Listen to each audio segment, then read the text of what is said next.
next week, and then you might. This might be the last podcast. I could just imagine. What did you do? What stupid stuff did you do? And it was actually not bad, but I just here in my head, I went to the Renaissance Fair for the first time. I know you did. Did you dress up like an idiot? No, I didn't do that. Did you got a turkey leg?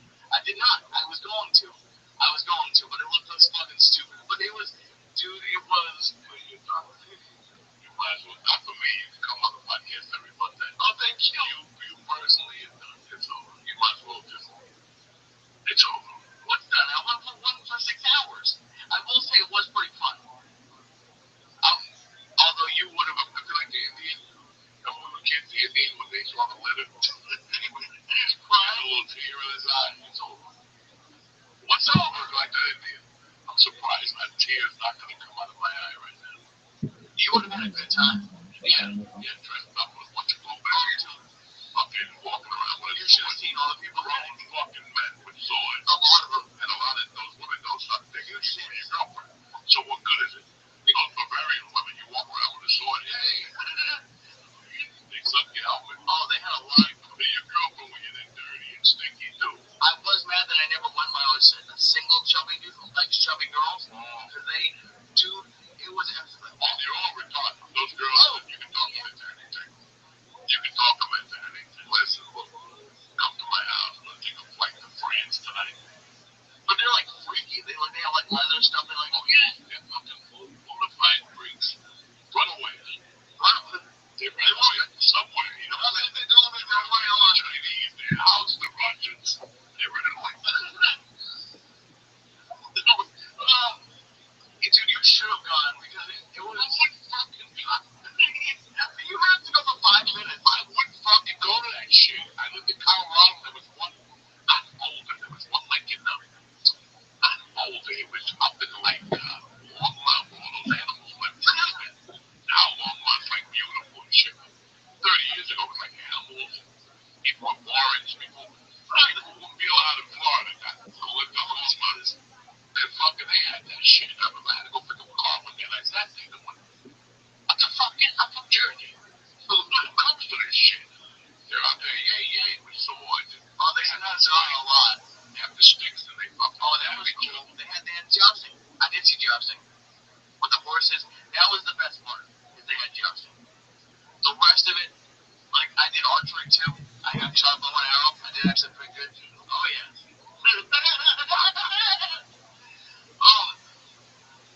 No, I didn't. I shot a target.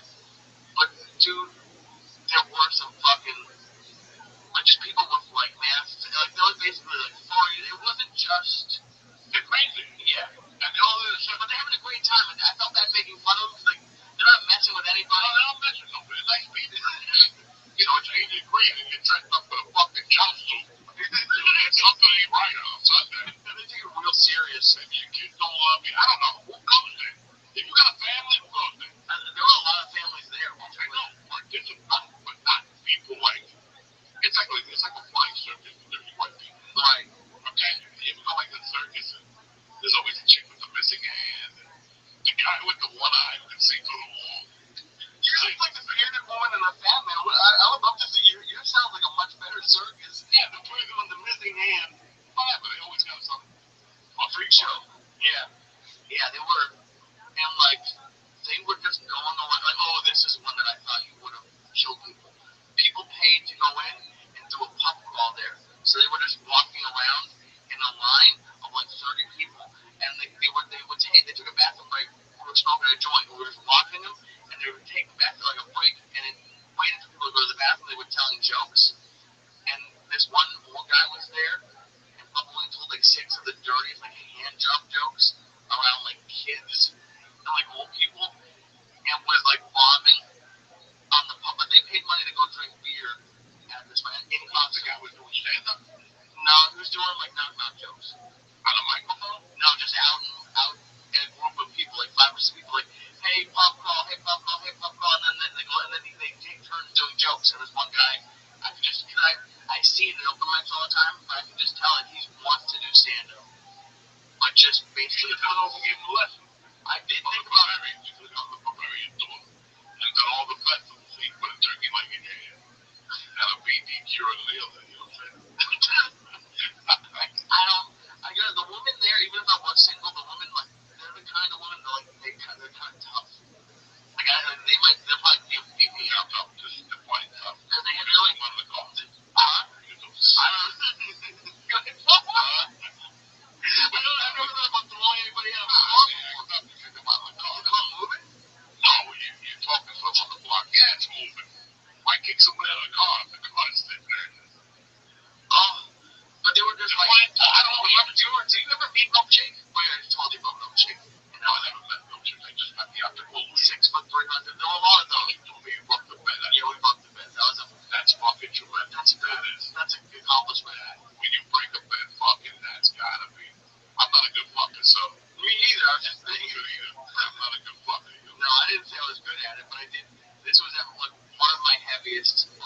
there, and this girl in LA was 300. And her grandpa was a lineman in the NFL, and she could tell like it was his descendants. I had to get. I bought on Amazon like metal reinforced legs for my bed, because I had wooden legs on my bed, and there was just one night I heard crunch, and it was, and then like as you go up and down the bed, so my neighbors started to complain, so I had to buy reinforced legs. But I still got probably like 50 pounds heavier. And she broke the bed. I don't want to put it on her. I think I was probably involved in it. Thank you. Yeah, it wasn't just all in the middle of having sex, and the bed just broke. Yeah. Did you at least break character? Look at each other and go, or did you just keep bumping nothing at all? Probably still. And I didn't fix it then either. Like it took a couple of weeks. I'm cheap. I don't want to. I fix it. You're gonna break it all over again. I tried to put the leg back. Like I would try to put the one back. I tried to screw that one in. Like I tried everything I could to save the $12. I don't know, like that, but it didn't work. And they started to knock on the ceiling. I was like, fuck, I never did that. Like, the only time that I was fucking embarrassed was I used to date a girl and she had a roommate. And I was about, I was 28, 29, and they were like 24. They just graduated from Kansas. And it was all three of them who graduated from Kansas, right? And they knew each other from Kansas. And my girl was cute, but the fucking other girl was really cute. She was Asian. And she was a nasty bitch. And he would fuck her at night. I'd have to cover my girl for years. I was so embarrassed. He was rocking that side of the house. Oh, damn. I couldn't rock it like that. That does suck. I just look at him. Yeah, I come away from that one on Charlie. Oh, no, that's fun with the roommate house. I got to do 3 moves and then he want to get my dick to work like that. I'm surprised you didn't just leave the house. Want to go get an ice cream or something? I'm already in. I wouldn't let him listen to this because if I was abroad and I heard somebody talking like that, I just get up later. Yeah, that's how a black girl put the hand in your face. I don't think he'll do that. Carly B, whatever. Carly B? Yeah, if I was Carly B, like, with this big ass, yeah, I'm gonna lay you with a 3-pump Joey. Shit. I'm going next door and getting some real dick. Move over, China Wu. I'm getting on top of that fucking bungo stick. China Wu, yeah. She was Korean though.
same night, I went and won a contest and got a package and started working.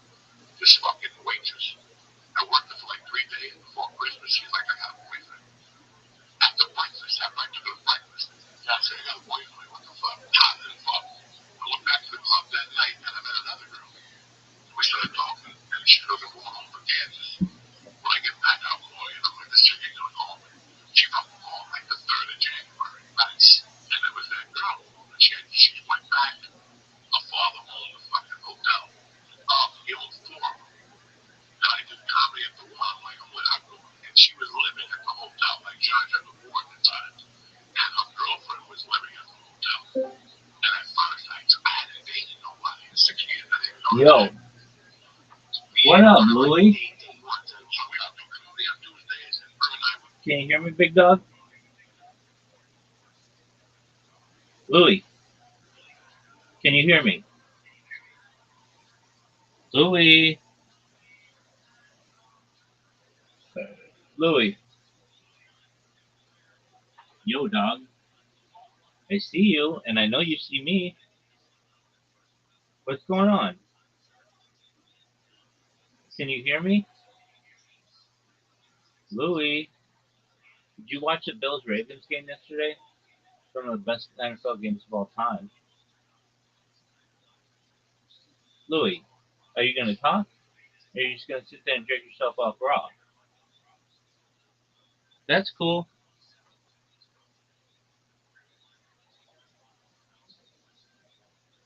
I'm going to watch Dapiomi. You want to watch that? Like, probably nap time. Yo, dog, are you going to talk to me? Louie over here jerking himself off raw. All I wanted to do was talk with you, Louie.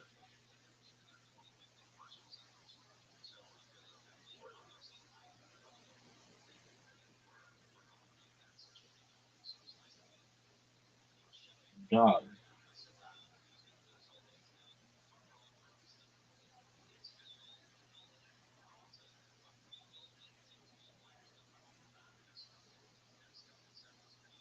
Oh, I see. You just wrote me, dude. You have a question. Is it your fault that you commit the same mistake 109 times, or should I blame the other people? That's probably your fault, but let's talk about it. I mean, if you can speak, that's great. If you can't speak, type to me that you can't speak. Uh, and I understand that. I take questions from people who cannot speak. So, is it something like you're addicted to? Because sometimes addictions are outside your control. It helps to know what you did. Okay, I see you're typing. What up, Louie?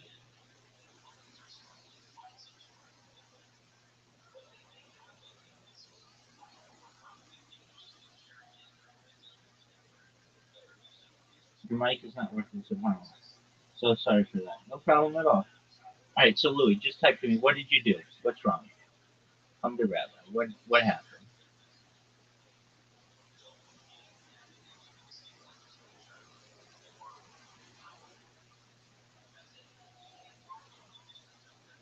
I gave people money and I basically scammed them. How do you give people money and that's a scam for them?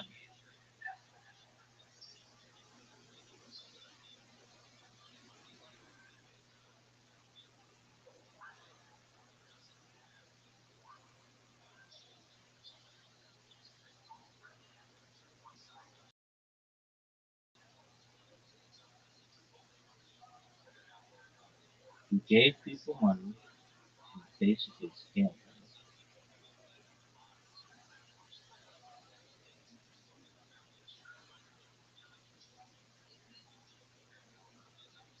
Please elaborate, Louie.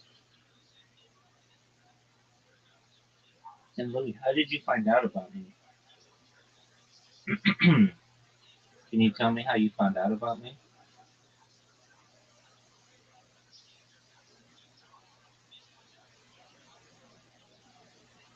I gave people money and I basically scammed them. I don't understand. Okay, I loaned them money and they had to pay high interest. Now their businesses are insolvent. Okay, well,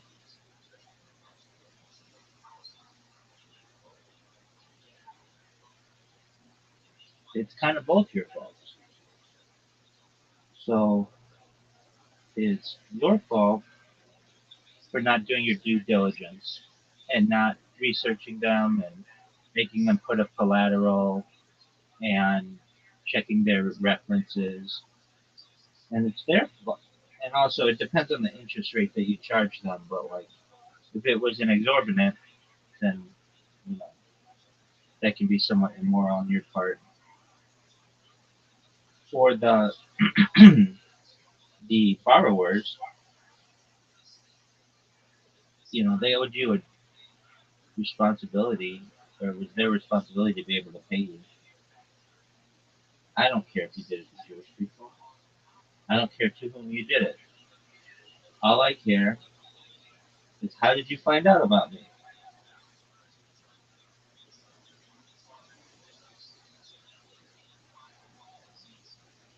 Yeah, you're not allowed to loan to Jews if you're Jewish. So,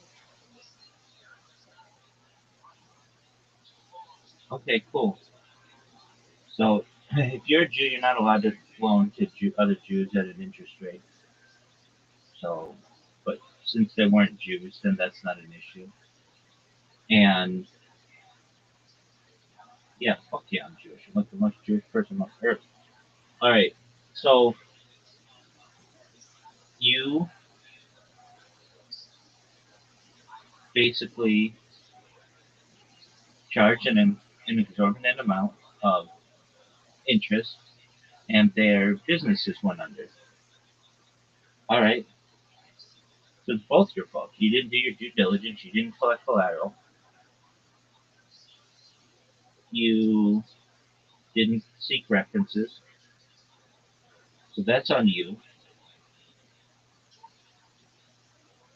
You think I will end up in hell? We as Jews don't believe in quote unquote hell. So no, I think there's still a spot for you in the world to come.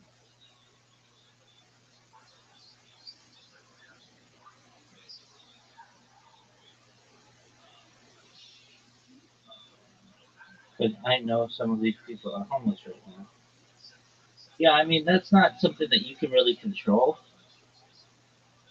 and their whole family's broke. Yeah, I mean they were probably broke before that. That's why they came to you.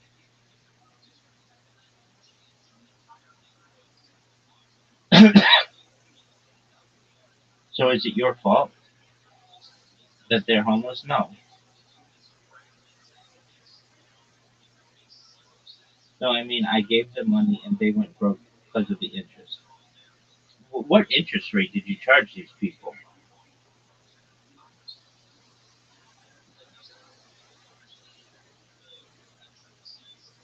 What interest rate did you charge these people?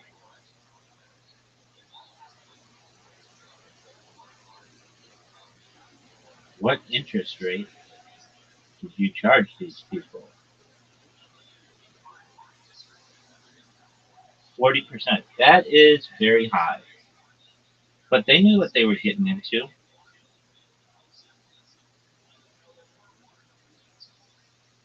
but it got higher depending on their circumstances. How fucking desperate were these people? I mean, I understand they were desperate, but like, on yeah, you can get in trouble for that. You can get in trouble for charging that much. Let me look up the law uh, in most states. I thought it was like 33%, but um, what is the maximum? What is the maximum interest rate that a person can loan at in the United States?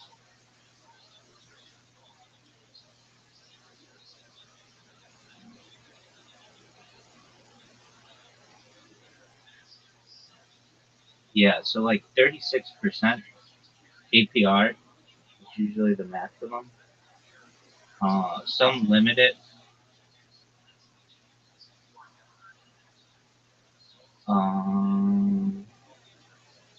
Payday loans can be like 300 to 600%.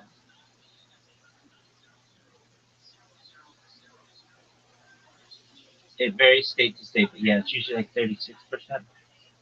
So, okay. Well, I'm in Israel now, so I'm pretty safe. I escaped the charges. Okay, well then you don't really have anything to worry about. And on Kol Nidre, you just ask God for forgiveness, and then you'll be washed of your sins. And on Yom, on so basically you have like a month or so to repent, and you still feel bad. Well, after Kol Nidre, you shouldn't. That's what Kol Nidre is for on Yom Kippur.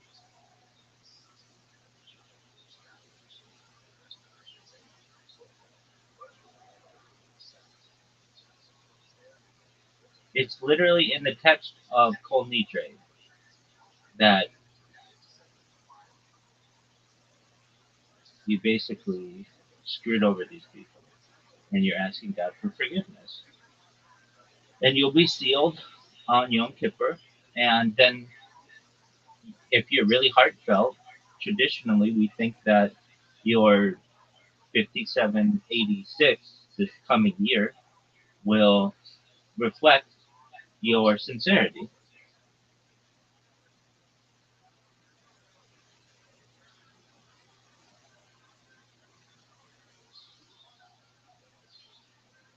So it's the month of Elul now, which is the time to, as they say, get right with God, basically to repent, teshuva. If you really feel that bad, I don't get political, so that's a question for another day. Um, but yeah, I want world peace. Anything that gets in the way of world peace, I'm against.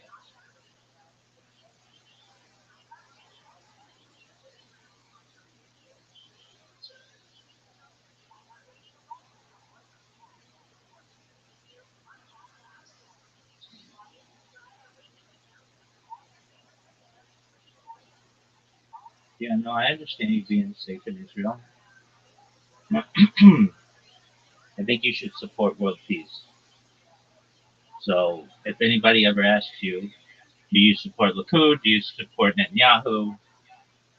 Are you a Kahanist? You just say I support world peace. Nobody's going to attack you over that. And people may say, well, what about the hostages? I support world peace. I want them to live.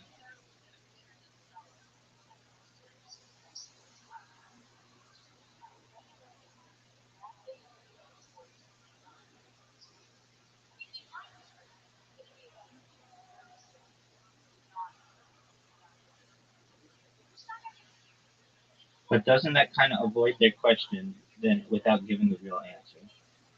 You are giving a real answer. You're giving a realer answer than anybody else will.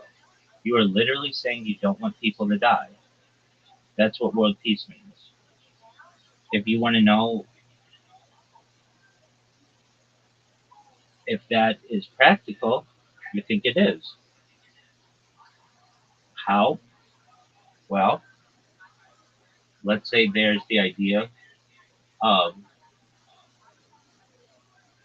the right of Israel to exist if it does. We don't know what the borders are. The borders could be the whole world. Meaning, in the Bible and Torah, it never says that Israel is from the Mediterranean Sea to the Sea of Galilee or to the Jordan River or to the Sinai Peninsula. It doesn't say that. It doesn't give a map. There is no map. There are no coordinates. It could be anything. I could be in Israel right now. In fact, there are many poskim, many traditional rabbis that would say in the future people will see that as that way. But doesn't that kind of avoid the question not giving a real answer? It does give a real answer. It gives a very real answer. So what's their question? Do you support what Israel's doing? I want world peace. That's an answer. What more do you want? Well, do you support taking a gun and sticking it in a child's mouth and pulling the trigger? Does that sound like world peace to you? I want world peace. I don't want anybody to die. What's so simple? I mean, it's simple. I don't want anybody to die. I'm not yelling at you. I'm yelling at the questions that you're going to get.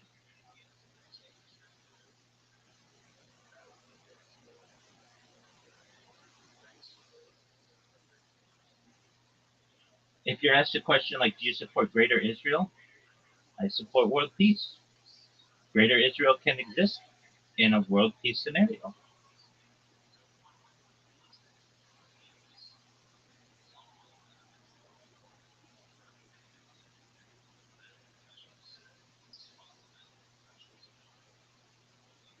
Yeah, I get it. So you don't say who is right and wrong. That's exactly right. That's exactly right. It's a neutral answer, but it's how you really feel in your heart. And if you ask Benjamin Netanyahu, he would say he wants world peace. It's just how does he want to get there? If you ask Likud, they would say we want world peace. Nobody's going to fight you on that. That's like a very that's what everybody wants. And it's just what means does it take to get there? Some people may say, well, we need robots to go in and clear out all the undesirables. Okay. Some people may say we should bribe people and let them go live somewhere else. You just feel that Netanyahu doesn't want world peace. He probably, I would say, does. But his idea of world peace is likely somewhat similar to Greater Israel, and then eventually an Israeli globe, not just as an Israeli state. Now, you can say, well, how does that happen if there are only 16 million Jews on earth and 8 billion people? Conversion. No one says that people can't convert to Judaism, specifically Orthodox Judaism. So you say to a people, you either convert, you take a bribe to move, or we'll destroy you. We're giving you options.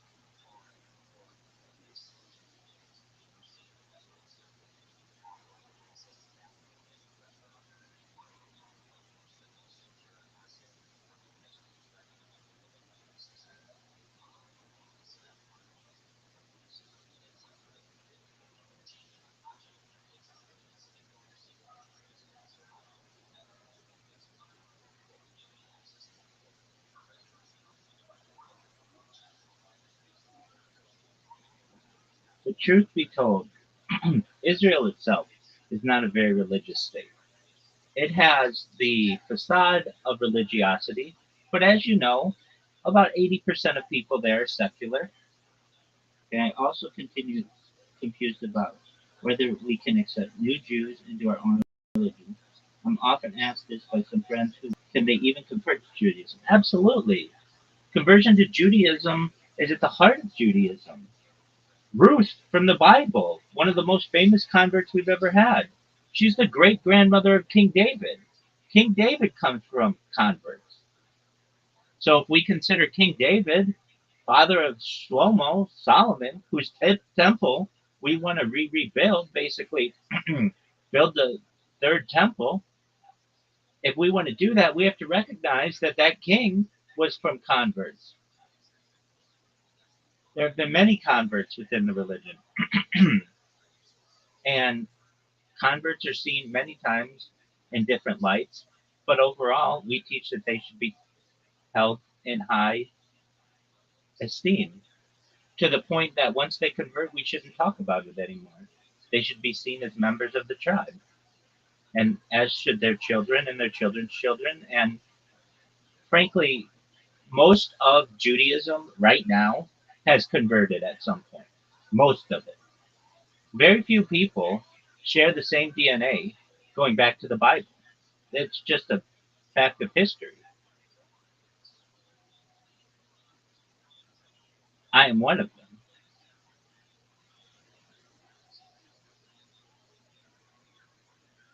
But we really openly committed to bringing new people into Judaism? No, no, no, no, no. We don't proselytize. We don't proselytize, meaning we don't have missionaries. We don't go out of our way. In fact, we reject people multiple times if they want to convert. But those who are righteous in their hearts will overcome those challenges and seek their local Orthodox rabbi to convert. And is it a process? Absolutely. Can you do it in the Reform route? No. Can you do it in the conservative route? No. You have to do it in the Orthodox route to be seen as a Jew amongst all Jews. And what is that encounter? That means keeping kashrut, so keeping kosher. That means family purity, laws of Nida and such. And that means Shomer Shabbat, meaning a guardian of Shabbat. It's easier, though, than people think. It's just how much do you want to sacrifice for it? There are people who say, well, I don't know if I can keep kosher, when they don't know what kosher is. Or there are people who say, well, I don't know how to keep Shabbat, so I'll never be able to do it. Okay, you haven't researched it. You don't know. You haven't asked. For any person who wants to join Judaism, there's still an open door for the righteous. Now, does it get political? Absolutely. It gets very political, where you convert under some Orthodox rabbi and it's not seen by the state of Israel as a legitimate conversion. These things happen. But there are workarounds. You can go and convert under a different faith din. There are options for every person out there. Anybody in the world who has righteousness to be able to convert to Judaism. And those who don't can live a life as a Noahide and following the 7 laws of Noah. That's an option as well. You may have people who say, look, I don't want to keep Shabbat and I don't want to keep kosher and I don't want to follow the laws of purity, family purity. That's fine. Do you not want to kill people? Yeah, okay, you usually agree with that. Okay, do you not want to steal from people? Yeah, they usually agree with that. Do you not want to blaspheme God? Okay, well, what does that even mean? Just you want to keep God holy. You don't want to essentially denigrate God. Okay. Do you want to not keep idols? Okay, that's fine. Do you want to not eat the limb of a living animal, the blood of a living animal? Yeah, I mean, most people agree on that. Okay, great. Uh, do you want to create a system of laws in your society? Yeah, people normally mean that. And do you want to do you want to avoid sexual impropriety? Absolutely. If you can keep those 7 laws, then you're as righteous as any Noahide has ever been. Welcome. What up, Neros? So there are multiple options.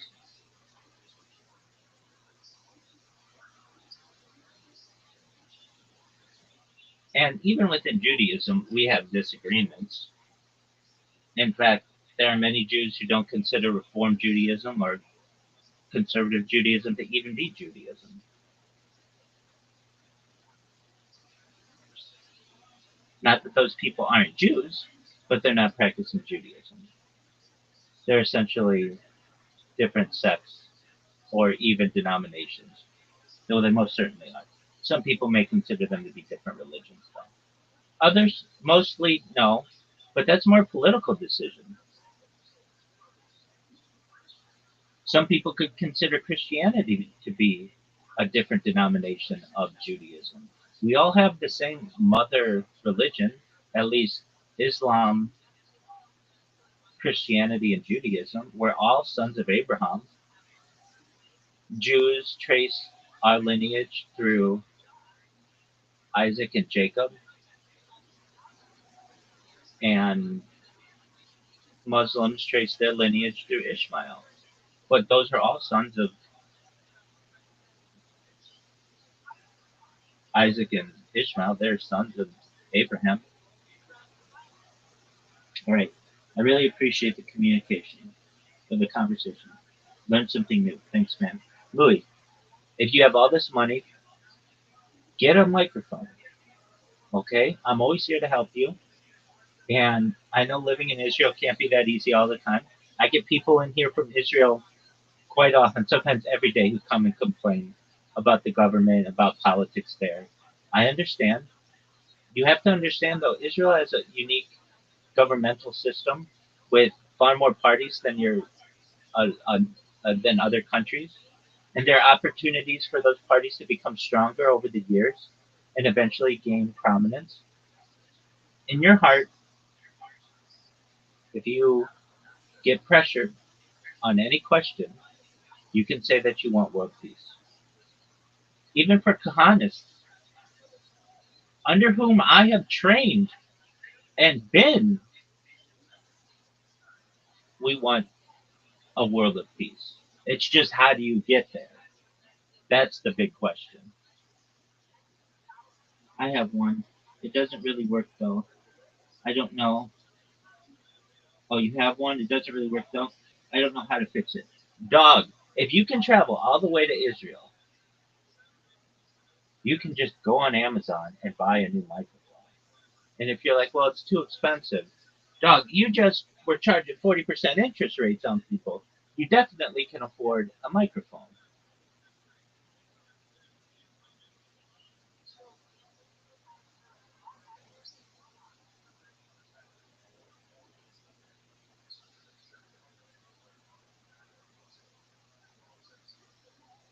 I have an expensive one. It just bugged. Hey, guess what? A cheap one right now works better than your expensive one right now. I don't know what happened to it. I am not good. I'm not too good with technology. Gotta watch some YouTube video later. Dog, literally, just go on Amazon, order a mic. It'll be there in like the next day. It'll be there by tomorrow. And you'll be able to talk all you want. They're like $9. They're not expensive. But I understand. Louis, in the meantime, I wish many blessings upon you, God willing. If there's anything that you need from me, always come in here. And if you need to talk, just stay in there like that and open up a ticket, and I'll answer your questions, okay?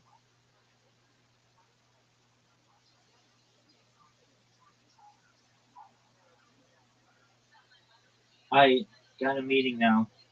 See you maybe soon again. Really appreciate it. Absolutely, my friend. Baruch Hashem, my friend. Take care. Shout out to Louis and any other Israelis out there who are traveling or anything.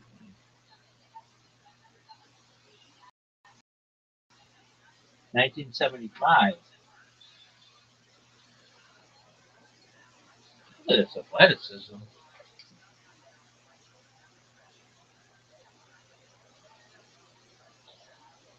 Look at this athleticism.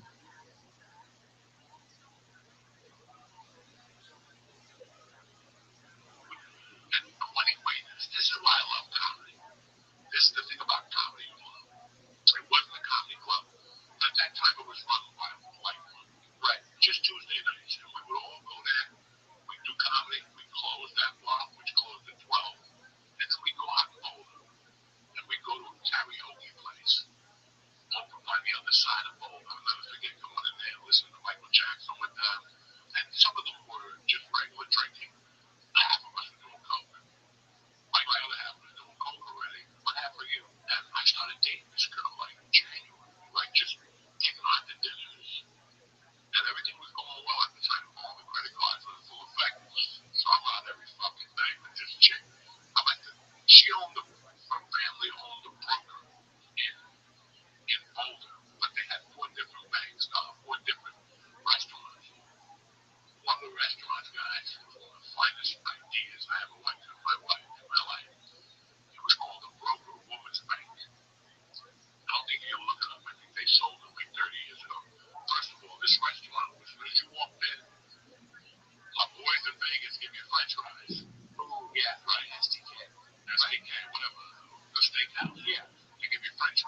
shit. And you're trying to impress, and they show up with a fucking shrimp bowl. So here's the 4 restaurants. You went there. As soon as you got there, what are you drinking? Whiskey tonic, whatever, soda. Boom! They come right back with bread and a fucking bowl of shrimp. I've never even seen that before. Fucking floating cocktail sauce. It was nice dinner. All the restaurants were cool. Let me talk to you about the woman's bank. The woman's bank was a bank. So you ate in the fucking rooms where you take the money out. In the vaults. Oh shit. Dog! Talk to me. That's So bad. it was a curtain. This is 1991 and 92. Let's take it down. And there was already had curtains. So the guy would knock. Oh, I'm bringing in the steaks. Okay, open. Then you leave and you can get back to fucking and sucking. And we were still there for dessert. No, you wouldn't. Yes, I would. I went there until about 1995. So I fell in love with that restaurant. The concept of going to a restaurant, eating the steak, I closed the curtain.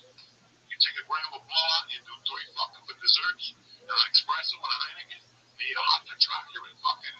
It wasn't downtown Denver. It was like, because he had them all over. We had like downtown South Denver. This fucking was really. This was really, and the restaurant in Boulder was known for. There was a place up the corner, and you can look this fucking thing up. And George is my witness. There was a place called. It was on Arapahoe Boulevard, and it was called. What was it? Friday FAC. It was called the Friday Afternoon Club, and it was a hotel because every single person. This is the fucking 80s. And what's your name? Yeah, it's in Boulder, but they sold it 18 times. And they were. I'm talking about the Friday Afternoon Club. No, the Friday Afternoon Club is Brooke is still there because I reached out to them. They reached out to me, the waitstaff. And they're like, hey, we're young, we're going to college. Would you ever consider doing a show here? And I'm like, fuck yeah, oh, that'd be great. And they reached out to the fucking they combined it. They combined it because I threw the fucking manager against the bookshelf. When you applied from that job. And they won't. Are you serious? You know, Is he still there? I don't think so. Dog, we ran. You understand that was my open mic days. That was the very beginning of open mic. And I didn't know how to act. I won the contest December 18th. And January 3rd, they made me the house MC. And every Tuesday, I would be there for 18 months. And I'll never forget, like, after I was there 8 months, if you guys know anything about it, after I was there for 18 months, I basically did what I wanted. They had an all-you-can-eat lunch. And I would just go there every day. The soups were the best in the country, right? But they had homemade Rice Krispie treats. I would eat the whole tray. The lady would come out and go, Joey, I made your French fries. That's how I was juiced in there. I didn't, even after her and I broke up, I go to that hotel and find money to room. Turn the room around the back, you know what room it is. Clean up the sheet, leave a 50 for the wage time. But then I go back to the store, nobody would know. By myself, I had that fucking place wired. I knew the chefs, I knew the wait staff, I knew the whole time. So think of the last 8 months. I was just doing. I still remember New Year's Eve. There was a band, and I talked them into paying me like $300. Like I was a big shot. $300 on New Year's Eve. I've been doing comedy 2 years, and I talked them into it. They paid me $300 for a while. I still remember people were trying to get on the elevator. Me and my buddies were on the 4th floor with the alarm on. Snow and cold. People were banging on the elevator for 30 minutes. We came down to the 1st floor and everybody was there. The fire department, the fucking, and we come out with powder all over our face. It was insane what we were doing there. So the last 3 months, they really wanted me out. They just were looking for an excuse. And the elevator wasn't in? The elevator was still there, but I was No, but that seems like an excuse to kick you out. I did the craziest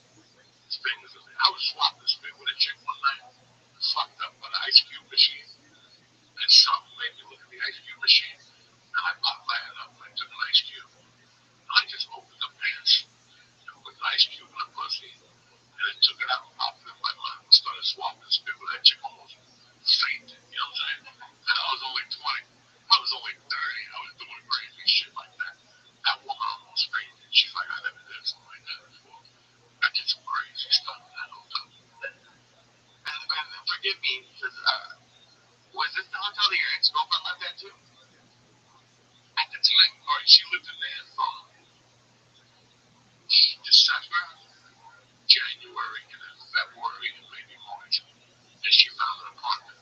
And when did you guys break up? We didn't. I kept paying her that apartment. I'm gonna tell you, this is gonna take you deep. So this is 92. She's living upstairs with the Korean girl. And they're living in this apartment. And I'm dating the brunette. And so this is a crazy story. And the other kids date the Korean girl. And we double date. They come to my comedy shows. And I'm falling in love with this girl. I was after my divorce. She was the only Sandy I had. I was just getting yelled at every time I talked to my ex-wife. This girl, and she didn't know I did drugs, guys. And when I got too yacked up, I would just cancel her. If I went out while she was waitressing, because her father made a waitress. While she was no manager, her father made a waitress. So I would go out while she was waitressing, do comedy and other things. If I got too fucked up, she would have called me at home. And I'd tell her I am too tired. I'd be fucked up with a chick in the house. But I knew she was a drink, so she would come over. Like I lived on a bad and then 40 minutes away. I was living with my cousin George Coelho. Alright? We never got never met. His name is Al Coelho. I grew up with him as a kid. He had a bad pill problem. I would sit in the living room. I would sit right. This poor guy, let you live with him. I would sit in the living room in the daytime at night watching Goodfellas or something. And he'd wait for his wife to go to sleep, then he'd look for the pills he was hiding. And he'd forget where he put them and I'd move them around. I needed somebody else to torture. Once I didn't see George anymore. And he would come down the stairs, Nick. He would come down the stairs fucked up. And he would wait for his wife to fall asleep. And he'd come down the stairs, and his wife put little vases, like little candle things with the candles would run out. And he would hide the pills in them. And he would come down every step and go, we had like 9 steps. Why was he hiding the pills? Because his wife was a pillhead. They were hiding pills from each other. You cannot believe this shit what I got into. So my only sanity was this girl until I could finally fucking own an apartment or something. I was divorced. My wife took my fucking silverware and everything. So I didn't know I'm lying to you guys. I wasn't living without yet. I was still in my apartment with nothing. A TV on a milk crate, and I sat on a milk crate, and there was a VCR. And I had a bed with no box spring, just a mattress on the floor with a sheet I never washed. And a sheet on top of me and a pillow that I just flipped over every other month. Come on, dog. I'm dirty. I'm single. You want me to tell you I was, Michael Jordan, that my house was immaculate? I never cooked in that house. I never did nothing. Thank God. So I never brought anybody over there. I would just go to this girl's house. So I got into comedy. I was doing well at the club, meeting people, and fucking had a wedding. In August, this girl says to me, I'm moving back to fucking New York. After a year and a half. Is that nowhere? Out of nowhere. She goes, I took a job with a PR company in New York City. And I'm like, what? But in the back of my head, I'm happy. What? In the meantime, me and the Korean girl have become tired of motherfucker friends. The girl won. She was into comedy, so she go to my comedy shows with me. We went to see Seinfeld, went to see somebody else. And then she needed a job. And I'm like, come work with me, sell a car. That bitch was me and her were banging out that place, 14 cars a month. She would sell 14 cars a month. So we kind of got tight. So this nice girl at this wedding tells me she's leaving like September 8th of 92. She's moving to New York. I'm like, what the fuck am I going to do with her? Well, you ain't going to believe that. China moved boyfriend. He decides he wants to go into the Masters. He got his master's degree from Washington State. And China moved over. I ain't going to Washington State. I'm like fucking Seattle. So I'm like, da-da-da-da, da-da-da-da. She was in New York. They both left in September to go back to their respective things. And her and I stayed tight friends, like friends. And I'm like 2 months later, I went to the comedy with all day. And she was Korean when she drank. She lost her fucking mind. And to top it off, she was a fucking 12. And one night in the car, she was ripping off my shirt. I'm like, dog, she's like ripped off every sheet of clothes on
Yo, there he is. Al, or your old house? Now I was Shavuot. Amp, what's up? Let me guess, you got a fucking microphone. That's okay. Reopen another thread. What's up?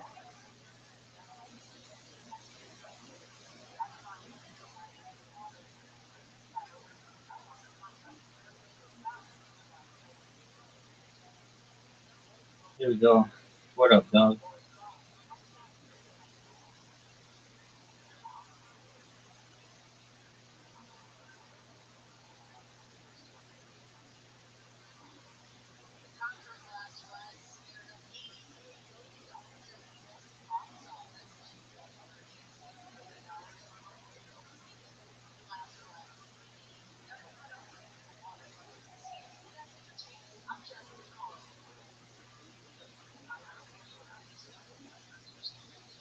Yo, dog, I'm doing well. How you living, pimp?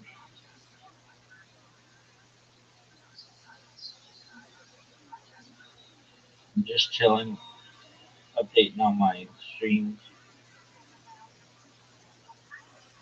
I'm diving, down to fill in, say Shema.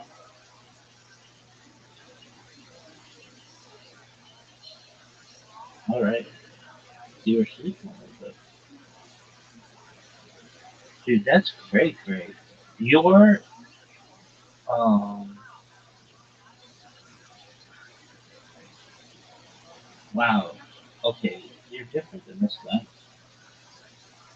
but you guys live for a lot of life within normal day. Okay, cool, dog. What's good? How many remote jobs did you apply to today? How many remote jobs did you apply to today? I know the answer is zero. I was looking at for content moderating jobs. Okay, that's fine. How many did you apply to? You can look all you want.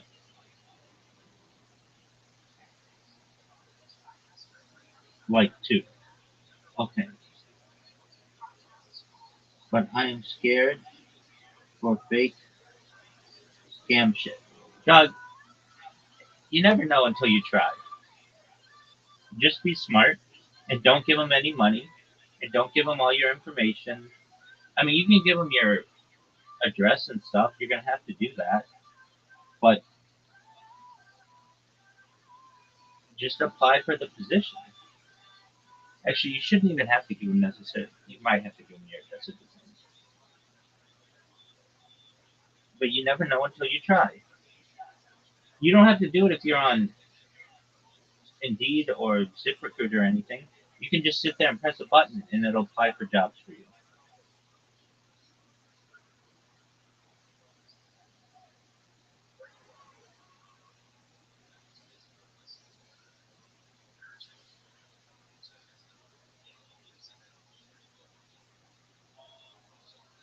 What do you think is content moderator job easy? Dog, nobody's going to really pay you for that. At least not a living wage. They might say, I'll give you $1 an hour to moderate my stream. But that's not realistic. If you're like, they're going to give me $25 an hour to moderate their stream, I don't even know if the biggest streamers in the world pay that well.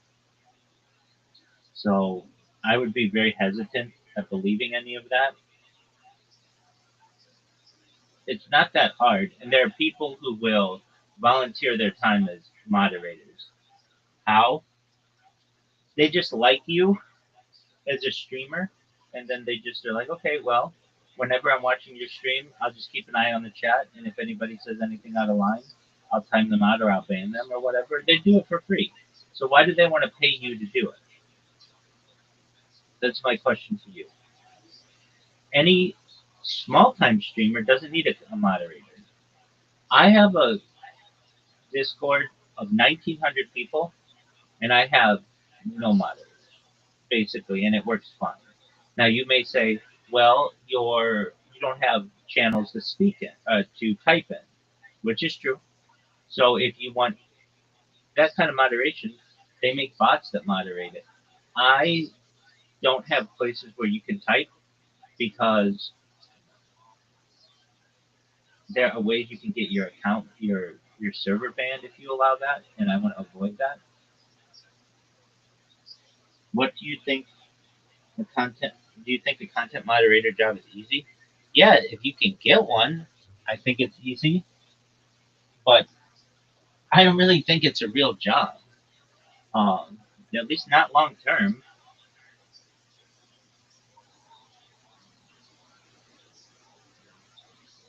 I mean, it could be, but most moderation can be done with bots, and that which is not done by bots can just be done by volunteers. Who's going to pay you? Okay, for remote jobs, which one do you choose if you were good at typing stuff? Well, I mean, that's not like okay. If you really want to know, I mean, you need a certification to do this, but um, a court reporter, someone who types in a court, that's traditionally been that route, or an administrative assistant. Um, someone who takes diction is another person who can do that. I actually wanted to do that. Okay, well, why don't you go do that? But yeah, you need a certification. Well, why don't you get the certification?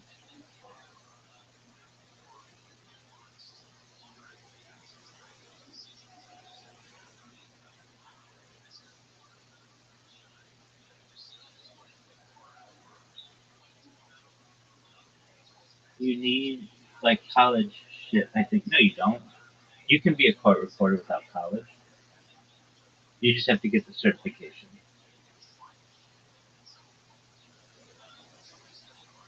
I don't think that that's a good long-term position though, because it's very easy for AI to be able to do that better than a human can do it. Very soon. In fact, it probably is already that.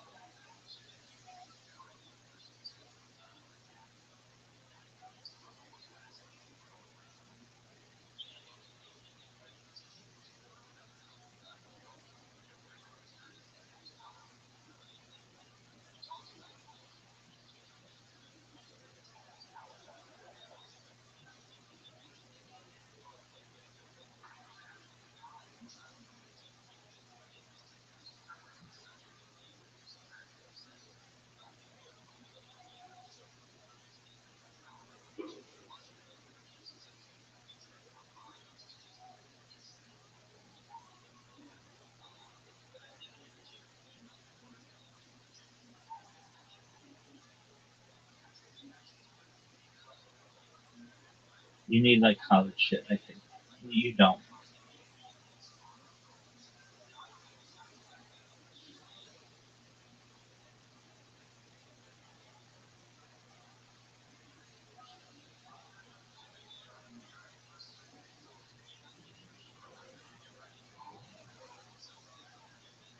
What do you think about deep web methods?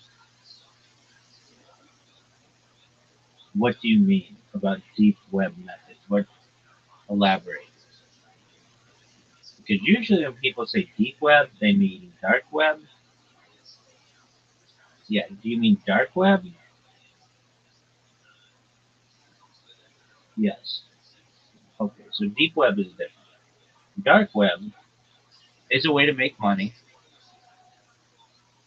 It's risky,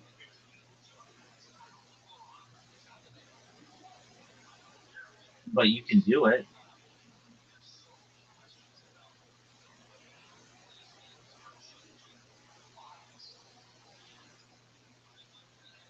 If I were going to do it, I would set up a site where, I mean, I've seen these before on the dark web. It's like a marketplace where you can buy all kinds of stuff like Netflix subscriptions and drugs and that kind of stuff. And you allow people to save their currency, their cryptocurrency on your marketplace, and then one day you just take the whole marketplace down and you take all their cryptocurrencies.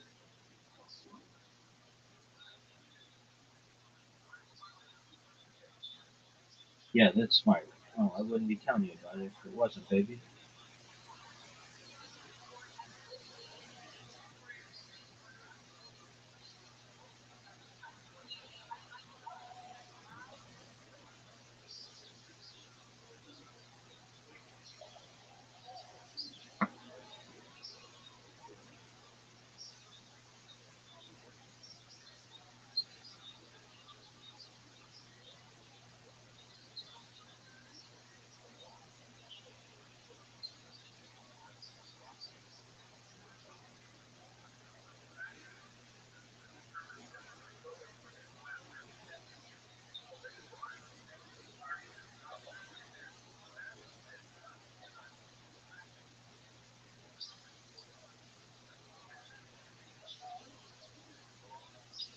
I don't know how to build a site on there. I mean, yeah, it's like you need to know how to do it. You need to know how to do it so that you don't get hacked. If you don't know how to do that, that takes time, and it would take a lot of time to learn how to do that generally. So, I mean, if you want the best way to how to do it, you could go to ChatGPT and ask it how to do all that stuff. But again, then you have to market it. It's going to take some work. Again, instead of doing all of these really difficult things, again, why aren't you on LinkedIn? Why aren't you on Indeed? Why aren't you on ZipRecruiter applying for real jobs, man?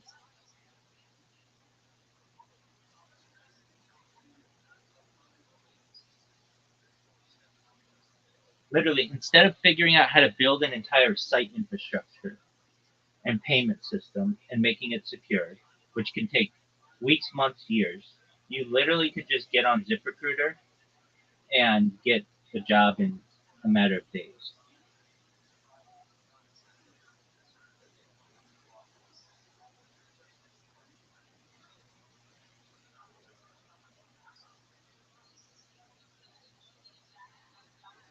These are hard jobs only.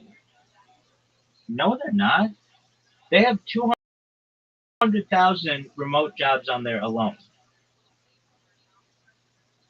When you put in location, type in remote, and you'll get 200,000 options.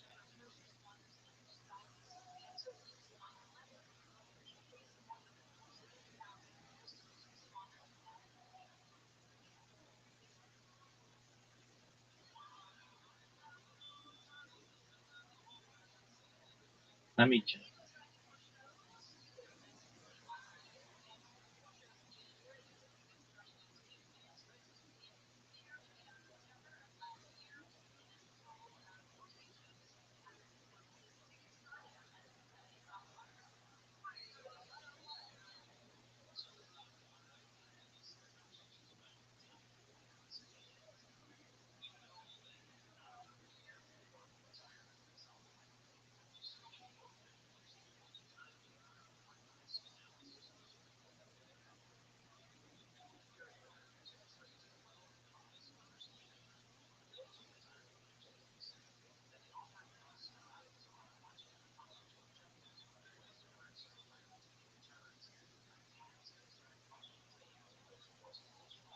But there are jobs that require interviews and other stuff, video calls.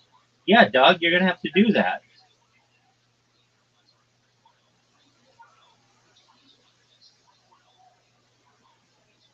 That's a big part of working remotely.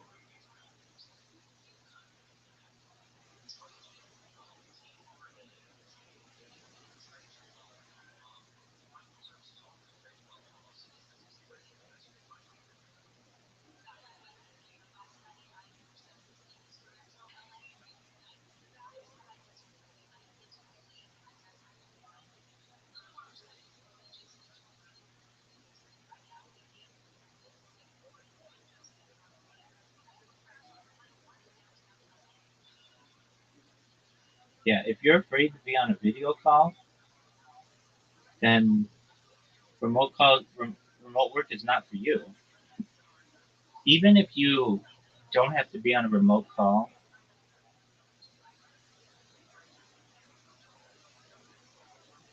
Constantly, you're going to have some type of oversight.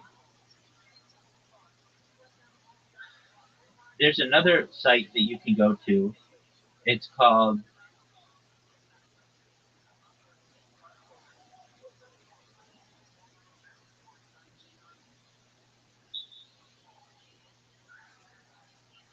Data Annotation.tech.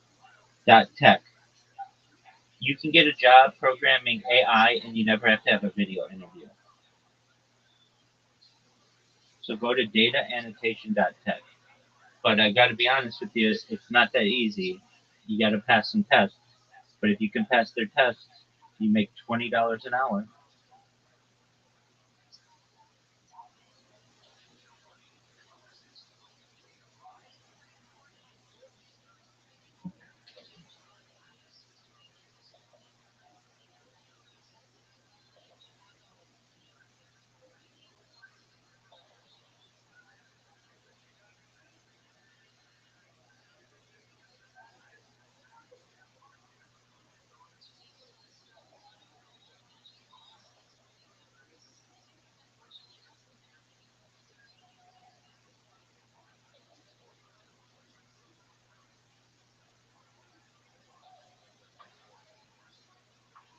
Let me apply.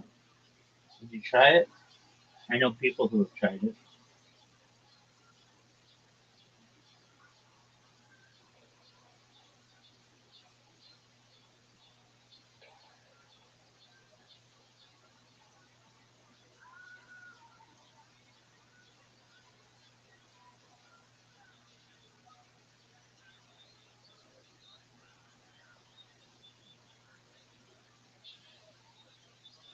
Did they get the job?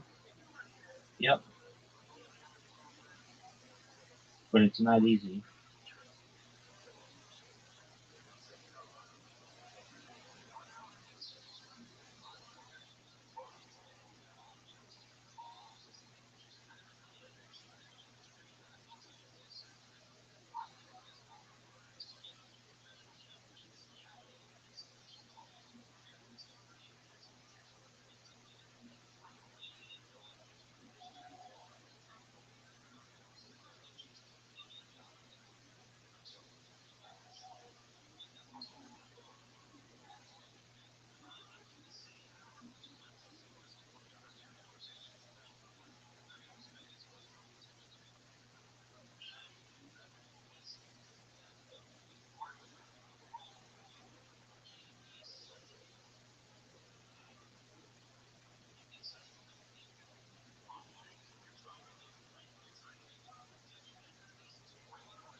What do you do on here? Dog, I can't hold your hand through it. You go to apply, you take tests programming AI. If you pass the first round of tests, then they have a second round of tests. If you pass that, then you can start programming AI for $20 an hour. You've got to read for yourself. Nobody is going to do this for you. You need to be self sufficient. You need to be able to say, okay, if Rabbi wasn't here right now, what would I do? I guess I would read the site, read the instructions. It literally says on the site what to do. Like, I'm going to go to the site right now and I'm going to tell you how a reasonable person would go at this. There's a big fucking button that says get started. I go to that. Help build the future of AI. I would read through the page, 100% remote, flexible schedule, start right away, guaranteed pay. I would put my information in. All you need is an email, and start moving from there.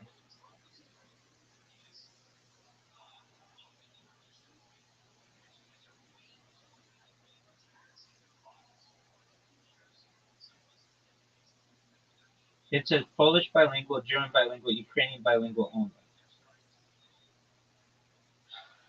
Dog, it's not bilingual. You train the AI. If you're not able to figure this one out, then I don't know what to tell you. You've got to be able to read what it says. It doesn't just say bilingual. There are positions just to program AI.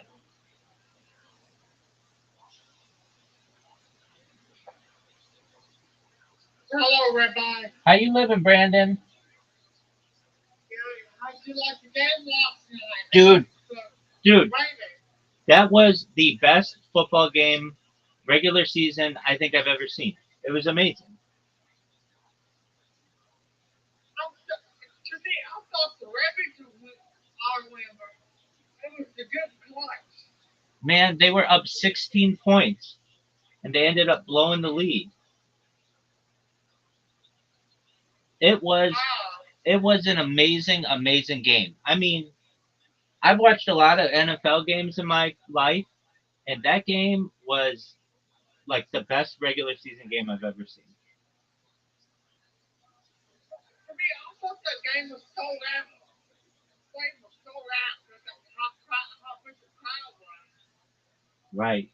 That was just it was phenomenal. It looked like the Ravens were just going to cruise. They looked like the best football team that's ever been assembled. And then Josh Allen in the fourth I quarter, think it's close again. what'd you say? It's not. And I'm a Buffalo Ravens fan. Oh, then that was heartbreaking. Yeah. You got, you got Buffalo Ravens fan in your Discord. There you go. Well, they're a popular team. I'm a big Buffalo. I like Lamar Jackson. Yeah, he's on my fantasy team. I like him a lot too. And the outside was coming clutch with Derek Henry for the coming down the field. He pretty much clutched it. Like after that, and that's kind of exciting to me because the Buffalo Bills won. Right, but then he fumbled, and it was a very bad fumble. Yeah. He fumbled, This is the Ravens. Go ahead. he fumbled, which allowed the Bills to take over and score. It was just an incredible game.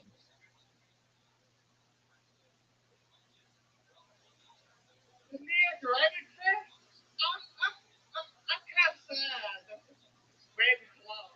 Oh, dude, absolutely. I would be heartbroken. See, in my friend with losing a Buffalo Ravens fan, I was heartbroken last night. I didn't want to talk to anyone. Oh, I understand. I absolutely understand. But you got to know that, frankly, the Ravens look better than the Bills by far for 3 quarters. So the, Yeah. the John Harbaugh kind of let them down with the play running. They had a 4th and 3, which they maybe should have gone for, especially with Derrick Henry, who was just Yeah. basically unstoppable. See, that thing was so loud. Oh yeah, the opening day game in Buffalo, definitely. That was an that was an incredible incredible game, Brandon. I know, right? Oh, dog, it was again. I mean, I've seen some amazing playoff games, the Music City Miracle, and that Super Bowl where Tom Brady had the comeback against the Falcons. That was big. But as a regular season game, and I've seen some amazing games where they did like an onside kick or something like that, and those are really great. But this one was one of the best comebacks that I've ever seen. Where I was watching it with somebody else, and this I was just like, is there any way the Bills come back? And he's basically like, no, there's no way the Bills come back. They're down 16. This game is over. And then it was like, no way they came back. How did you like my search, Sammy? He yesterday. I shared the Steelers and the Jets. Amazing. I saw that. I saw you streaming the Lions and the Packers. That's the one I watched on your stream a lot. That was amazing. You know that the Bears play the Vikings tonight? What channel? It'll be on. Well, if you go to that Stream East, Stream East? yeah, that's the best one to go to.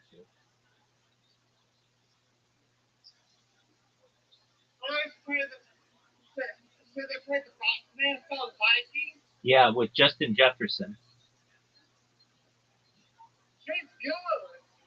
He is very good. So we have J.J. McCarthy's first start as a quarterback, and it could be. I don't know. I think that Minnesota's probably going to win, but you never know. It might be a really close game. I'm sorry about that. I just get. I had to go. I didn't want to talk to him a lot, but I'm just upset with the Ravens. I was upset. I was putting everything in the house. Oh, I completely understand how you were frustrated. I could not believe. I'm still in shock. I mean, seriously, I watched this game, and it was like Baltimore just absolutely dominated. They were just. It was like they looked. I even said this, and I heard other people say this. They look like the best NFL team to ever play. They had an amazing offensive line. They had maybe one of the best running backs in the league. They had arguably the best quarterback in the league. They had Pro Bowl receivers. They have a very good defense.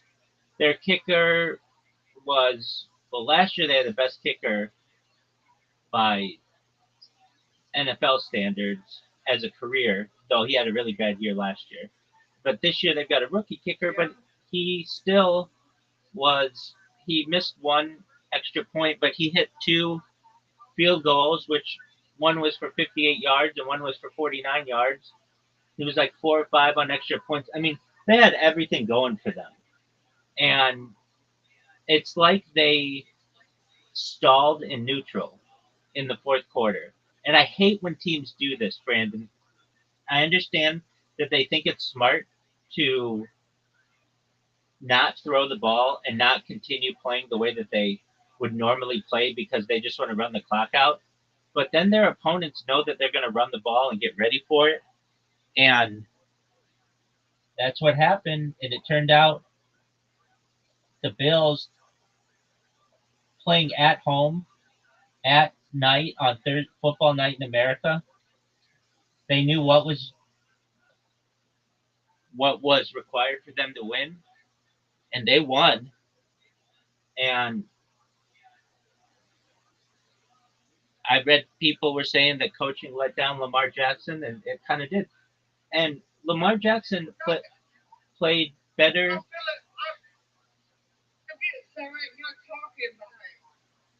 You're fine. I wouldn't be talking either. I would be really sad.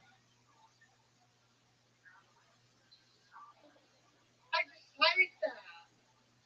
I mean, put down. I was punching everything last night. I was punching back TV. I was saying, come on, Lamar, you throw it. And I'm just shocked. My jaw just dropped last night. I mean, my jaw just quickly dropped. I understand. I'm shocked still. I don't know if I'll ever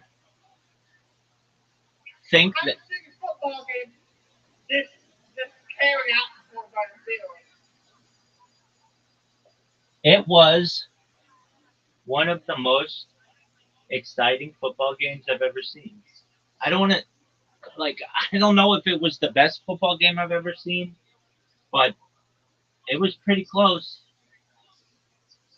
At least from a professional. Like I think that there have been better college games because college just has more opportunities for like bigger comebacks. But that game, being down 16 with that team, or being up 16 with that team, with the arguably front runner for MVP, that game looked over. It looked like an easy win. And they also looked like they were unstoppable.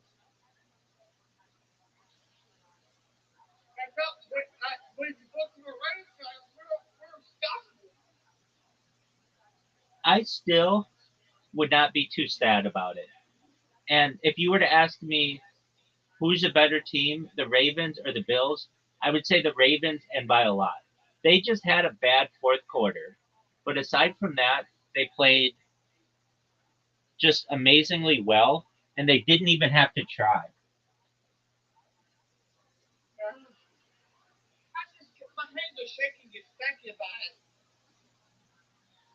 Well, the good news is they play again in less than 7 days, and you'll get to see them work their charm. And they're an amazing team. Are the Ravens your favorite team of any team?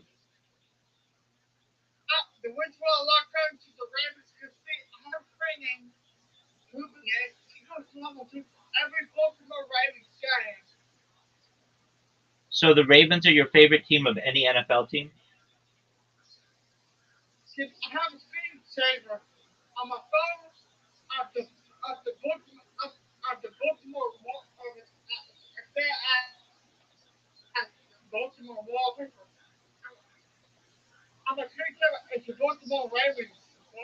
So they're your favorite team by far, right? Doug, you're going to be fine. I still think they're the best team in the league. So don't worry about it. In fact, you should be really positive of how they played because they just looked unstoppable for 3 quarters. And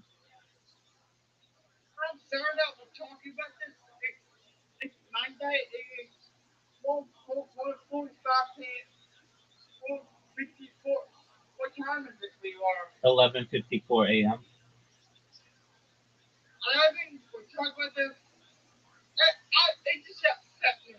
You have a right to be upset. That was one of the greatest football games ever. By far. It was it was a shock to everybody, but it just shows that it's going to be a really exciting year. You shouldn't be sad though. You should be sad if like let's say Lamar Jackson was hurt or the Ravens got blown out, then there's reason to be sad. But there isn't reason to be sad. They played great.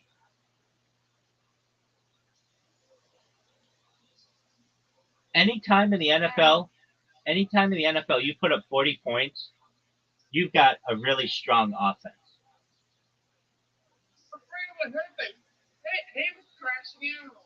Yeah, that's true.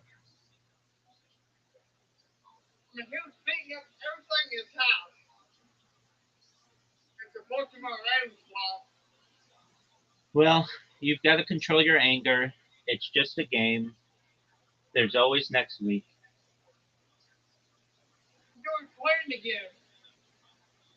Yeah, you want to know who they play next week? Just just one moment, I'll tell you. They play. No, no, they won't play. No, no, no, no. They play Cleveland, the worst team in the league, basically. And they play. They don't play the Bills again this year. That was a wild game, my friend. Sorry to say this, but Booker, what I'm hearing, the refs just made the wrong decision and called the wrong team. Because it was the referee problem. Well, it was, I think, more a coaching issue, but it's just the Bills. Bills played really well. I'm sorry. You're good, big dog. No need to apologize. I'm just kind of, I, it's a football game, but we got to control or handling of the football. Right. I saw them use last night. They kept repeating it over and over. Like, no, stop! You give me. I'm pretty crashing out over here. You'll be okay.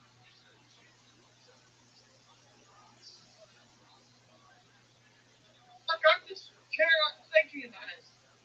Well, you gotta be strong. The Ravens need you for next week. There's a game tonight. Get your mind off it. And again, I would be very happy with how the Ravens played. They played extremely, extremely well. They played so well.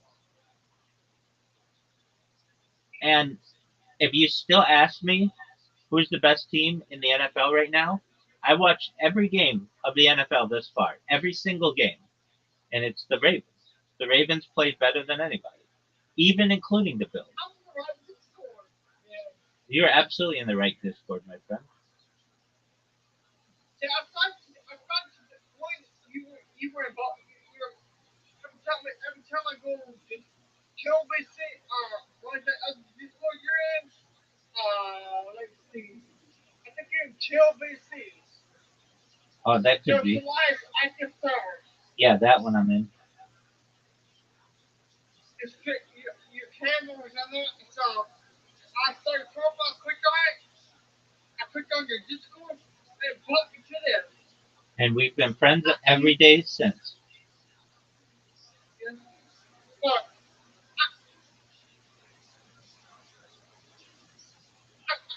I'm lost for words right now. You should be. Just just relax. It'll all be okay.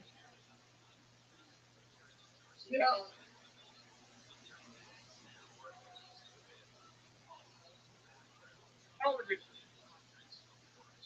I was just, I was crying my eyes out. It was an amazing game. It was. That's whatever game tonight. I don't know what show it's gonna be. I'll stream it if you want me to. Absolutely, I'll watch it with you, big dog. You go look at my recent TikTok. Okay. I post them in there. I post them game day. I post them my local football games and some of the NFL. All NFL.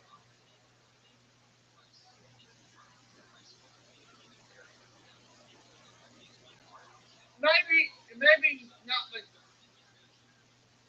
this. No, I post the link to my TikTok again so you can subscribe, so you can go follow me. Yeah, so you're on TikTok? Yeah, What's your handle? I bet you can see it too in private DM. I said, Okay. I'll which one are you using the phone to talk to me on? yeah, I'll send you Send me your first one so I can text you. you good. I got my thing.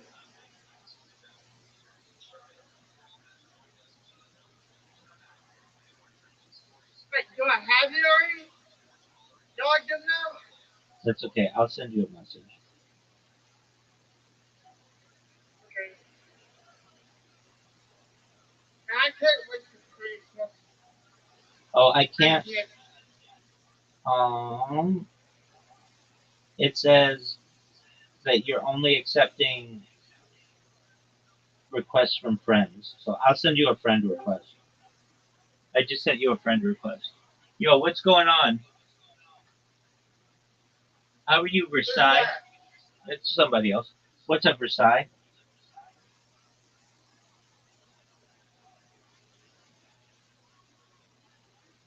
How you living, dog?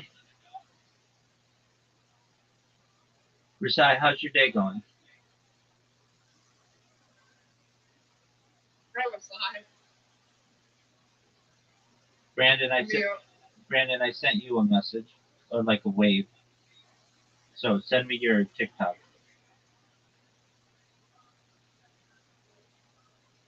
Okay.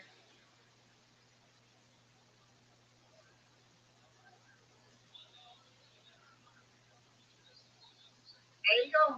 Excellent.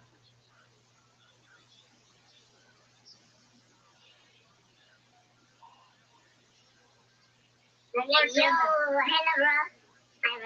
Hey, what up, Versailles? Versailles, how old are you?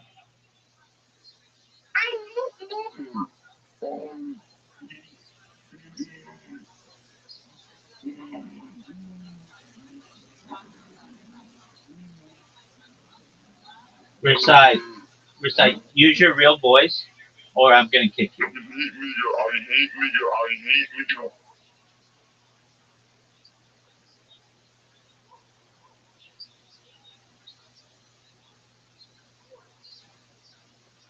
So,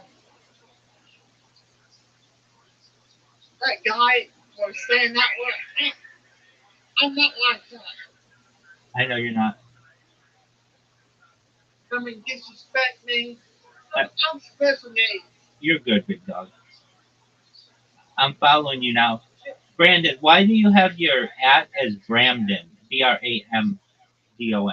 Is that a typo? That's that's why you let me put it. It won't let me put Brandy. It would just put Brandy. I gotcha. All right, I followed you. Met friends following. Oh, see, come up. Which one is you? I'm Super Rothschild. Big tree. Nope. Hey, Super. Alpha. I see you followed me. Super.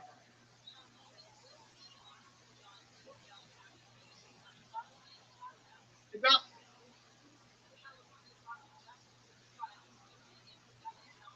hey,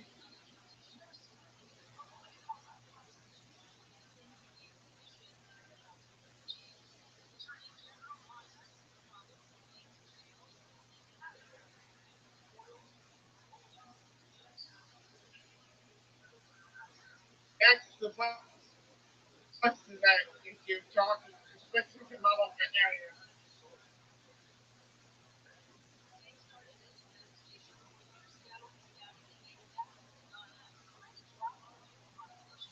I'm just gonna get a camera so good. Oh, he won't for long.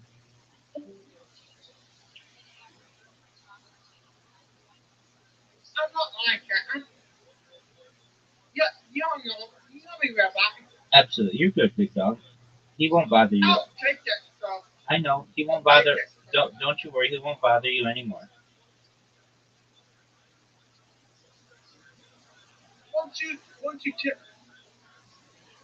after that so long that I'm I'm kinda I'm still shocked. Uh, My heart is falling to pieces. But we have good seasons of fun. We can come back. We can still come back to them. I still think they're the Super Bowl favorites. Me too. I started out with talking about this, but it's good. But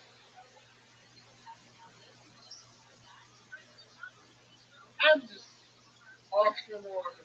I understand. I wish you can create. Is there like a sports show they can put in him? Put, Just sports. put on whatever you want.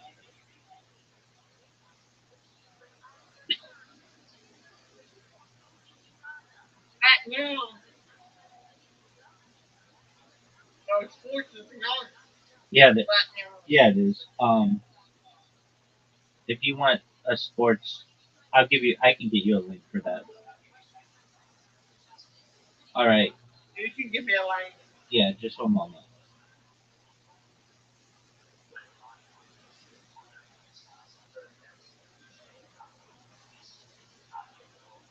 What you got on your TV, Rabbi? I see a guy. Yeah. It's just gonna be Jewish history lectures or Jewish lectures. Um, let me see if I can find a link for you.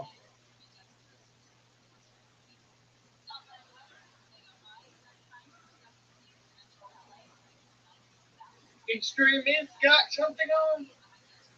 I'll find it. Yeah, I found it. Just a moment.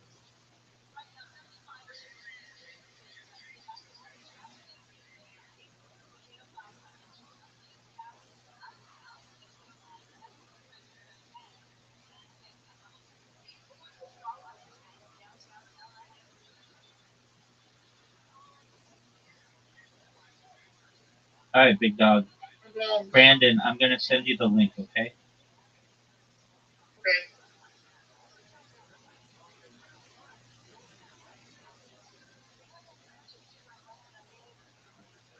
Thank you, Rabbi. You're welcome, big man. I went behind. What? And so, what the? Check these things. Yeah, it's a link, and then you close the pop-ups, and then you hit the play button, and that'll be ESPN. ESPN. No, no, no, no, no, no. Well,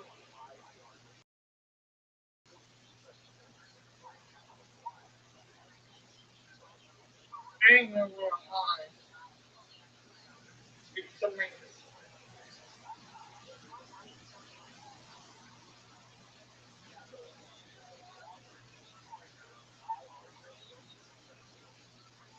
Watch Watson. What? Come on, man. What I do? Okay, What do you mean? okay. So you put that link in, and then I'll share. okay, There you go. okay. I'll tell you what to do.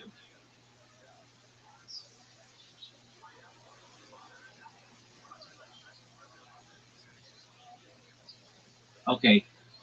So do you see? Move your mouse lower. Do you see that banner? Close it. Yeah. It says continue or something. Yeah.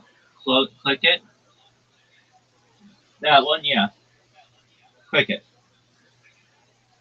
Did you click it? Yeah. It's taking me a whole nother. Click it again. Okay. Now close that. Yep. Now Okay. go back. Click it again. Close that.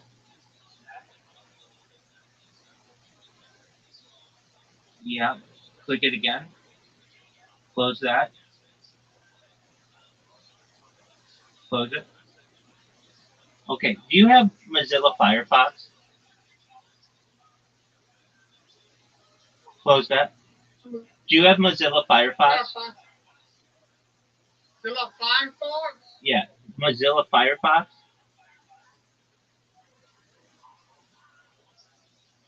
It's okay. It's another kind of browser. Open up Google Okay. and type in Mozilla Firefox. M-I. No, Mozilla.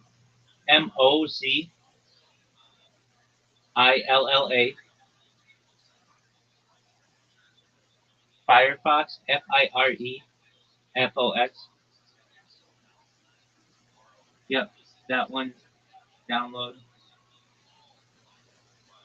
the blue one. Yep, you got it. We're gonna get you a browser that blocks all your pop-ups, so you won't see advertisements anymore, and it'll be much more efficient.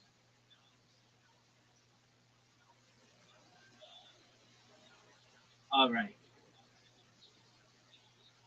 How much more percentage does it have to download? Something.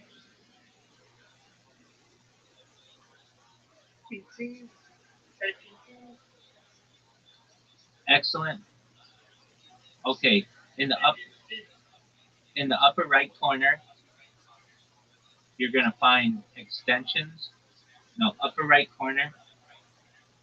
There'll be like three lines or like your settings. Right. Yeah, that one. Okay. Look at extensions,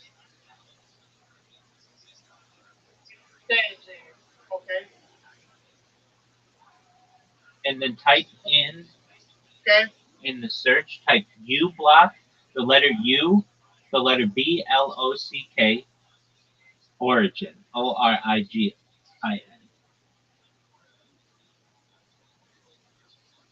U block, You blocked. origin. Yeah. And if you search it, it'll probably come up. Urgent. Yeah. Don't worry about the origin. Just U block is fine. Hit enter.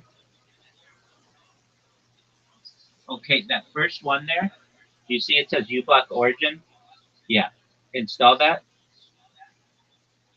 This will block all your ads. Okay. So now take that link that I gave you and put it in Firefox.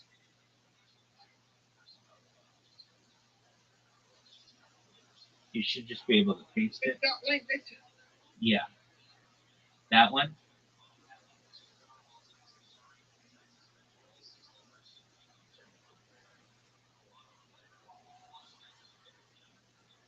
There you go. Okay.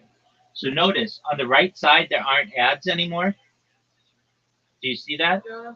Okay. Now Yeah.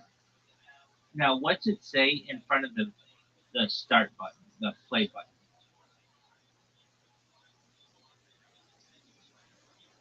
This thing will hang 11 seconds.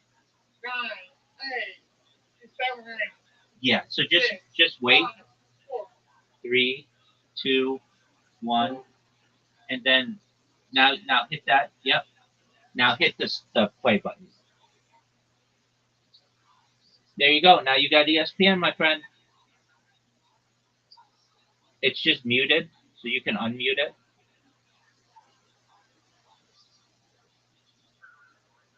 There you go. Pretty neat, huh?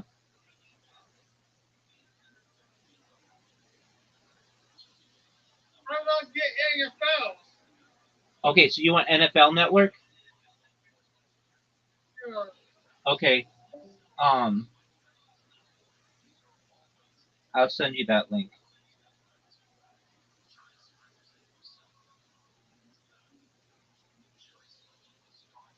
NBA. No, you don't want NBA. I'm sorry. No, you don't want that. I'll send you the NFL link. Yeah, I'm watching it. So, NFL. That's okay. Bills and the Ravens. I think they're playing that game again. That's why I didn't send it to you. They're playing that game again? Well, they're just replaying it. All right, go to the link I just sent you. Let me know. I sent it.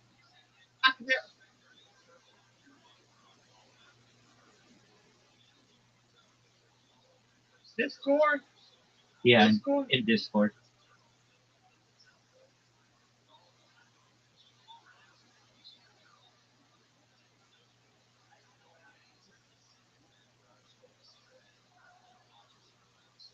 It's already in your Discord. You're already logged in on Discord. Yeah, there you go.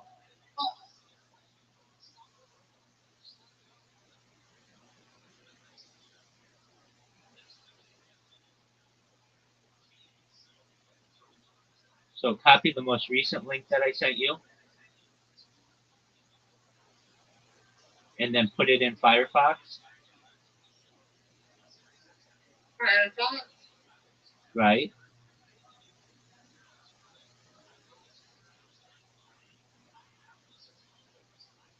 Paste it in the browser. Okay. And then just wait till the timer goes out. And then hit the. Just wait till the timer goes out. How much time's left on that clock? 8 seconds. Okay, so wait 8 seconds. And then it should go away.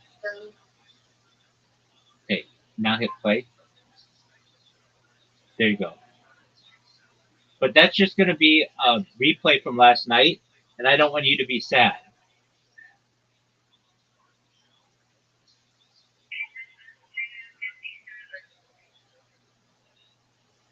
Do you want a site for movies and television shows? Yeah, send me a live TV show. It's not live. Live television. No, it's not like that. Well, you can get that. I'll get you that. Just one moment. I'm sorry. I feel like you want me off, Rabbi. Not at all. I'm helping you because I want you. No, I love when you're here, Brandon. Don't feel sorry. Don't apologize. I want you here.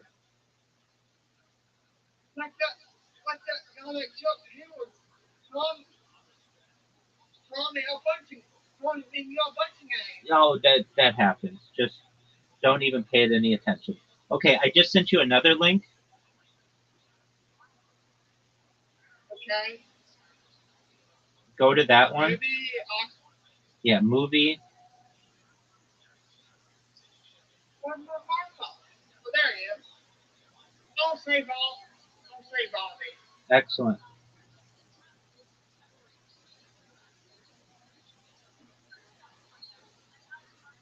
Just to log in.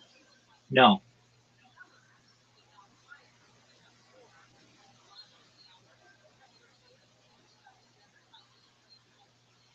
Not that Discord, so I don't use it. Live TV. Movies. Yeah, so, like, what's a TV show you like? I like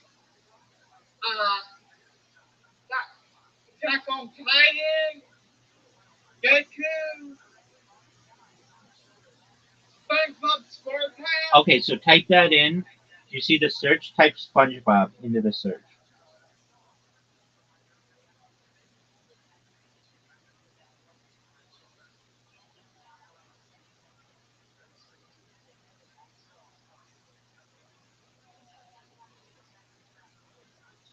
There he is. There you go. Now click it. Find it on these. I typed it wrong. Okay, it's SPONGEBOB.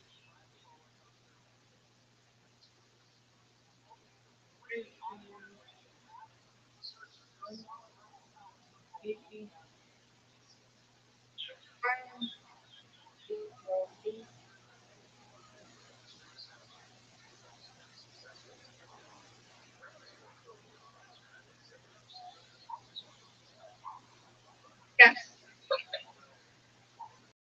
So find what you like. Do you see one that you like? I like SpongeBob SquarePants. Like the cartoon, right? Yeah. Okay. So you clicked it, and yeah, pick one of those. There you go. There you go. And you might have to click a couple of them, but you'll be able to find whatever you need. streaming app do you use? Because I want to use it too. Absolutely. So I'm watching it. So hit go back. What live streaming app do you use? Like the live stream? Are you room in your room? YouTube. No, your live streaming app. Yeah, I know. I use YouTube. What am I live streaming on? Yeah. YouTube. But you live streaming through YouTube. Rumble. YouTube. Rumble. YouTube. YouTube. Yeah. Oh, YouTube. Two. Right here. Let's see. You sign in. No, you don't have to sign in. Just go to the search. You don't have to sign in. Just go to the search and type my name, Rabbi Rothschild, Rabbi space Rothschchild, just like it's spelled in here.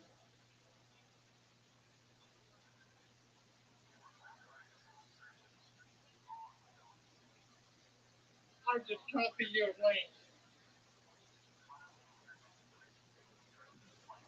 Yeah, the best way to do it is, do you see in the upper left part of this Discord, it says the red circle 24/7 YouTube streams? That one. Copy that link.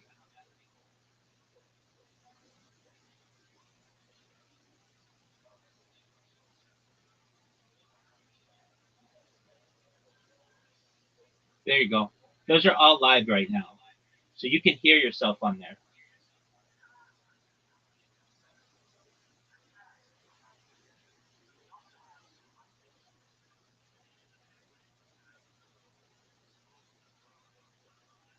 Which one are you using?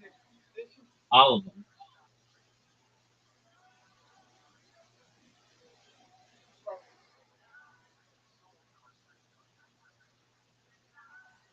Oh.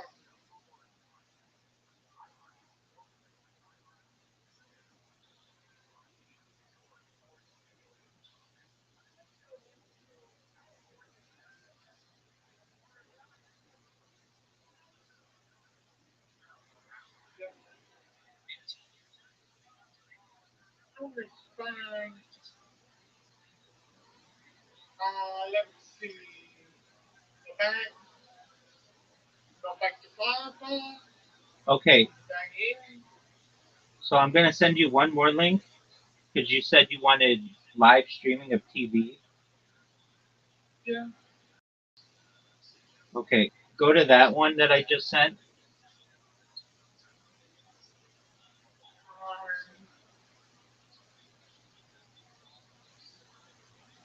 Rabbi Rothschild. Correct? Local TV. Yep, copy that one. Go.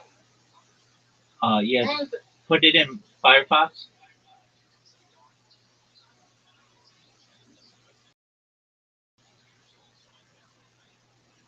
From here on out, if I ever tell you to put something in, always put it in Firefox because then you don't get ads.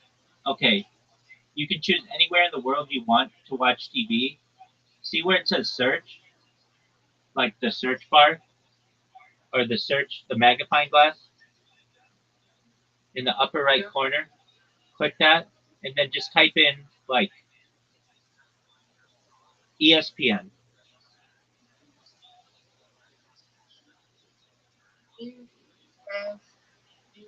and then hit enter.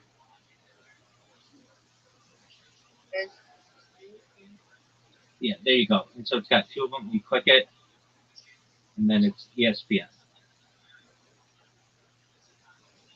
You like Nickelodeon? There you go.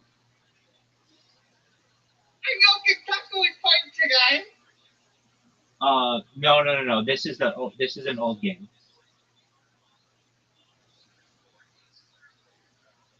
This happened this past weekend. But if you didn't get a chance to see it and you don't know who won, feel free to watch it like it's brand new. Oh, stop.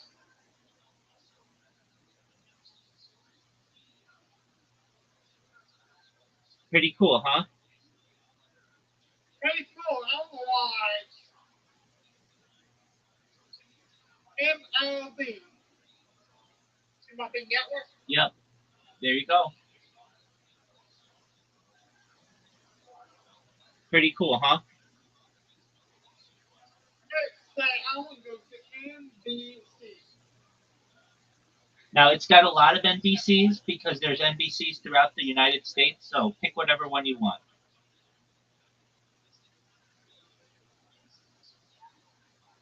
Don't find the one in Baltimore. The Baltimore Ravens are here. They may not have that one. It might be like Washington, D.C. or something. Washington, D.C.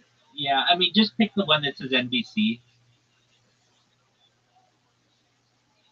Oh, it does have Raven stuff.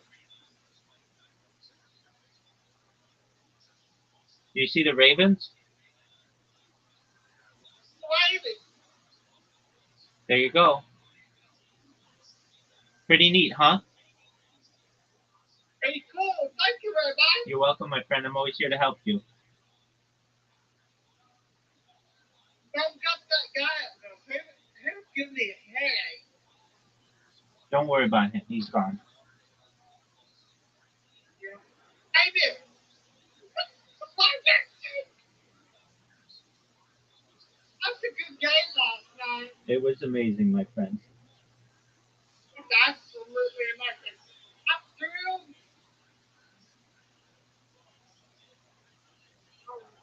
About this. I wonder if I can share the screen. I'm watching it. I'm trying to share go live. You don't want to stream that going live because if you do, it's a copyright infringement and you'll lose your account.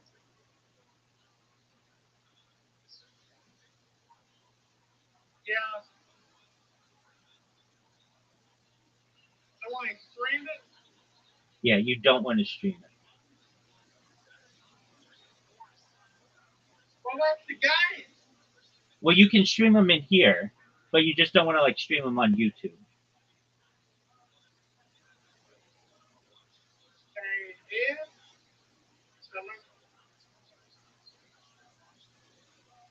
What's something else do you like? Do you like Nickelodeon? Log on to my Twitch. No. You'll lose your Twitch account. You don't want to stream this on Twitch. Now I'm trying to log into Twitch so I can watch stuff. Oh, okay. Well, you can do that, but don't stream television or anything copyrighted on Twitch, okay? Do you understand me? Yeah. So you don't want to any of the links that I just sent you, you don't want to put on Twitch or you'll get your account banned. Do you understand? Yeah. Okay, good. Okay. No need to apologize at all. At all. I'm being protective. I don't want you to get anything banned. Let's start with uh,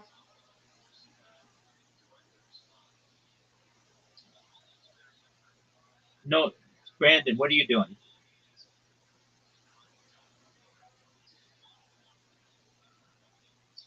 I'm going live. You're going live? No, I'm not going live. I'm not going live. Okay, don't stream those links. You understand that, right? Yeah. Okay. Because if you do, you'll lose your account, and I don't want that to happen. Okay. So I want you to repeat it back to me just because I want to make sure you understand. Those links I just sent you, say to me, I will not stream the links you just sent me. I will not stream the link that you just sent me. Beautiful. Excellent. The reason why I say that is I just don't want you to lose your account, okay? Yeah. Well, I get what you're saying. You're watching out for me. Exactly. Now you can stream those things in here, but you can't on Twitch. Don't stream them out on platform. Exactly. Simple. Excellent. logging in that Discord.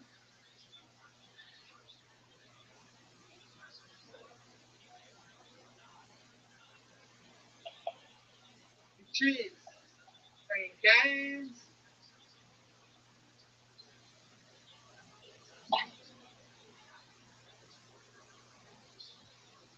bills in the red.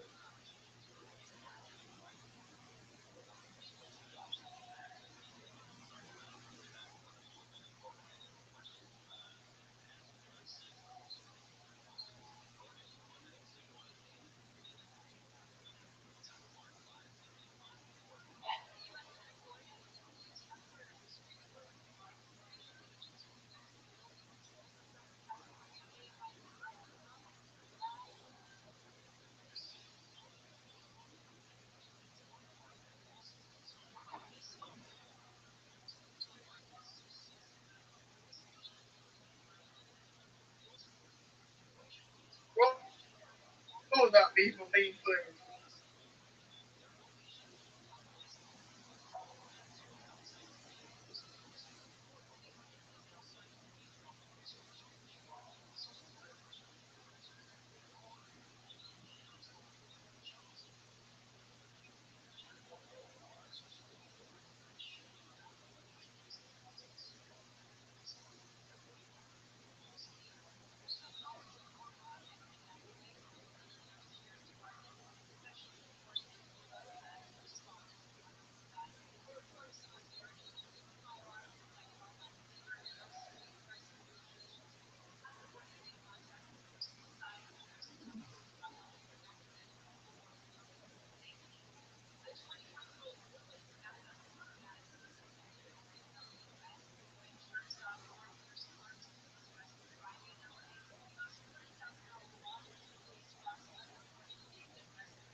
Never but out.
Shema Yisrael Adonai Eloheinu Adonai Echad. Great Shem.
bad news. Oh no. I go, tell me you're pregnant because I'll marry you right now.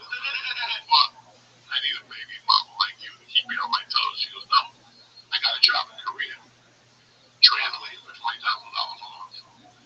That's a big deal. Oh, I was fucking heartbroken. Yeah, heartbroken. In the meantime, I'm calling him for support. He's never home. Where's George? We don't know. Fuck this George. Call tonight. I'm calling for 4 or 5 weeks. He's never fucking home. And I left Grandma. Come to call me. Okay. Later on, like I called him and his mother goes, he's fucking nuts. Come back here, help me out with the savage. The rest was history. Then I came back here. I hooked up with the white girl in the city. She knows nothing. We're in love like nothing happened. And I'm having a great time because she lives in the West Village on 15th Street. In a prime little apartment. Her and a girlfriend rent an apartment, $1,500 a month. I had a banger in the kitchen. The little floor on my knees, it was just little. And then when I was banging on a mouse went by, I'm like, oh my God, this is my type of party. Another night, do I got a story for you? I go over there. They used to do comedy on 15th Street, Broadway. She lived right next door to Susan Sarandon. Susan Sarandon and the actor lived right next door. And it was my dad Honda was on the corner. And down the corner was 15th Street. It was Goodfellas Pizza. And there was a bar across the street that did comedy. So I would go to a house, eat pizza, and then we'd go do comedy. It was fuck wild. One night, I decided to take my friends to North Bergen over there. You know the one? God damn it. The one that made me feel all right. Over there, I take him over there. That dude, I take him over there. He's jacked, drinking Heinekens. I'm like, look at my boy and shit. And next thing you know, he's making out with a girl. She had a thing, you know, girls put the thing on their head, and they have long hair. He came out of the backstage wearing it, and gave a zero fucks. Politician in our hometown. That's how fucked that. He's like, this place is fun. And I'll never forget that there was a hot, black chick. This is 1990s. This is 1993, and there's a black dude, and he's working this chick.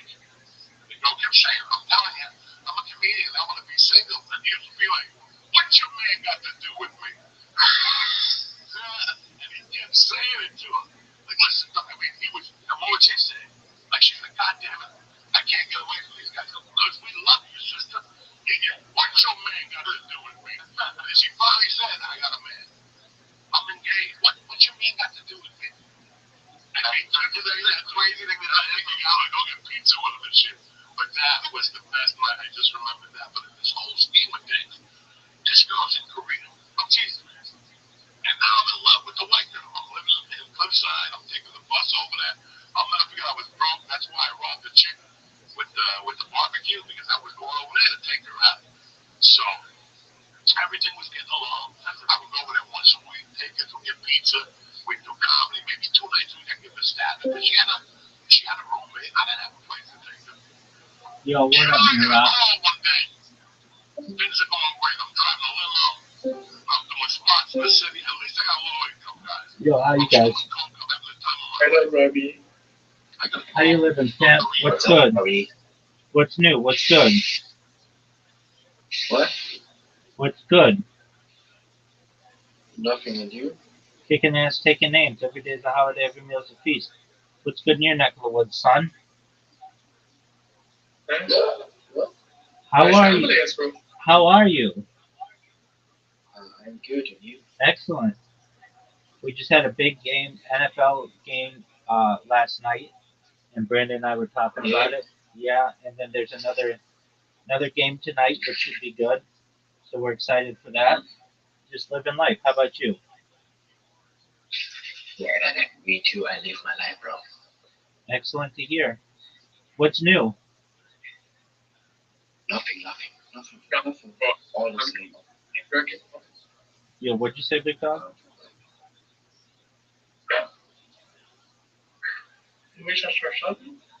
No, can you repeat? What? I'm drinking. You're drinking?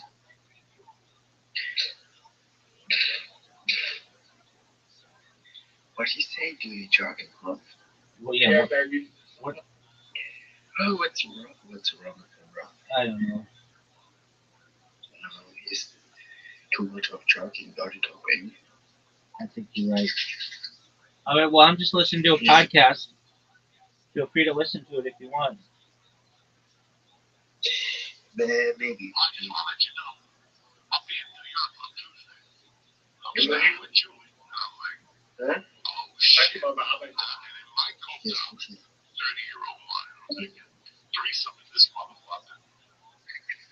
So Julie's the white girl. Julie's the white girl. Okay. The other girl's the Korean girl. So I called my friend Stinky. He's good looking. And I go, you're coming with me to the city. And Stinky was one of those dudes that he was so good looking at the time. He didn't even pay attention. I'll never forget it. The Korean girl goes, I go, what do you girls want to do? And the Korean girl, we're driving. Stinky's driving. We're on Broadway. Me and him just picked up like 2 8 balls. They don't know it. The girls don't know it. We picked up the coat first, and we picked them up. And we're driving. And the girl goes, I go, what do you girls want to do? And the one Asian girl goes, how about we buy a beer with a brown bag and stand on the corner? And my God, he looks at me, he goes, how about I pull over and throw you out? And he goes, now you're standing on the corner. He was like, no, I don't want them in the car. And now she wants to stand in the corner with a fucking, brown bag, like to be cool. That's not going to happen. If you want, I'll pull over, you can stand in the corner all night if you want it. So we went to a couple clubs. It didn't click. You could feel there was something in the air. Did both girls think they were on a date with you at this time? I was with the white girl, and I brought Glenn to talk to the Chinese girl, the Korean girl. So the night ends great. We drop her off. I make plans with the white girl to come into the city. I meet her at CBS building. She worked right by CBS with a family, whatever. Because one time I brought her roses and the alarm system went off. I went to the back door and the alarm system went off. I had to run down the stairs. Oh, please. So do this thing.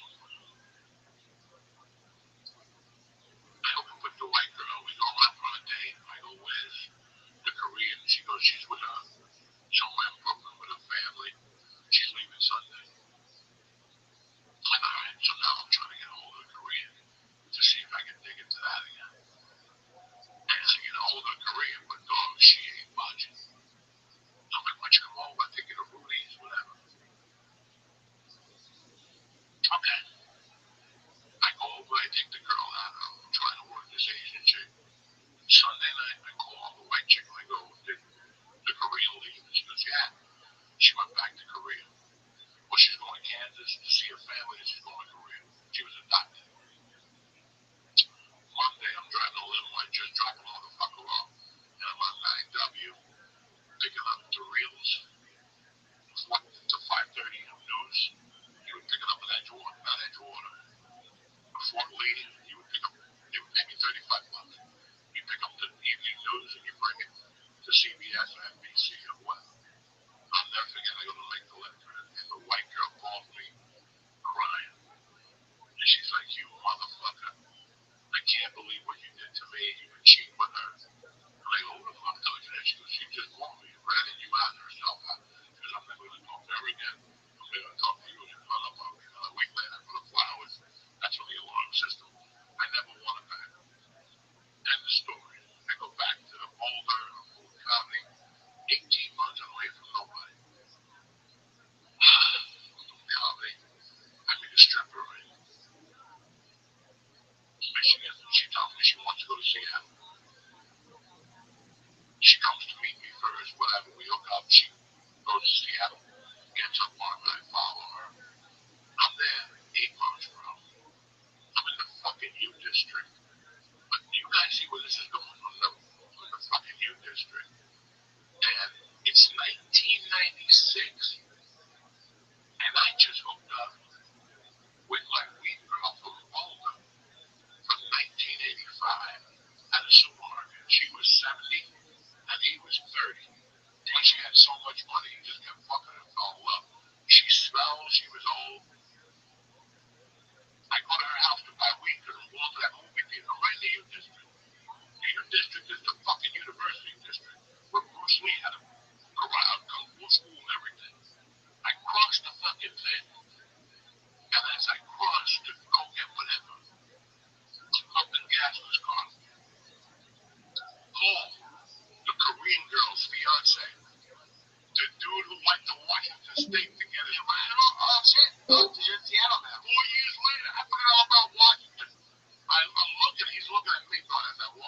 Rabbi? What up, big dog? This is 2 years later. This kid started crying. You don't understand how much I love her. I can't believe you fucked this. I love her. I was gonna go home to us. I dog. For like a week. I felt like dog shit. Well, wait, I thought they weren't broken up. They weren't broken up. No, they just, they left it open and they saw each other. They were in love. But she waited like guys, like a week. That motherfucker wasn't even, he didn't get an apartment. I was already having relations with him. That's pretty crazy. That's crazy. How crazy is that? And I thought I hugged him. I gave him my number. Yo, listen, man, we were all in a bad position. And he's like, she was a fucking whore. And he just started crying and crying. I'm like, no, she wasn't a whore. You left, Julie left, you put us in a fucking bad position. He tried that, and he kept crying. Sure. People tend to do that. I felt really fucking bad. I know what I intended to do. I didn't think they were going to get back together. She was crazy. She was hot, smart, filthy smart, and fucking crazy. Like, I would pick my daughter up and then have to pick her up. And, if my daughter fell asleep, she'd say, what are we doing? And I go, we're in a fucking car. Like, are you fucking crazy with my kid in the back? Like, that's how out there she was. Yeah, I mean, you messed up, but it's also, she was going to do that with somebody. It's not like it was like only you. Listen, we all have to say persuasion. I never thought anything of myself to even get myself in that position. But between the drugs and the fucking missing the white girl and all that shit, that's what happens. I'm not counting. I was wrong.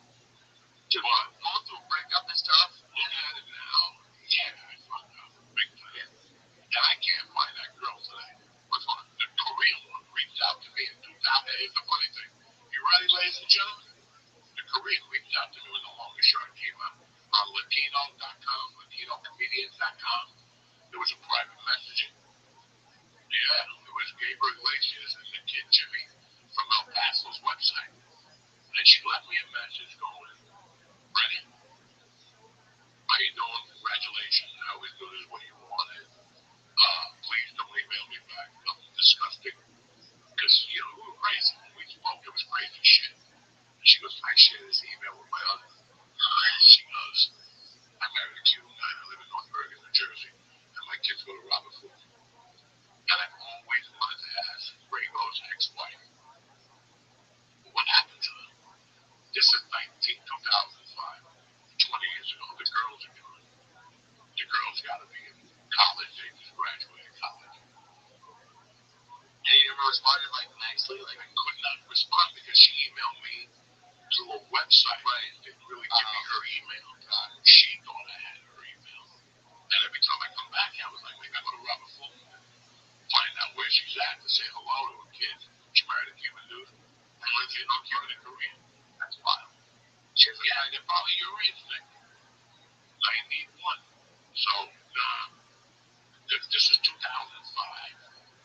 So, yeah, we were Robert Fulton. That's crazy, guys. So let me tell you about my fucking weekend. Just so you motherfuckers know. I love you guys. I love people. But there's a line in Goodfellas that I heard when I first went to see that movie. And my head blew up because that's exactly who I am. And since then, it's like 1991. And mine was, we always hung out, but there was never no outsiders. Never.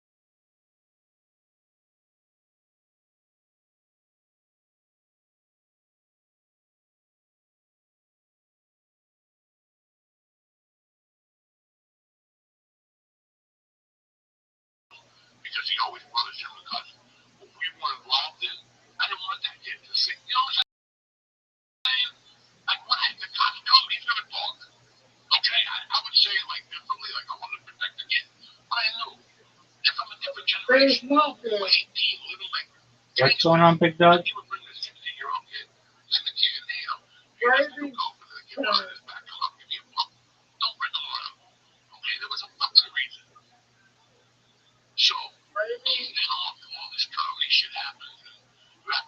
And last in November, I started trying to just get out of my house. I just want to get out of the house. I just want to be a normal person and be able to go to a bar or a restaurant and people don't come up to you and fucking, what size is Joe Rogan's foot? I don't fucking know. So, January, I knew it was a waste of time. People have no manners. They don't give a fuck if you're on mushrooms. They don't give a fuck if you're on smoke. They'll continue to give you the abuse. So I said, I'm just going to smoke pot and go to my original plan.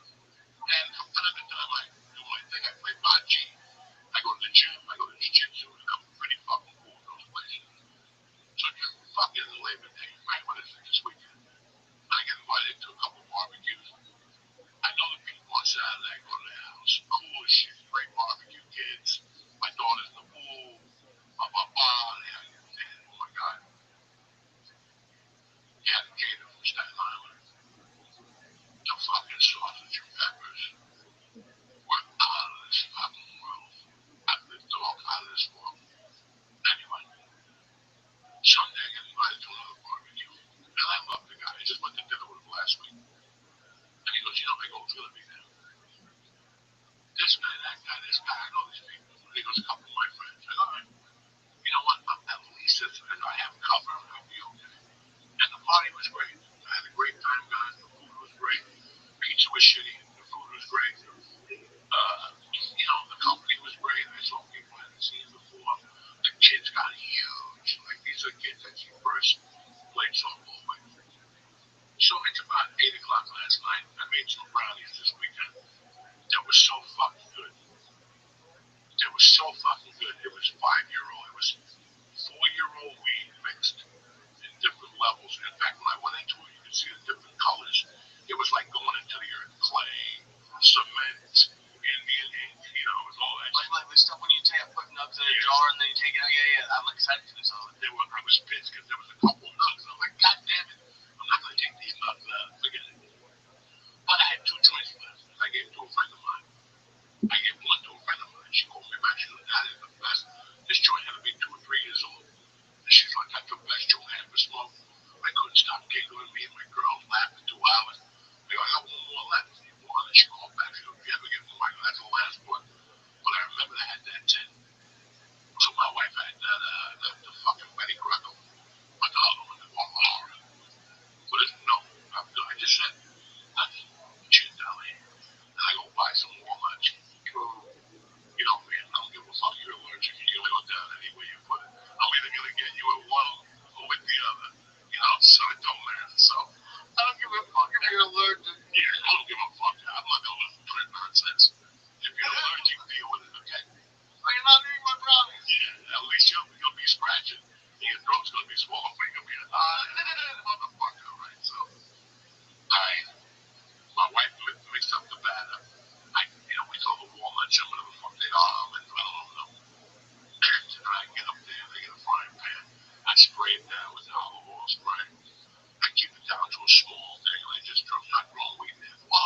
dad today.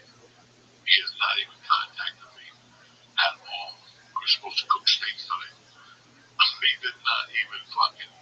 He lives in our city. He was with a lady. And she said that she got home and thank God she was in bed because she didn't feel her legs. And she had water by her. And, just hilarious. But it was her, another mom, the coach's wife, and another mom. I was sitting there talking about, when you get in trouble, you get in trouble as a kid when you come home at 3, and your parents are home till 5, and you start searching for shit. And you find like stupid shit that belongs to your parents. You find like your mouth vibrating, you don't know what it is. You think it's a back massager or whatever. That's the first thing you find. Talking about a 10 motherfucker sniffing. You don't even know. So you're the other way. They put that little mouth vibrator in their nose and give it a whiff.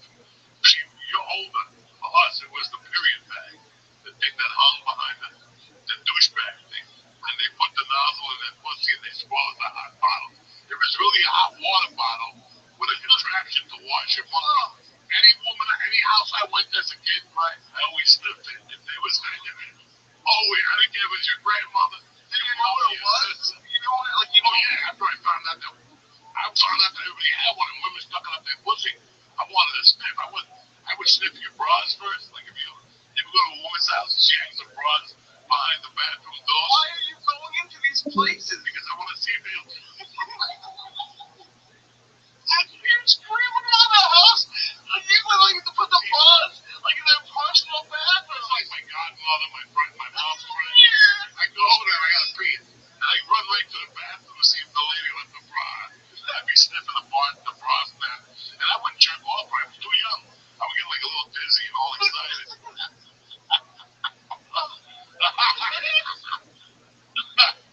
But I had a particular godmother, aunt. She was an aunt.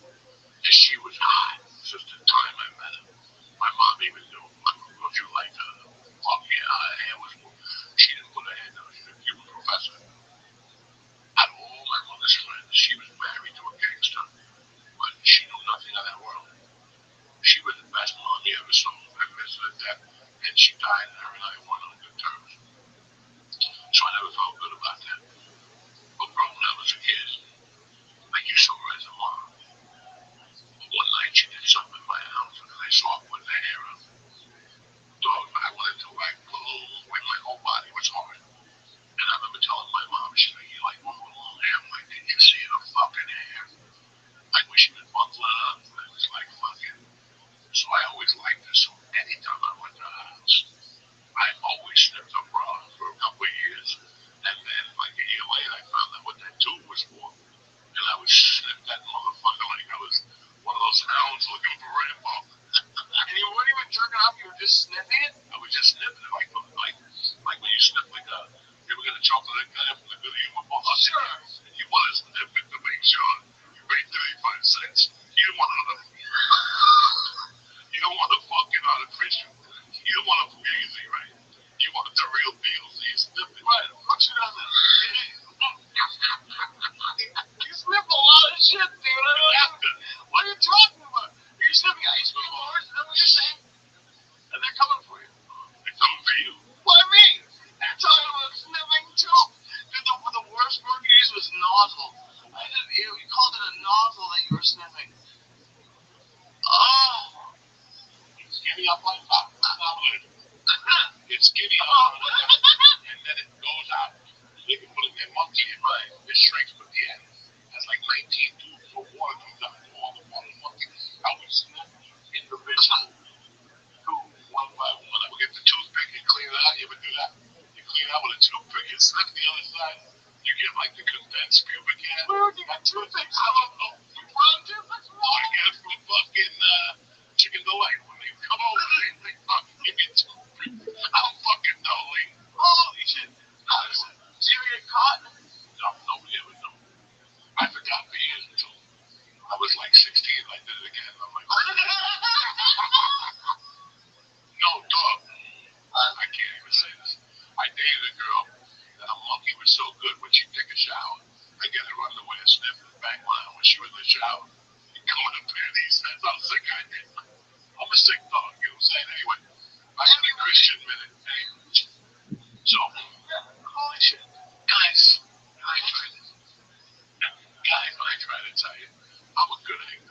try a lot of fucking things. But sometimes you get high and you get comfortable, and then something happens, and you're like, you know what, man? This is why I don't go out. So last night I'm talking to these moms, and we're talking about 3 to 5. What happens to kids from 3 to 5? They snoop. How we all snoop. And I look at this guy at the table, and he's got his phone looking at me. And the mom that I'm sitting next to is a teacher, and she's cool, but she's skinny but tough. And that mom is not the mom you want to mingle with. Why not? Because she's crazy. And she'll tell you that she's beautiful. But she'll tell you where to go. I've seen her do it. So, I'm looking at this dude, and finally, the mom goes, hey, what are you doing? And I go, are you taping me? And they go, who's you? He's hammering the guy. But I know the guy. I got to know him great. I know I've seen him around. Oh, really? Man, oh, Jesus. And this lady went home. This lady's like, I'm a teacher. We were over here talking about, kid, what the fuck are you taping me for? And then this lady's like, you better fucking delete that. Hey, Rabbi. What's up, Tim? Can you not want to stay I'm saying AFL. I'm watching. Women, I'm like angry with you. Fucking made it racist. The guy's like, look, Come here, I gave me up there. That. Okay, Doc. He was so embarrassed. He packed his kids. He went out first. His wife had to go looking for him. Then he sent his wife in. I wasn't angry, guys. I wasn't angry. And I don't feel, I'm not going to say, I was so violated. I didn't. But now you know why. I don't know. Dude, I don't know because that's what you have to post it on YouTube. Yeah. But honestly, I think they're not even, they just want to prove to their friends that they saw you, maybe. It doesn't matter. No, I'm not saying it's a great answer. They show it to you. Let's say I go to work tomorrow, okay? And I work with a cool fucking dude, and I work with a cool dude. You're Jewish. Thank you. But I'm over there talking about, no, but I'm not saying a funny thing. You're just Jewish. I am. But you're a different type of Jew. Not you and me in our relationship, right? The dude at work who's a fucking boss, right? And all of a sudden he plays me like, oh, I like him. But all of a sudden I go, fucking the Jews in Jersey are the ones that killed Jesus. What if you're one of those Jews that gets offended with you? I don't know if you know the Jews from Jersey. The ones like by Short Hills. Oh, God, I'm not calling nobody out here, but they're a little different. There's some Bergen County has some Jewish areas. They're a little different. And they're cool, but they'll get offended, is what I'm trying to say. I don't need that in my life. You know what I'm saying to you? Right. I don't need this guy going to his temple on Saturday. I said, my friend take Joey Diaz on a barbecue, saying anti-Semitic fucking jokes. You understand me? Because in our world, we fuck around like that. I met a Panamanian today. We talked about Chinese food in Panama. Okay, I'm thinking about my Szechuan. Oh, she said that Szechuan is hands down. It's as authentic as can be anyway. Sorry, what are you saying? You were saying, What'd you say? Right. That's wild. And that, you don't, No, it's pretty clear. I'm comfortable.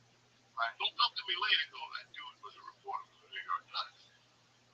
Like, by the way, that girl is a reporter for the New York Times, and you were talking about Epstein, Liz, trying to be funny. What did you? Why did you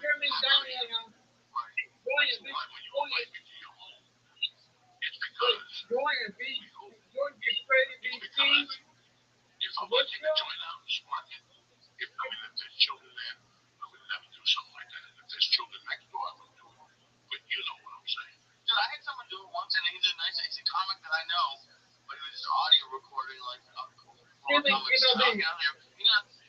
was like, oh, I just sometimes, Okay. and I don't know what it's about, to be honest. And today, listen, 10 years ago, we sell the tapes. 10 years ago, this is lunch with Uncle Joey.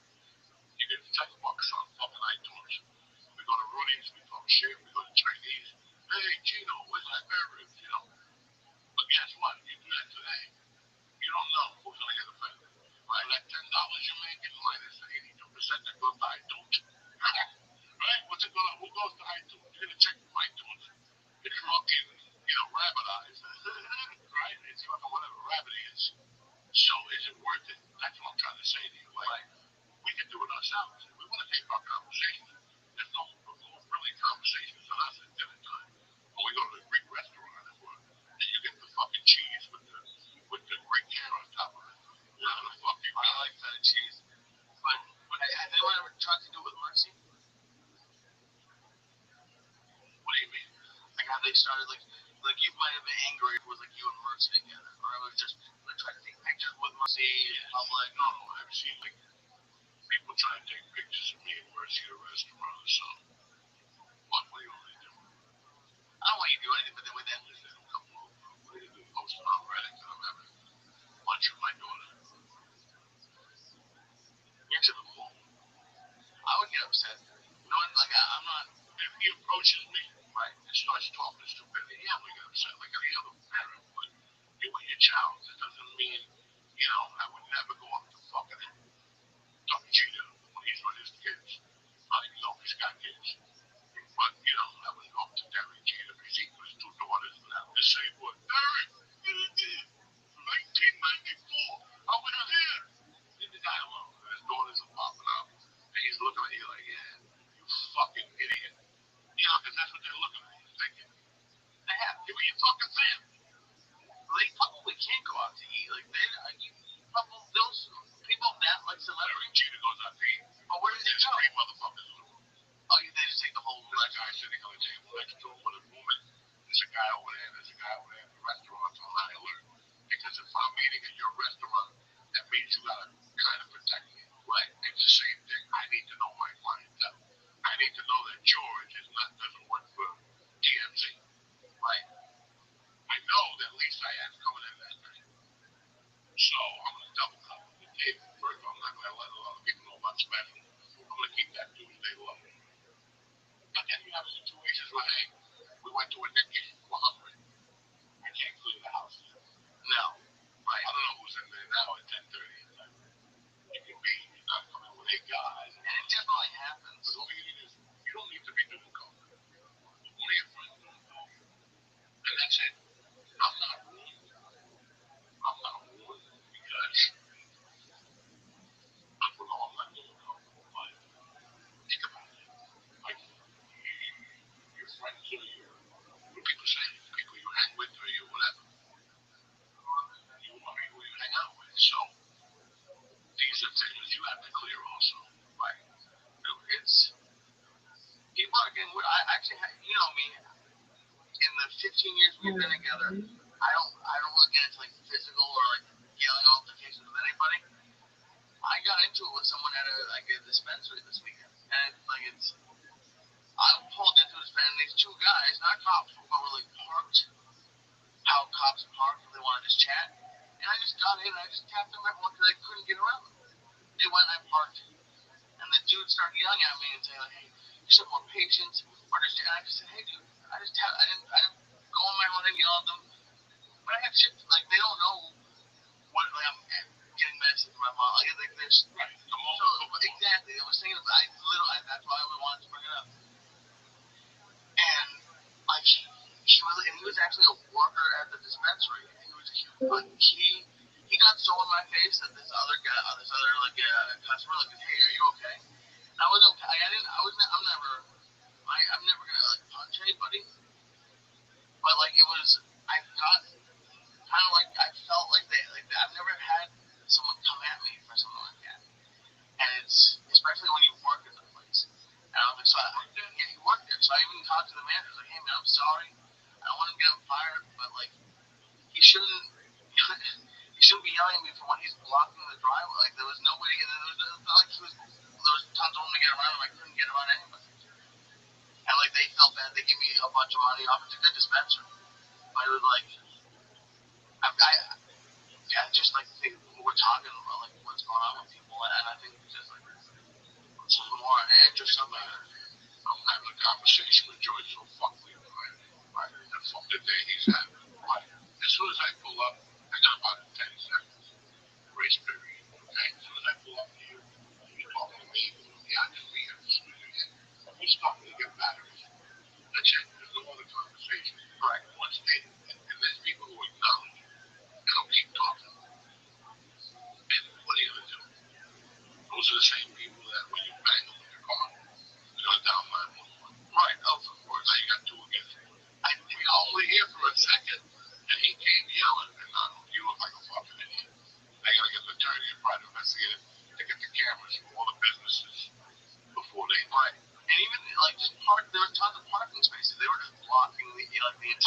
Welcome to the fucking city.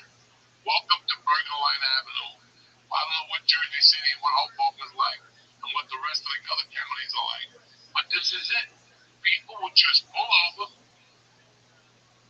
How about the people who just pull over? Let that people cut me off and stop for a yellow coat. Like, not even like give it a try.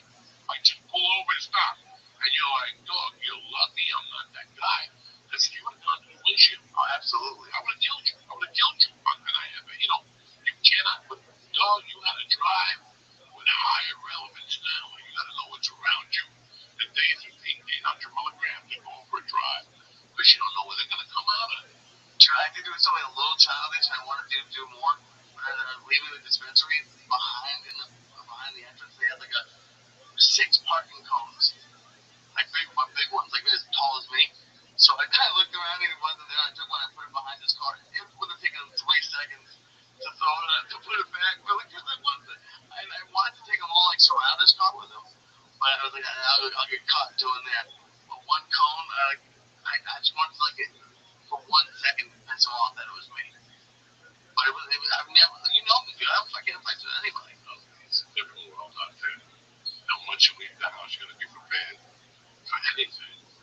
People pull over, they cut you, or they just stop. They will stop there. Fortune, the least way is the game. Yeah. You watching it? I watched it yesterday, my friend. You watched it yesterday? Yes. I mean, it's the same shit. So, you know what I'm saying? Like, here we are. I'm not saying that we're bad people for doing it, but Oh. I mean, I'm still watching, keeping my eye on it, but I know what happened. People just kind of scoop around at the end. Yeah. And like I want to look at the Rabbi and get pissed off. to see what happened. Sometimes you'll just fucking, I gotta go. And when it's you doing it, it's okay. But when it's everyone out there fucking assholes doing all the time, oh yeah, I don't think you ever stop. I never stop. It's one of the right till the very end. You know, and that's why we're fucking hypocrites. But I don't listen. One thing I'm not for the elite telling the day we were going somewhere. And a cop that was training for the Monday. We go to the doctor? Yeah, no, we were going somewhere 8 in the morning. Yeah, I think Monday fucking morning, you and I were going somewhere in Burbank, and it's bumper to bumper traffic. Like, are you fucking kidding me? And we get to the thing, it's a cop. And the guy couldn't park this way. He parked like this. To be an asshole. So now cars had to go around this California. Get scared. No, you go. Fucking you go. It's never coming back. And they fucking sat there. And by the time we get there, I wonder what's going on, Lee. And it's a homeless guy. And 2 cops like shake him down. Like, this is Monday at 7:45. This is your job. I'm going to go pay for that shit. Beep for the fucking car. Dude, I was driving, and you fucking beeped my car. I'm ready to yell at the cops. You cocksuckers. And I'm like 25 cops. You can't be this fucking stupid. You need to protect and serve. How are you protecting and serving right now? If you come after me, I'm going to take a picture of your car and show Lieutenant. It's Monday at 7:40, Lou. Look at this fucking car. Yeah, I'm going to go in there. Lou, where's the Lou? That's how they call him on all the TV shows. Lou, let me talk to you. It's Lieutenant Brave Lou. Let me talk to you, okay? Cut this shit because I'm pulling over you. I'll get the fucking Puerto Rican and the public about safety, and me and him start hobbling. You won't be looking too fucking good, okay? Don't let me mention Joe Rogan podcast and shit. I got fired up. I'm sorry. Anyway, I'm fired up. Because something's happening. Listen, I don't know if you guys know this is my time of the year. My dick gets hard right now. That's it. It's over. The stupid shit is over. Think about it. That's it. You jumped around. So what's going on, Hydra? I'm gonna get that tooth fixed. Hydra, can you hear me? Hydra. Hydra. Yes, I can hear you. Excellent. How's your day going? How many accounts do you have? A few. Hello. How's your day going, Hydra? How's your day going, Hydra?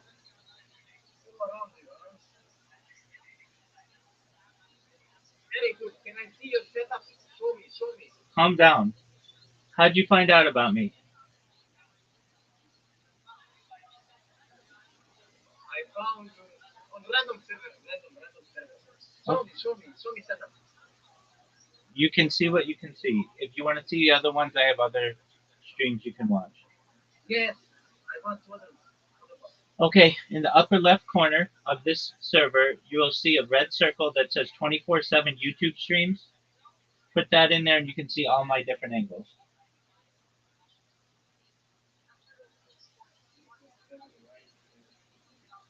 Yeah, thank you. You're welcome. How's your day going?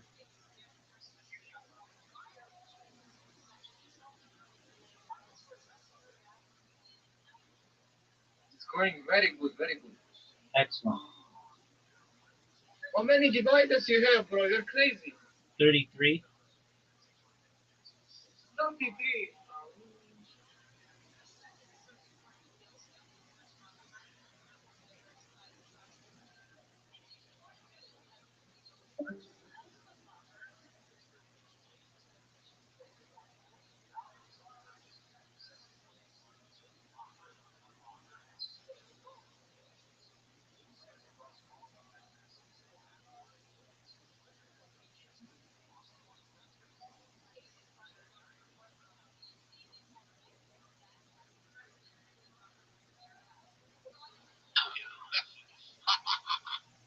Guess what? It's September, motherfucker. It's scary for some people. I get scared. So I get so scared. I go, okay. I just got a notification that our rating span was banned last night the game. What happened? I just received a message that our rating span has been banned from the game. Okay. Right? That's what in my newsfeed just popped up. Okay. It's all on the score. I think that's it. Okay. Yeah, let me see.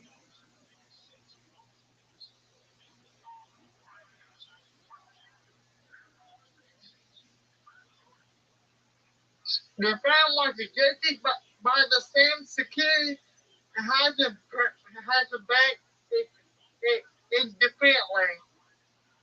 Okay.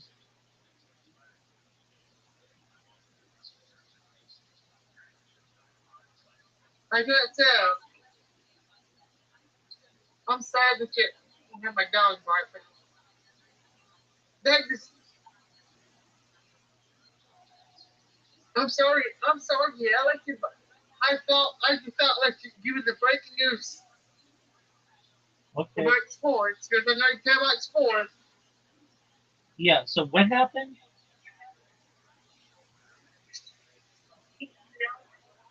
A raving fan has been banned independently. A Ravens fan has been banned where?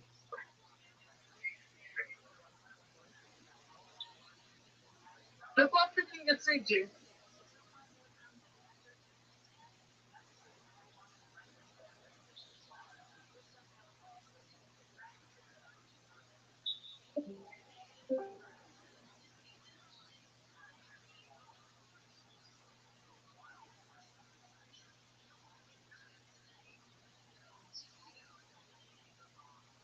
Yep.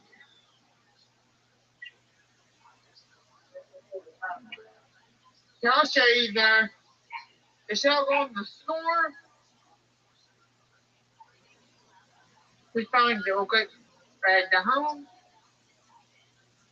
The fan was ejected by the same security and has been banned independently. Okay.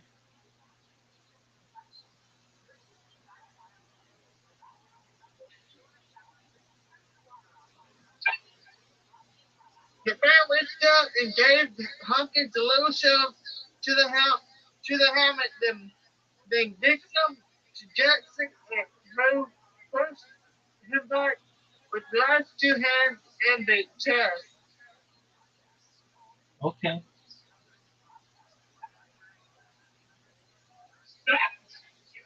Wow. Who was those sides? It happens. Dude, Ron's going crazy over just a sports thing. It's true.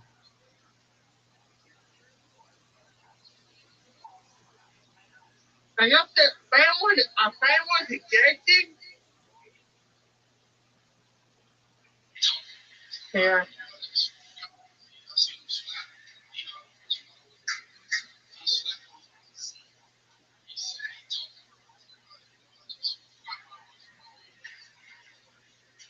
That family ejected.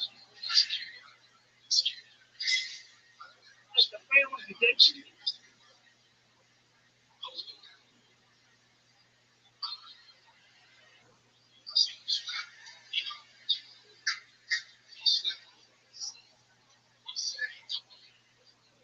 It's just silly. I agree. Just one second. I need to reset my browser.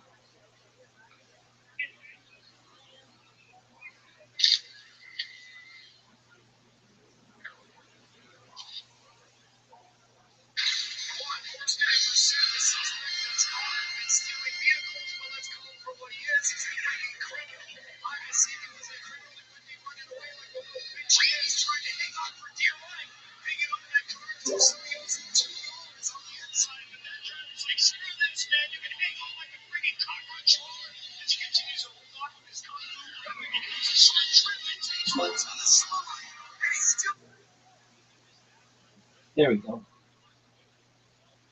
Test. Test. There we go. Can you hear me? I can hear laughter. Excellent.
Hello, Heidi.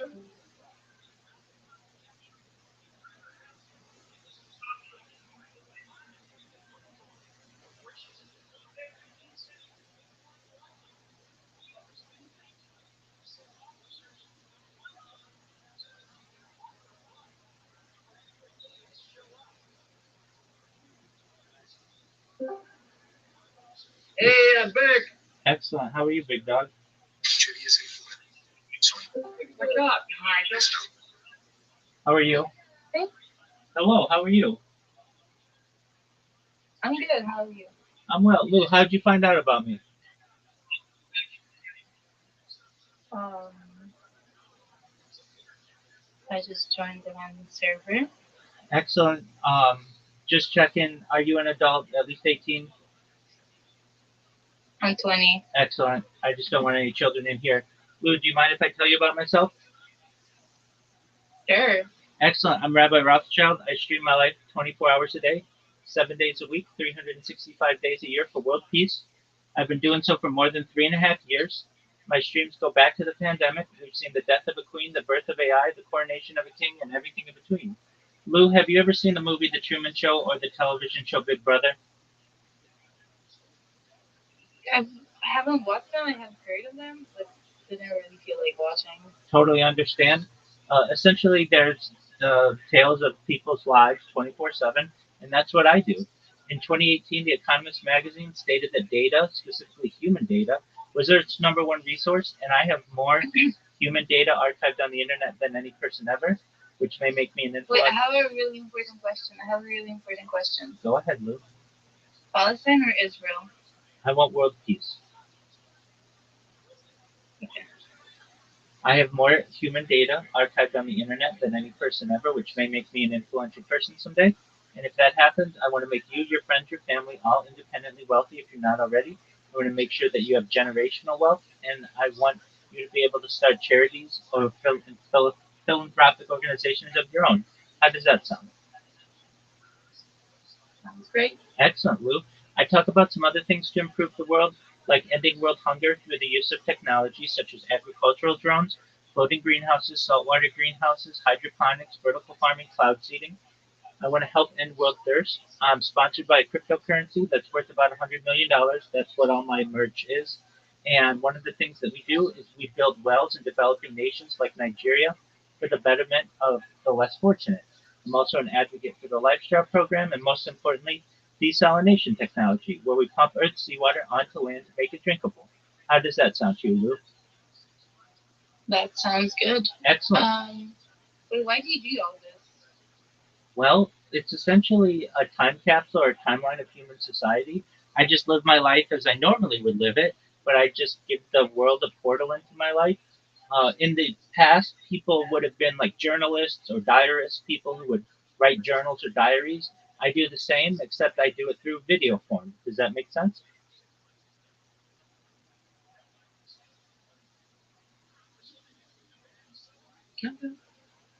I How t- old are you?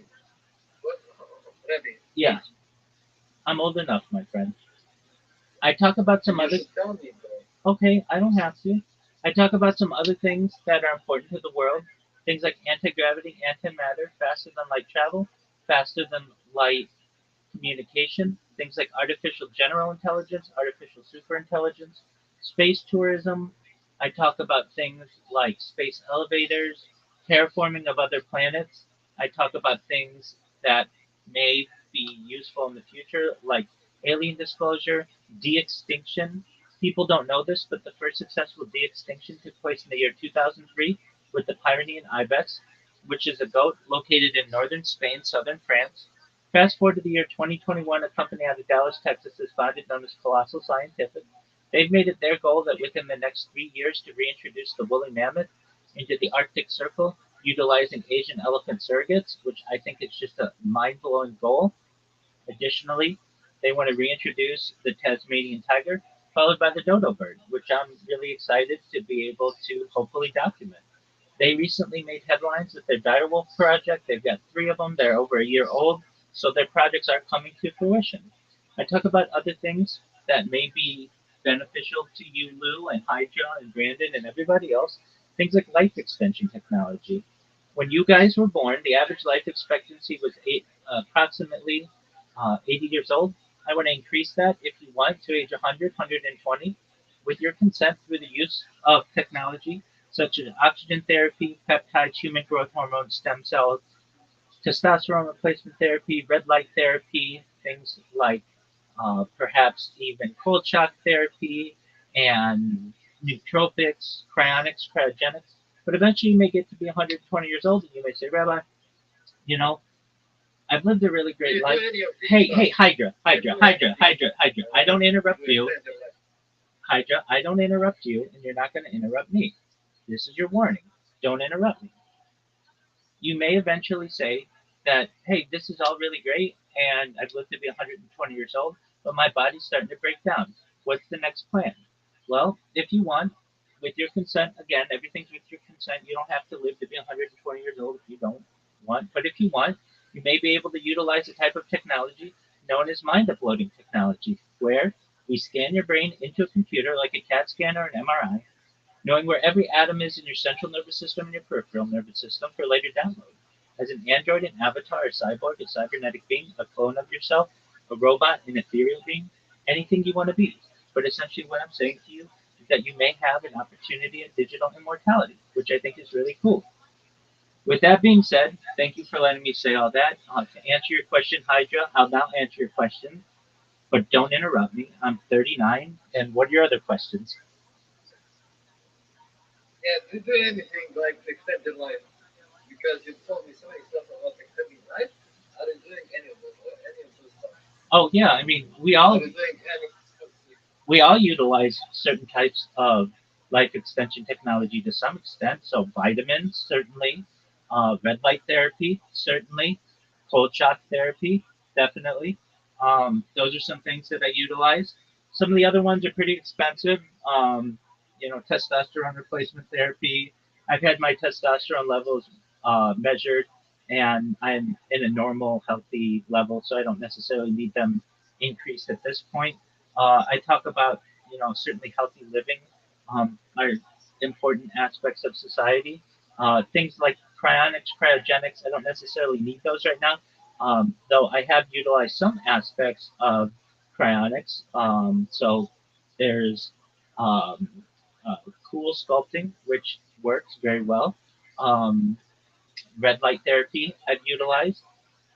Those are just some. So basically, I'm still young enough that I don't need to utilize all of them, but in the future I may. Wait, what do you think about Area 51? Oh, I'm all about it. I know a lot about it. You want to talk about it? Sure. Excellent. Well, it's located in the Nevada desert. It's about 90 miles north of Las Vegas. The nearest town is Rachel, Nevada. It's located on what has been renamed the extraterrestrial highway, or just off of that. It was established after the Second World War and specifically gained traction in the United States with defense contractors such as Lockheed Martin and Boeing to develop types of aircraft, specifically during the Cold War. Additionally, now the more secretive parts of what we think of when we talk about Area 51, if you want to get into that, is an area called S4. It's known as Site 4. Lou, do you know who Bob Lazar is? No idea. Okay, that's absolutely fine. So, um, let me just ask, do you want to talk about the alien parts of it, or do you want to talk about the aircraft parts of it? I think alien is better than that. Okay, Yeah, yeah, yeah. okay, okay, very well. Okay, so basically, we have the Roswell incident. If you're familiar with that, if you're not, essentially, it was allegedly a crashed UFO, a crash disk that crashed in July of 1947, and it was found by a farmer named Matt Brazel. Allegedly, he called the local sheriff, explaining that the material that had crashed on his farm was unbendable, some of it, and he couldn't burn it, and it seemed like it wasn't from this world. The sheriff called the local Air Force Base, and which was in Roswell. Even though it's called the Roswell incident, it happened in an area of New Mexico that's closer to a place called Corona. So a lot of times it's referred to as the crash at Corona. This this debris was taken and eventually shipped to Wright-Patterson Air Force Base in Ohio. Much of this alien wreckage was needed a place for it to be reverse engineered so that scientists could figure out how it worked. And thus, there are arguments to be made that Area 51 was the place where this would be done, with the cover of Area 51 being for defense contracting. So, starting around the early 1950s, we have uh, Area 51 start to get traction. And it's really, at times, it has a lot of names. It's known as the Nevada Test Site. Some aspects of it are. And so Area 51 is one of many areas on the Nevada test site. Uh, there's Area 52, Area 50, Area 49, Area 48. It's basically broken up on a grid, but about 15 miles south of what is known as Area 51 is something called S4. That's known as Site 4. And that's where the alien aspects of this technology occur, the alien reverse engineering. So, what is located there? Basically, in the side of a mountain are different bays, like garage doors. And there are approximately anywhere from 7 to 10 bays that are there that contain crashed aircrafts, crashed UFOs. And I asked you, Lou, earlier, do you know who Bob Lazar is? And that's fine that you don't, so let me tell you his story. So, Bob Lazar was an engineer at a place called Los Alamos, which is located in New Mexico. And he was a very interesting engineer and physicist. That's okay, Lou, you don't have to go. You don't have to listen to it. Look it up yourself, kids. All I want to do is watch this fucking guy.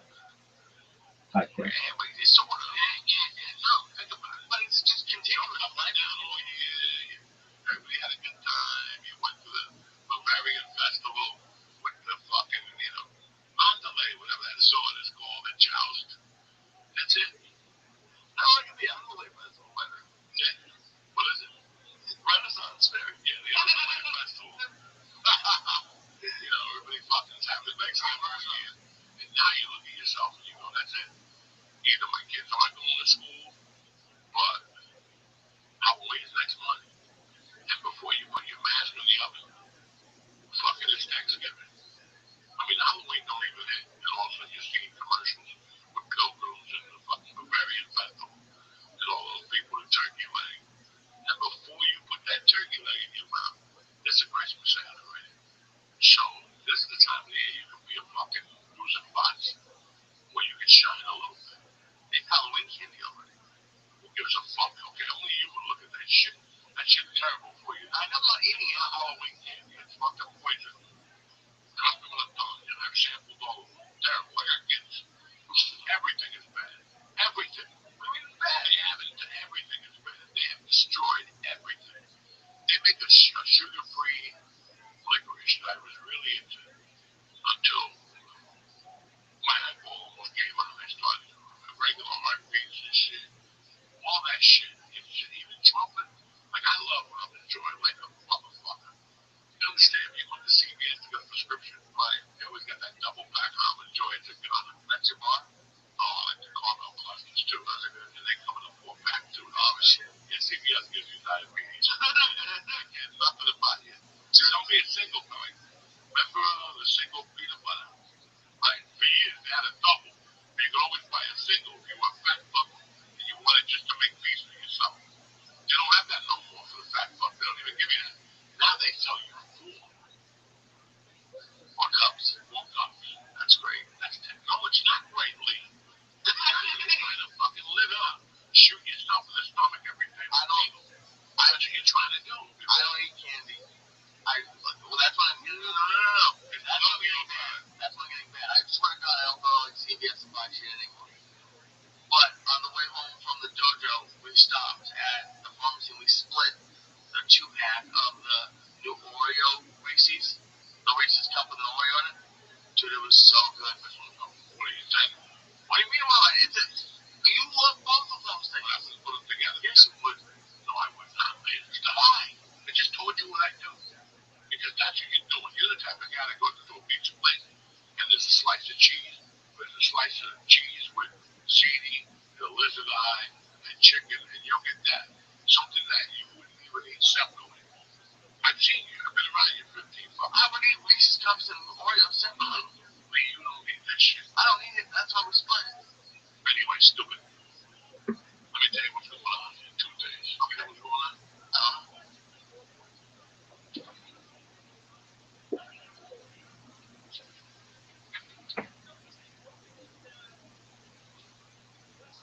A Rabbi.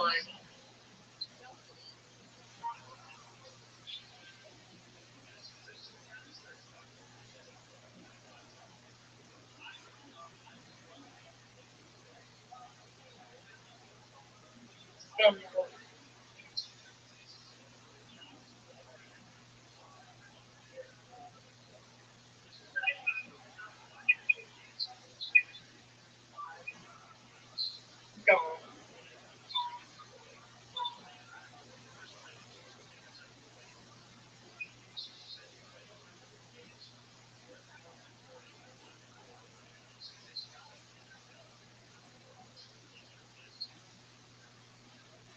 There you go.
Rabbi. Yeah, what's going on? Get to the house. What'd you say? I said, get to the house. Forgot What are you having? supper.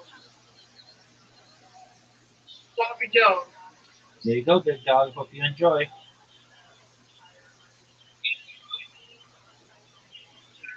I'm still talking to all night with you.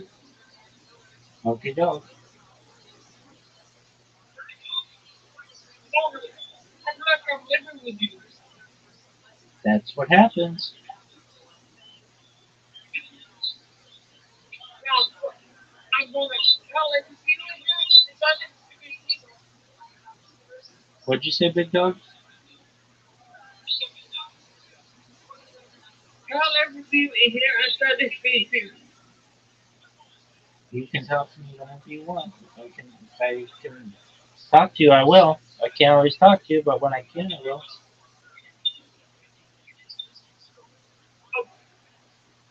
I'll live with you in here and start to speak people. Feel free to do it. Okay, I will. Excellent, big man. I'm also studying. I see that. My favorite scriptures are here too. Sounds great. Yeah.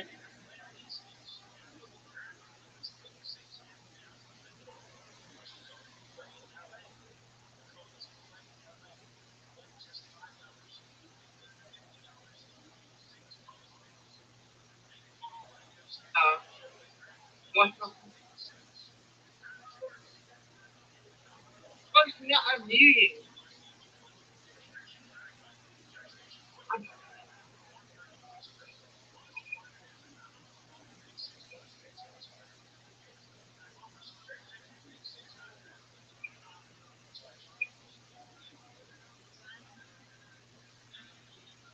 not like you.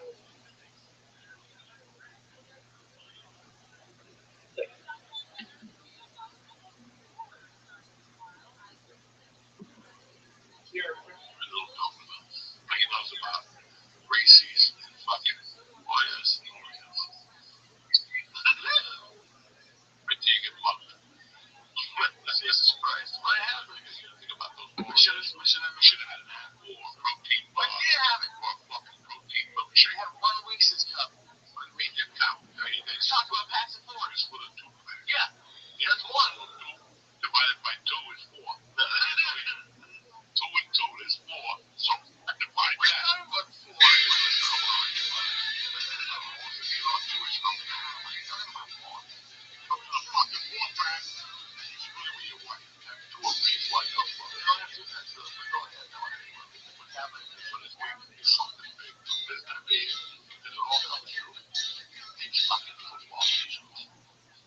That's what's going on. I think you should head far up your ass from that joust that you don't know that this Thursday is fucking football season. I can't wait. I do know, but I don't.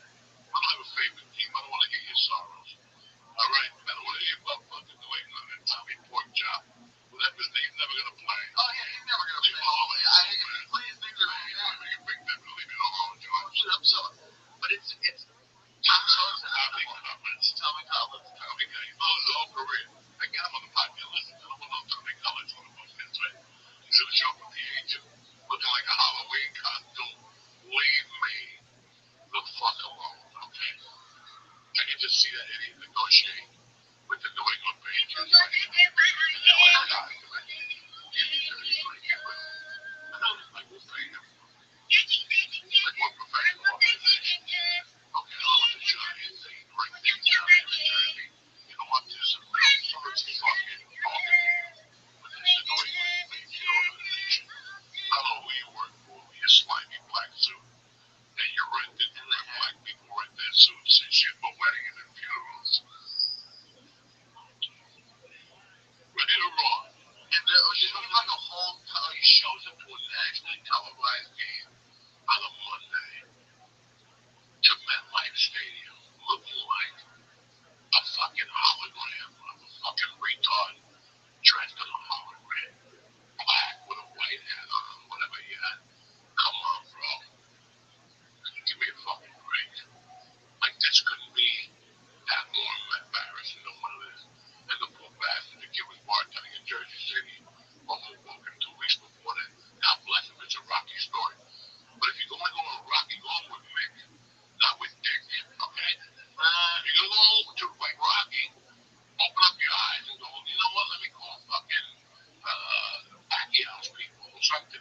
Let me call my dad. Let me call Aaron Rodgers and see if he can help me.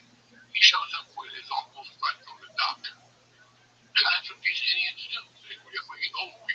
No. He's not a doctor. He's on the bottom rink over there with doc. He's your manager now. He rents a suit.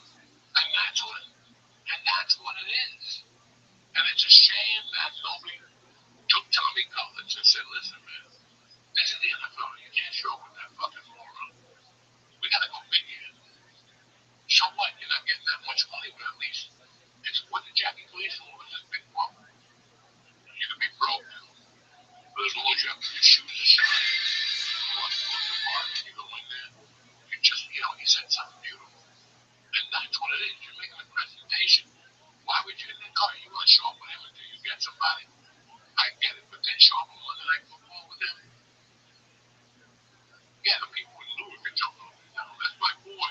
He bought that suit for me. He eats pizza here. He likes the eggplant here. You know what I'm saying? God bless. But that's not the guy you want to talk to the NFL with. That's the guy you go into a school play. You know what I'm saying? That's the guy like you go like to sign autographs for the pizza player. Because that's what he was doing.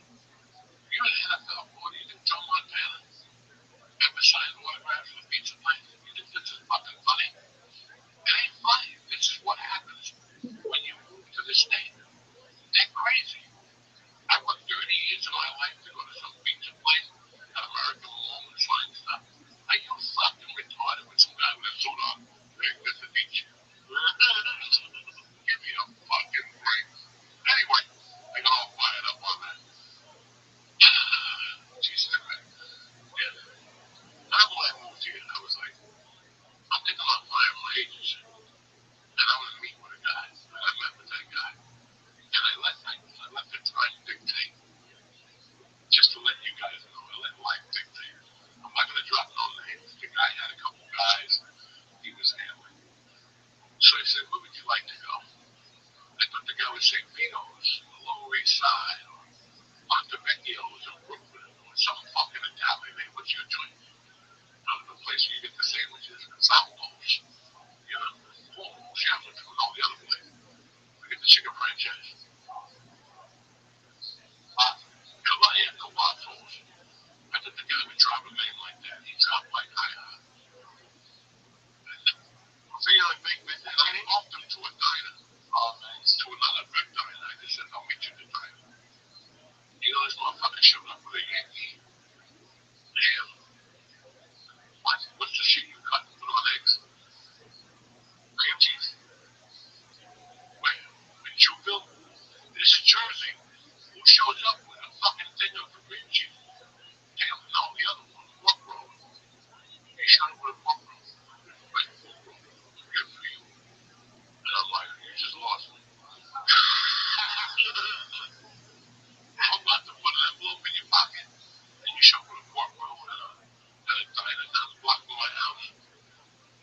We're going places. You go on your own fucking, you know what I'm saying?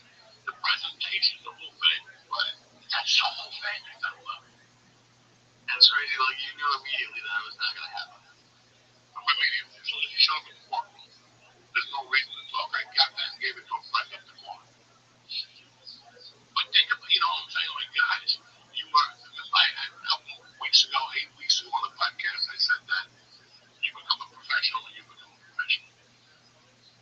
You decide. It's your decision. You look around and think, what the fuck is going on in my life? There was a booker I always depended on. My manager was in the city, always depended on this guy. Loved him. I trusted him. And every time it was a story. The job started Wednesday through Sunday, and it was this amount of money. By the time I flew in on the plane, leave constantly. Now it was Friday one show, and Saturday one show, and they were going to send me a check in the mail. I didn't want to mention his fucking name. Jesus Christ. So,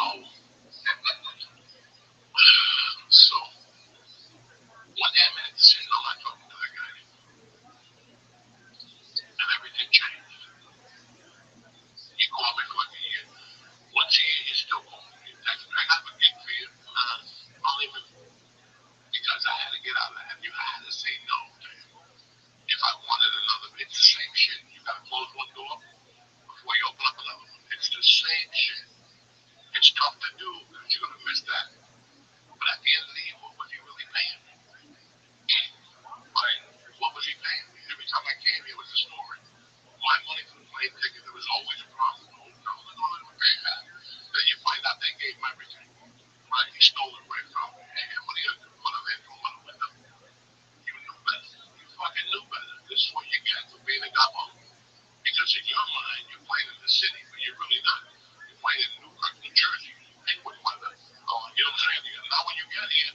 ask Nick for a ride. Nick's like, I ain't got 4 hours. 4 hours? Where am I going? You're going an hour from Lake Placid. You're going to go for $400? The fuck are you thinking? But shoot yourself. But you get caught up in, I'm going to come back and stay on Nick's balcony. Because I stayed on your uncle's balcony, so I know. I'm going to go and then I would go to these fucking places and showcase or whatever. But I was just spinning my wheels. I was losing them. And I did this once a month. I would take one of his fucking stupid gigs for just to be a little showcase at the funny bone on Monday. There's no showcase at the funny bone on Monday. I don't want to see your rapid ass. You just did a hotel on the other side of town. So you follow me, right? So it's the presentations. I mean, you go to a shitty restaurant, you go to a good restaurant, they give you the same fucking meat, the same potatoes, the same stupid carrots, and they design the dish differently. Your mind does that. Your mind does that on its own. We don't even need to go to some, if I go to Bruce's, you decorate a plate, it'll make 4 ounces of meat. Look like 22. That's what he went to school to do. Both he's a different type of dude.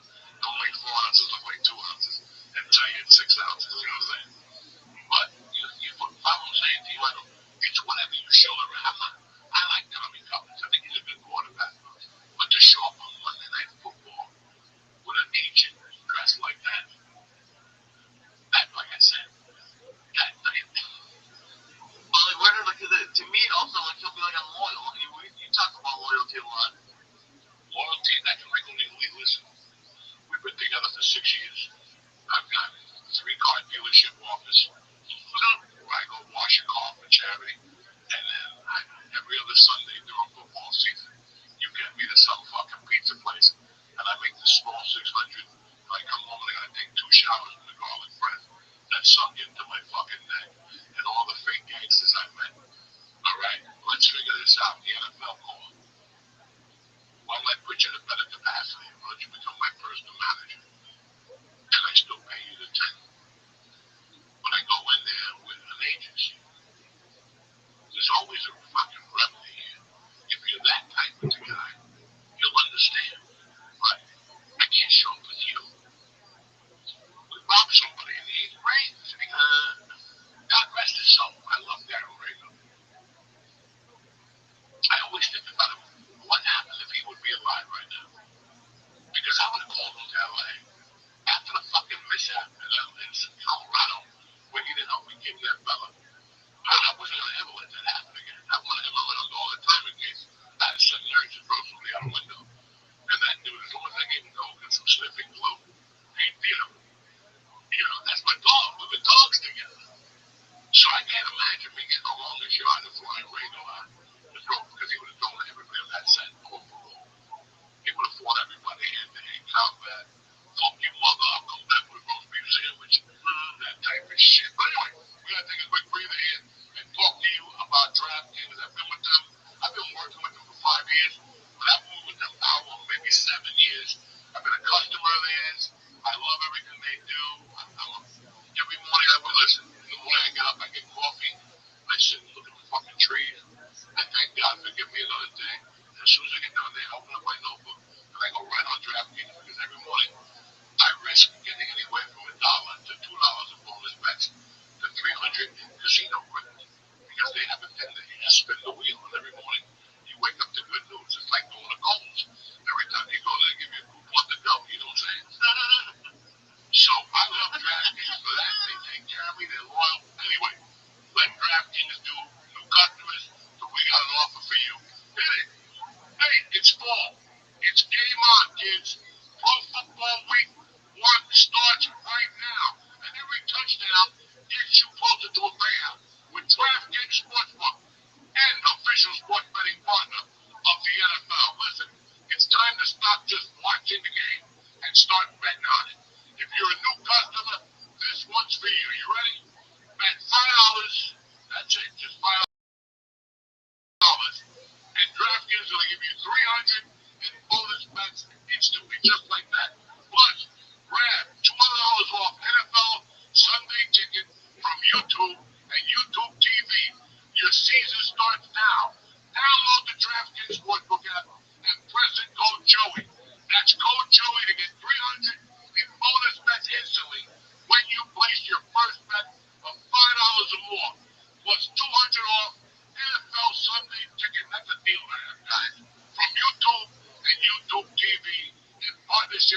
DraftKings, well, that's where the party starts, and that's where the crown is yours.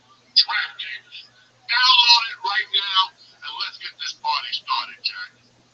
Yeah! Gambling problem? Call 1-800-GAMBLER. In New York, call 877-8-OPEN-Y or text HELP-NY 467-369. In Connecticut, help is available for problem gambling. Call 888-789-7777 or visit ccpg.org. Please play responsibly. On behalf of Boot Hill Casino and Resort in Kansas, fees may apply in Illinois. 21 and over. Age and eligibility varies by jurisdiction. Void in Ontario. Bonus bets expire 7 days after issuance. See sportsbook.draftkings.com/promos. NFL Sunday ticket offer for new subscribers only and auto renews until canceled. Digital games and commercial use excluded. Restrictions apply.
schedule. We got Florida this week. We're excited. And then we're going to Virginia. Virginia. No. We're going to the casino in Maryland. Then we're going back to Philadelphia. I have my tickets are on sale for that. And then we go to December 6th. We go to Virginia, Caesar's Palace in Virginia. Who would have thought cocksucker? It's 8 hours away. You're the only one that's got a license. But we're not driving in the car. Forget about it. You're going to take me down there in the Taurus, in the fucking, whatever he's got, the Twitter machine. We were going to stream there, but we just not going to drive there. No, we're not going to drive in the Twitter machine. But besides that, I'm excited about it. Oh, this is my time of the year. I told you.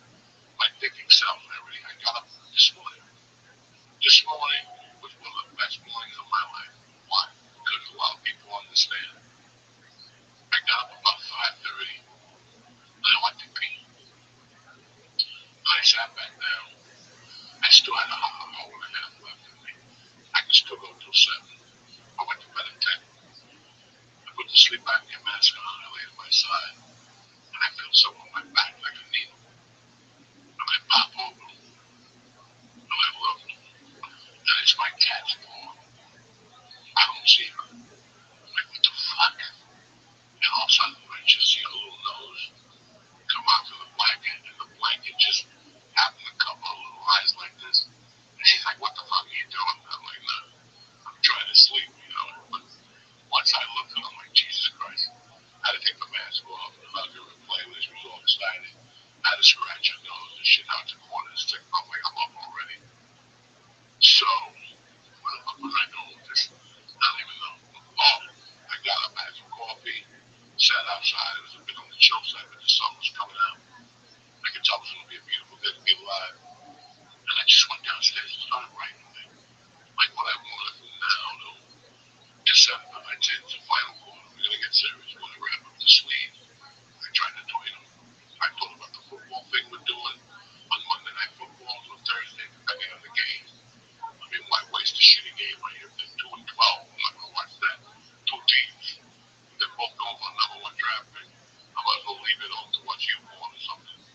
Except in Texas, you got to live in something, whatever the fuck that's you got to fucking make believe you're in that Snappies. What's the name of the supermarket you go to that sells gasoline? Whippies.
charges people are getting. You don't get to go to the company while I'm telling you about child pornography. I'm trying to myself. Yeah, I know what the charges are. They show me a picture of a kid with a rain jacket on. I need that shit.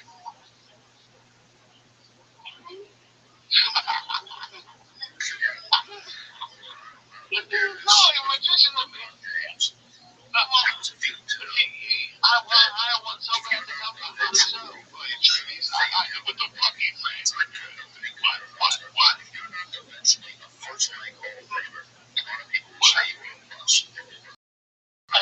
I said I want to hire them to come to do I've never been to a full show when they go home. Jocko, the Christmas magician, is gonna come to the laptop and say, we got rid of Jay-Z. This guy's gonna call himself out of a box and then fucking eat a bullet in midair. Right? They never cancel Super Bowl for a fucking magician. Did you ever think of that? You ever see that fucking guy? You ever see fucking the redheaded guy on steroids, the comedian? Carrot Top. You ever see him at the Super Bowl? You ever see his buddy, Vince, whatever, the other magician? You ever see him at the Super Bowl? What about the guy that got eaten by a lion? You ever see him at the fucking Super Bowl? That's a reason. There's a reason. Because magic and football don't go hand in hand, okay? Well, we're not doing actual football. We're just talking. Listen, we're doing it. It's a Monday night or a Thursday night game. That's what America is apple pie. And you want to bring white food to win here. Magician shit. I feel more comfortable with a black guy who cuts a chicken head off. I'm going to try to get one of those too. To show you people a lifestyle to reinvent right here. In the basement of love. Oh, now that's better than the carton. Fuck yeah. Who wants to see a faggy fucking card trick? Who gives a fuck if it's the ace of spades, okay? Go to the track and bet 8 winners, then get back to me 3 nights in a row. Nicky, what are you doing over there? What are you looking at? Pornography again? I told you to get off that shit. I tell you, they got Tracy little midget fetish over there. Get your shit together. What, Lee? What, Lee? The shape of this shit. I give him a couple fucking hot dogs. Look what happens to him. There's no edibles here in FBI. What do the hot dogs have to do with that? That's what's going on. I give you a couple hot dogs laced with angel dust. Fucking Renaissance man, Lee. You really started to push it. You really just. You get to be a clown. I'd rather you go to a ghetto and say an ethnic slur and run away. You know, I'd rather you do something like that. I don't think that's going to go off right. Yeah, something that has value. Something that has value. What you do is this, practice on the skateboard first. And get good on the skateboard. And after 6 months, go to a Chinese neighborhood. And you'll ethnic fucking thing, spare ribs and shit. And let them chase you. That's better than going to some fucking fan and make them believe you're some pirate. Whatever the fuck is wrong with you.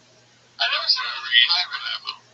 What's next? They're gonna fucking hear someone else do. I can't wait till you come back all depressed. Like a 16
you should have hung out with black people up in the Bronx and jumped around and played sword.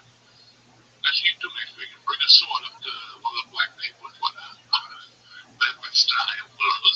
Go up there and say Biggie sucks. And just swing your sword down the street and see how long you last. How am I gonna get a sword? Where should I get the sword? And a pawn shop. A pawn shop. You there, bring your computer, bring that fucking keyboard. Took you 8 hours to start this show. I got here 3 in the afternoon. You would electrocute yourself and shit got clipping. It never ends here at the church of what's happening now, the new edition. What do you got cooking in the Mac next couple of weeks? What do you got? This week coming up on Thursday, I'm opening for Josh Wolf in Newtown, Connecticut, and on September. I think it's now. And then on September 20th. No, don't worry about December 20th. That's it. You're living for Thursday night. Get on there. Where's the show at? It's Newtown, Connecticut, Edmontown Hall. Edmontown Hall. Where is it? In Newtown, Connecticut. Newtown, Connecticut. What's the length? How much are the tickets? What's next door free? What's down the corner they can park their car? These all You know what I did see, actually, I did look at. When you come see me Saturday in fucking Florida, park the car in the garage. Give it to a Cuban guy. You're good. You know what I'm saying? Me and thing. Tell him Uncle Joey sent you. $5 you walk in. Get a cocktail at the bar. There's a couple restaurants. They're fucking tremendous. There's a Chinese place down there I'm looking for. I'm going to be at the steakhouse either Friday or Saturday night. I'll tell you whatever you want to hear for Saturday night, because we're on the fucking express. You know what I'm saying? What happened? Get my soul. Where'd they go? What happened? What happened? You were a tear Anyway, tickets are on sale for Philadelphia Park Casino for the night before Thanksgiving. We also have December 6th at Caesars Casino. And then I think the Pantheon. That's it, right? The Pantheon. November 8th. MGM Grand Maryland. See, and these clowns will all be with me, slinging dick and giving out fucking autographs, okay? Wait, we gotta say what we gotta get there. No. Wait. And Thursday night with Josh Wolf. Propose yourself. I'm proposing. Well, I can see you look at the clock, Jim. Are you ready? Go. On Thursday night, I'm over for Josh Wolf at Edmontown Hall, Newtown, Connecticut, 8 p.m. September 26th, I'm headline. September 26th. Yeah.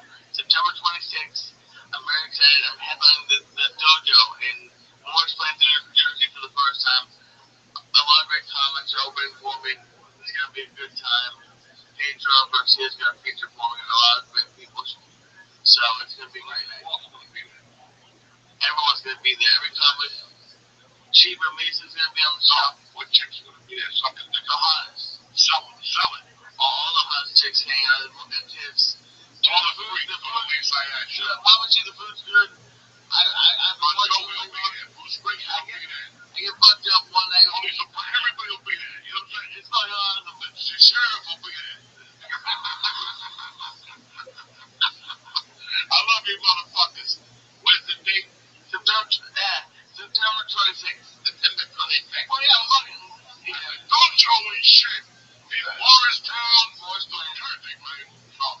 Headlining and shit. There he goes. He goes from Morris Plains to fucking Marvin Plains and fucking Iowa next week. But then after that, that's his career. He goes from Morris Plains to fucking the Plains. Rabbi. What's going on, big dog? You need to get the horse to get up there, so. Harry, seven. I'm proud of you. On ABC, just remind me to turn to the guy NFL game, okay? You've got a big dog. Because I'm going to stream it in here. Excellent. I think I got a point for streaming the game last night, the rank ups. Oh yeah, I'm sure you get something. I got points. Yay! I Excellent. leveled up. Excellent, dude. You're one of the highest ranked people in the Discord. You're now level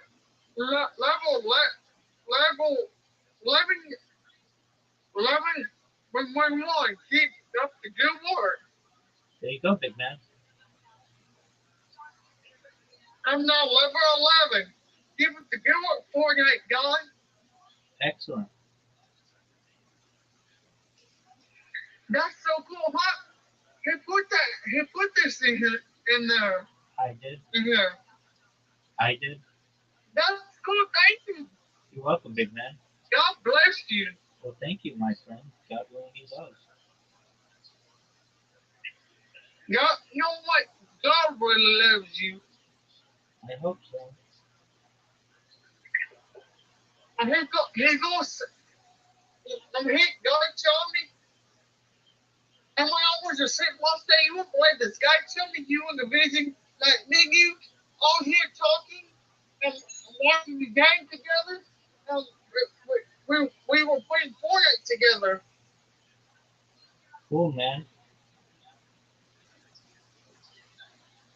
Yeah.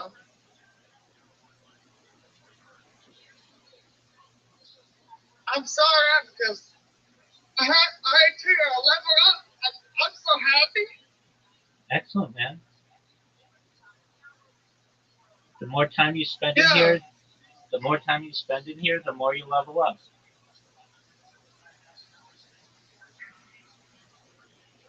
That's cool. Yeah, Miss Aquarius is like number 2, so you be up against her. I'm truly behind her.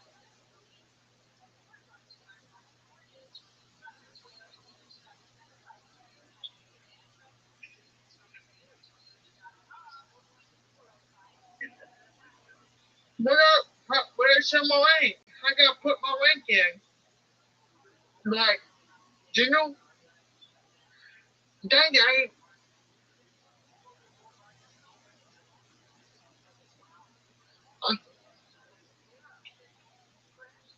I have to put, just not let me talk, talk, talk in the girl chat.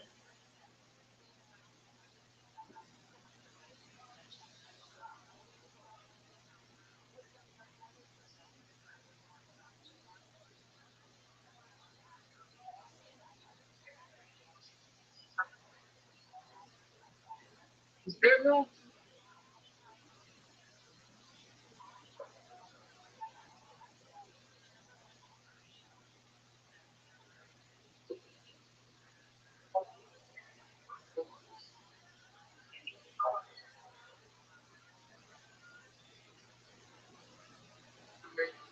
I did not have permission.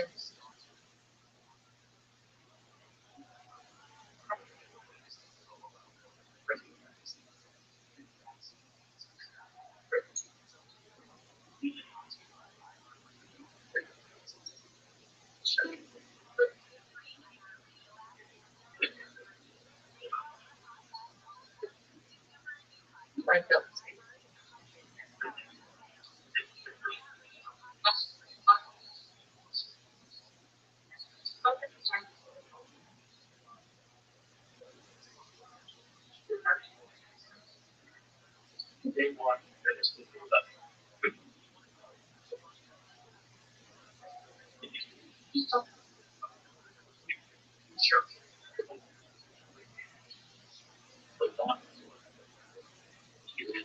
Right, guys.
great week.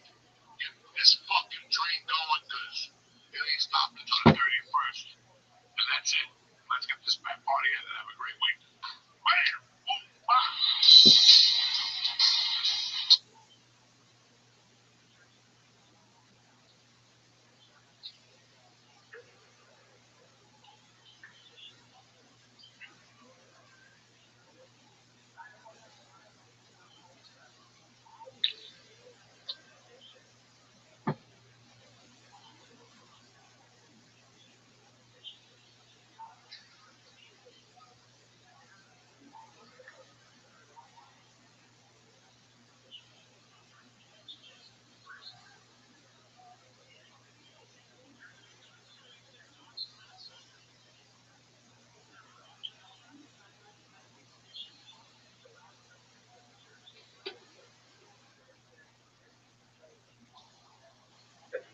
I see you don't understand the needs of Fleischl in the comment of the Spartan.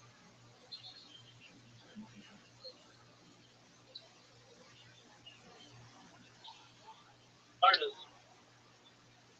and he says, I accept. And I ask you Mechila, Yeshua didn't take the Mechila. Says the Gemara an amazing thing. He says, well, at least when Yeshua if you want me in the honor of my forefathers. As you see, his great great grandfather was Hillel. And look at all the Doilim, all the Nesiim that came from Hillel all throughout Adur Gamliel. And in fact, Yeshua was Michael. So the Gemara said, if so, once Yeshua was Michael Gamliel, we could read his date from Gamliel, what we do. He said the launderer, and the launderer said in the Rebbe, the words of Yeshua, he said, let the person that wears the clothing, the cloak, continue wearing the cloak, referring to Gamliel, and the one who doesn't, referring to Gamliel, shouldn't say, give me your cloak, let me wear it. Rebbe Gamliel didn't accept it. He said, let's close the doors, let's not allow the servants, the slaves of Gamliel to come and persuade us. So, Yeshua himself went to the school, and Yeshua said, a person, a Chayet, who's the son of a Chayet, who does Hazah, and goes to Hashem and Parazuma, you're the son of a Nasi, and therefore you should be the Nasi. The question is, so he accepted. The question is, what do we do for the Lord Natalia? He's already the Nasi, you don't go lower than Yeshua. What they said is, the Leo would say 3 weeks of Shirim, and on the 4th week of Shirim, Lord Natalia. They can switch off, alternate week to week, because that will bring Kiddush. Rabbi Zera, says the Gemara, was very weak. He couldn't learn Torah, but he wanted to get simplicity. So he was stabbed by the Bismarish, and every time he stood up. It's amazing. He couldn't learn Torah, but he was able to stand up. And he heard the following Allah from the name of Rabbi, that if somebody is late with Musa, he could dive his Musa after 7 hours, he's considered a Goy Sheikh. Yet, if he had the option of diving Mincha or Musa, he should dive Mincha first, because Mincha is puzzle. Zera repeated this halacha 40 times in order not to forget that he heard it from Rabbi Yochanan and not from Shul's Rebbe. To taste food before Musaf, as we call it, the Kiddush Club, the kosher Buddha is also a halacha, it's Musaf. I'm not saying the Kiddush Club is Musaf. So to eat before Mincha, according to Shul's Rebbe, is also a halacha, it's Musaf. And this brings us to Amid Beis. If a person is davening in a shul with a tzibur, and they're not holding by Musaf yet, it's impossible for him to daven Musaf before everybody else, but if he usually does in the shul, as they could. Says the Mishnah, the Chumi Nakana had a special tool that he would say before walking in his medrash and before starting learning. And the Gemara says, he goes as follows, I shouldn't make a mistake in Allah, amazing. My friend shouldn't be happy that I made a mistake in Allah, and now they make fun of me. This will be too proud. First of all, I made a mistake in Allah, saying, well, I'm causing them to make fun of me. And I shouldn't say, I'm coming hard for coming, and my friend shouldn't be initial on Allah, and I should make fun of them. That is what you say. Whether it's enough, I should like that. Something like Yoshi is a medrash.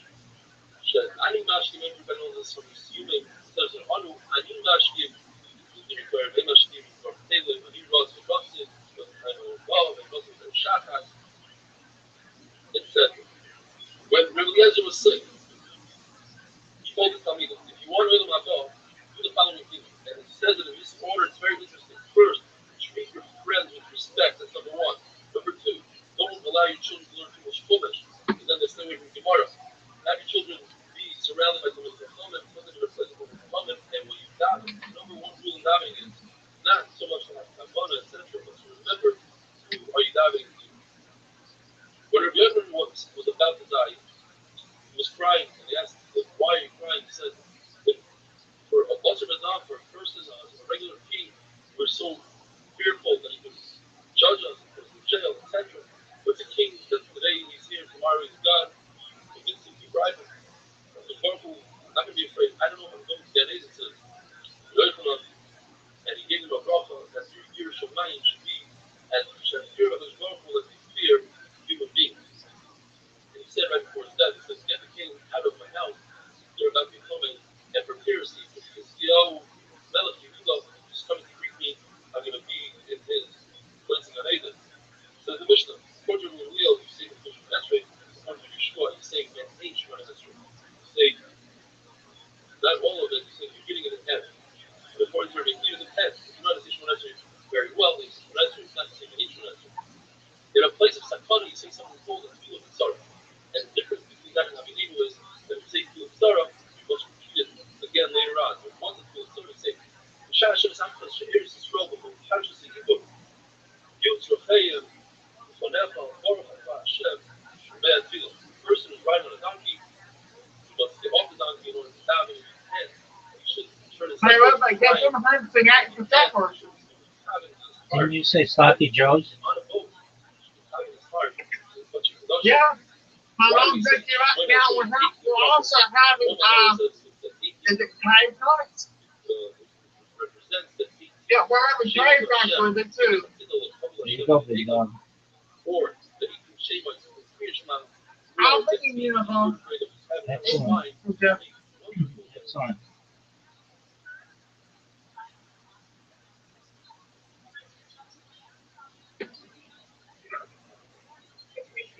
I'm praying for you. If you're feeling bad, I'm praying for you. That you get well soon.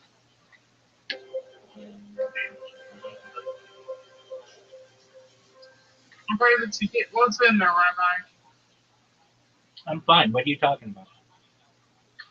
Rabbi is not of test, as you might have heard. Tonight is the Shalom Zachar of my first. What'd you say? You were down like you still like you were sick. No, I'm fine. Oh, sorry. You're good, big dog. Grandchild, my grandson, and I want to thank everybody from the bottom of my heart. We got close to 400 emails, WhatsApps, text messages, and I want to assure you, I read every single one. I just can't reply to that many emails and WhatsApps. I really thank you from the bottom of my heart. It means a lot. It's very touching and moving that people went the extra mile and sent me messages of encouragement and mazel tov and welcome me to the grandfather club, etc. We should all share in simchas together. The Gemara tells us that Shimon HaBekoili, he's the one that put together the Shemona Esrei, the 18 brachas that we say every day. And Shmuel HaKatan is the one that added the 19th bracha. Today we say it's called Shemona Esrei, we say 19 brachas. And the 19th brachas, B'lam Al-Shinim, it's against the Minim, the heretics. And the Gemara tells us that a year later, after he authored it, he was davening for the Amid, he was a Shnei Tzibur, and he simply forgot his masterpiece that he put together. The halacha is that when a chazan forgets a bracha, we don't remove him. But if he forgets B'lam Al-Shinim, we must be concerned perhaps he himself is a min, and that's why he's not saying it. Maybe Shmuel HaKatan became a min. Just because he's a tzaddik and just because he authored it doesn't mean anything. Says the Gemara, the reason why they didn't remove him is because he started the bracha. And that proves he's not a min. A min wouldn't even start the bracha. Now, if a person is a rasha, and then he did tshuva, it's very possible that he ends his life as a rasha. It's machlekes Rabbi and Abaya, if a person starts out as a tzaddik, will he become a rasha later on in life? And this is also dependent on the machlekes, whether or not Yochanan Kohen Gadol is the same person as Yanai HaMelech. Yochanan Kohen Gadol, we know, served as a Kohen Gadol for 80 years, yet he died as a rasha. The 7 brachas of Shemona Esrei on Shabbos, it's funny, we call it Shemona Esrei, the 18 brachas, it's really 7. They are the correspond with the 7 kolos that David said in Kol Hashem Alamayim. The 9 brachas we say on Rosh Hashanah are correspond with the Askaras that Chana said, which was on Rosh Hashanah itself. On Rosh Hashanah, Sarah, Rachel, and Chana were nifgad because both were decided that they should have children on Rosh Hashanah. On a Tainus, in addition to the 18 brachas, we say 6 additional brachas for a total of 24. And we only say these 24 on a day of Rachamim, like a Tainus. Why? These are corresponding to the 24 Renanois, the Shirais, the songs that Shlomo Melech said as they brought the Aron the Kacheh HaKadoshim. Rabbi Yeshua says that you say Me'ein Shmoneh Esrei. You don't say a full Shmoneh Esrei. Everybody's supposed to say the Me'ein Shmoneh Esrei. What does that mean? According to everybody, at least the 3 first brachas and the 3 last brachas are the regular brachas. The question is what you put in between. According to Shmuel, you put Havinenu. As we had before, it's a kitzur of Shmoneh Esrei. Each bracha consists of 3-4 words. And Abaya would curse those that would use Havinenu instead of Shmoneh Esrei. Shmuel says you can say Havinenu every single day besides the Motzei Shabbos. Because what do you do with the Havigalah that we insert into the Shmoneh Esrei by Atachayim, we put in Atachanatanu? And you cannot make its own bracha like Rabbi Kiva said it should be the 4th bracha, Atachanatanu. And according to Rabbi Eliezer, the reason why we don't pass like Rabbi Kiva and Rabbi Eliezer is because you don't insert additional brachas. Therefore, it has to be part of something. The only question that remains in the Gemara is, so then why don't we just say the kitzur in Atachayim and add a couple of words for Havdalah? The Gemara says it's kasha. Rabbi would not say Havinenu in the winter time because you can't insert the same Talmud Matar into Havinenu.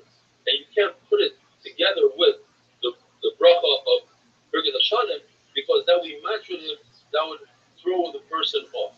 Now, we don't say that someone will get thrown off by inserting Atachin and Tono into Atachin because, very interesting, the beginning of Shmoneh Esrei, the Gemara says a person has kavanah. It's only later on that a person starts spacing out.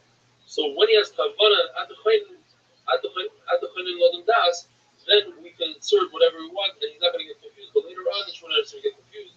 And we don't insert it purposely by Shemaya Tefillah. That's only if a person made a mistake, you can insert it.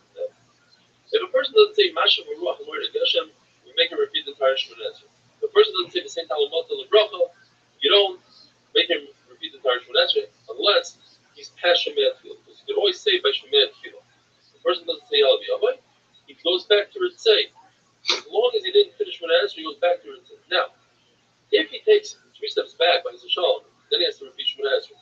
Some people that say that if a person is not used to saying Tachanunim, even if he didn't take 3 steps back, but he got done the Shmoneh Esrei and he doesn't say Tefillah, he must repeat Shmoneh Esrei. We learned in the Mishnah that you should not make your Shmoneh Esrei a fixed. You shouldn't make your Tefillah Shmoneh Esrei a fixed thing. Now, what does fixed mean? Gemara brings numerous pshat. One pshat is that you make it as a burden. Like, when are we going to get over with this? When is this davening going to be done with? Another pshat is he doesn't say it like a tefillah. He doesn't say it softly as if he's begging for something. Another pshat is that it's a Shmoneh Esrei that you don't add your own words. Just read from a siddur and you're done. You're supposed to make it your own. You're supposed to show that you care and add words to it. Zera said that's not true. I know how to add my own tefillah, but I don't because that could throw me off. Another pshat is that he doesn't daven when the sky is red. In other words, you don't daven chakras by Vesikin, you don't daven mincha by Shkia, when this is all the way at the last moment. And as Yisrael, they would curse those who would push off mincha at the last moment because you would come to forget your daven. The Mishnah discusses the tefillah katsara. If you're in a situation of danger, you should say tefillah katsara, short tefillah. One of the things you say in that tefillah is the whole parsha is Ibur. And the parsha of Ibur, the Gemara explains, it's referring to pregnancy. That just like when a woman is upset when she's pregnant, so too HaKadosh Baruch Hu, when he's upset, should have Rahmanas and Klai Yisrael. Because of the Shalom Zachah, just stick in a little part. What does it mean? A woman that is pregnant, she's upset. The pshat is that every good thing comes with pain and aggravation. The Gemara says that Yisrael was made to be Yisur. In order to come to a beautiful, healthy child, you have to go through very vigorous labor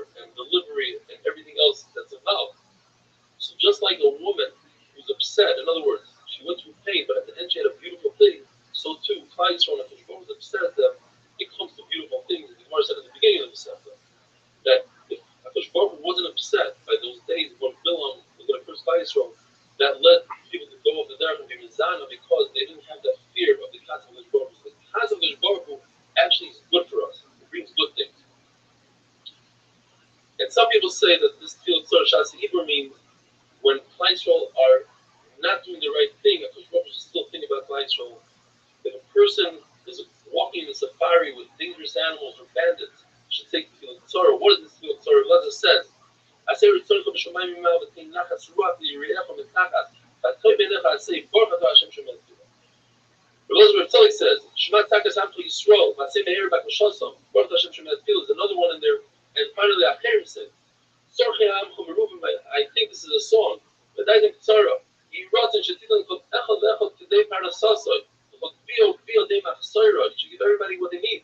Baruch atah Hashem shemelech tefillah. And the halacha, this is what Tefillah Tzor. Rabbi said, don't get upset, because if you get upset, that brings an Aveira. To Aveiros. They should always say, and that we know what it is, Yiratzon, what else? The Chag of the Shalom, that's the Din of the Shalom, etc., etc. Have a wonderful day, have a great Shabbos, have Mazel Tov, and simchas by everybody.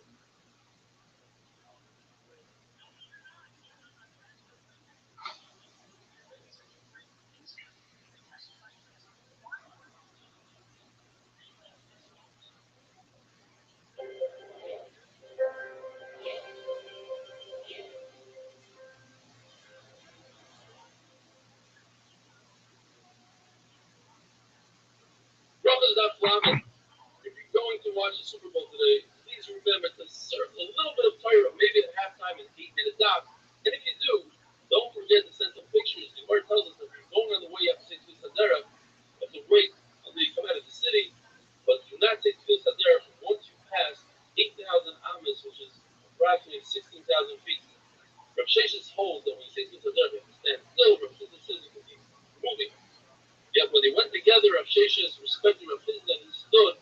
He didn't want to do bad in a place of good. And in fact, Allah says it's preferable to be in a standing position where you say, Tzadera. You're riding on a donkey, whether you get off the donkey, you give the donkey to somebody else. Rabbi says you don't, because that's going to take away your concentration. You're going to continue riding the donkey. A person who's blind or doesn't have a compass, he should think about Kodesh HaKadoshim in his heart. The point is, you always have to be facing the Torahs, which is in the Kodesh HaKadoshim. So if you're in Footballers, you face Eretz Yisrael, which is eventually going to get you to Kodesh HaKadoshim.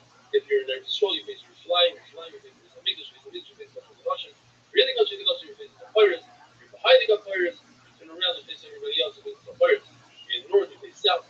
Always facing the Torahs.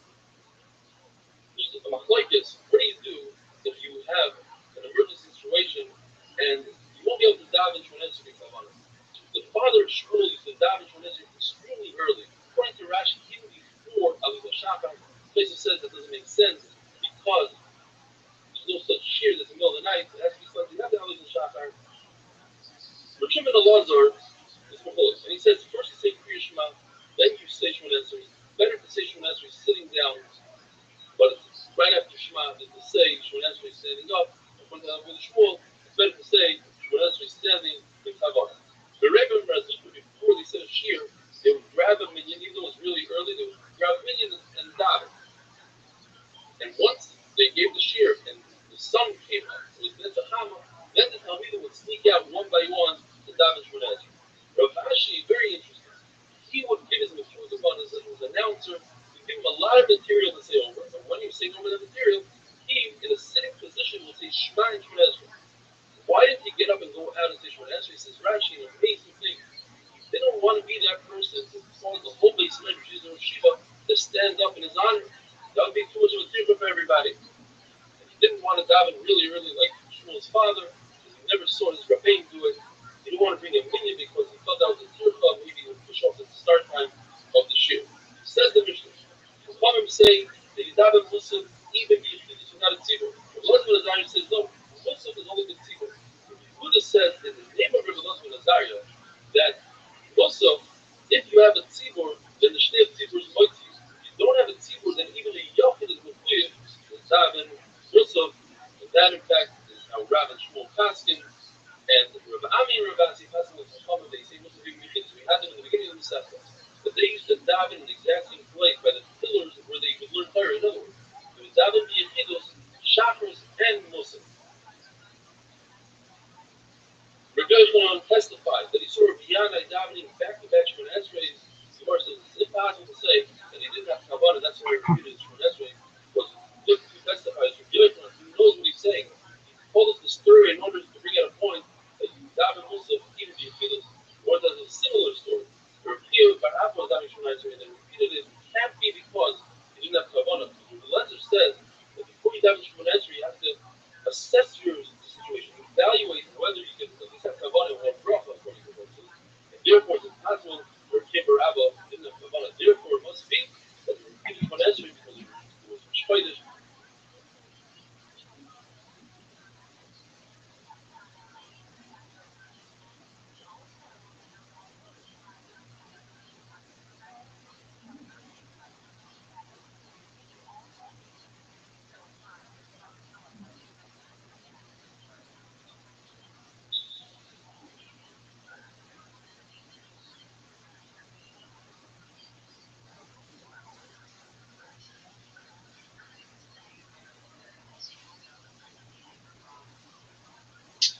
Everything you crave on an everything bun. Get the pepper grinder. Yo, no one knows what this is.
What's up, fam? It is Monday morning, September 8th. September's flying by.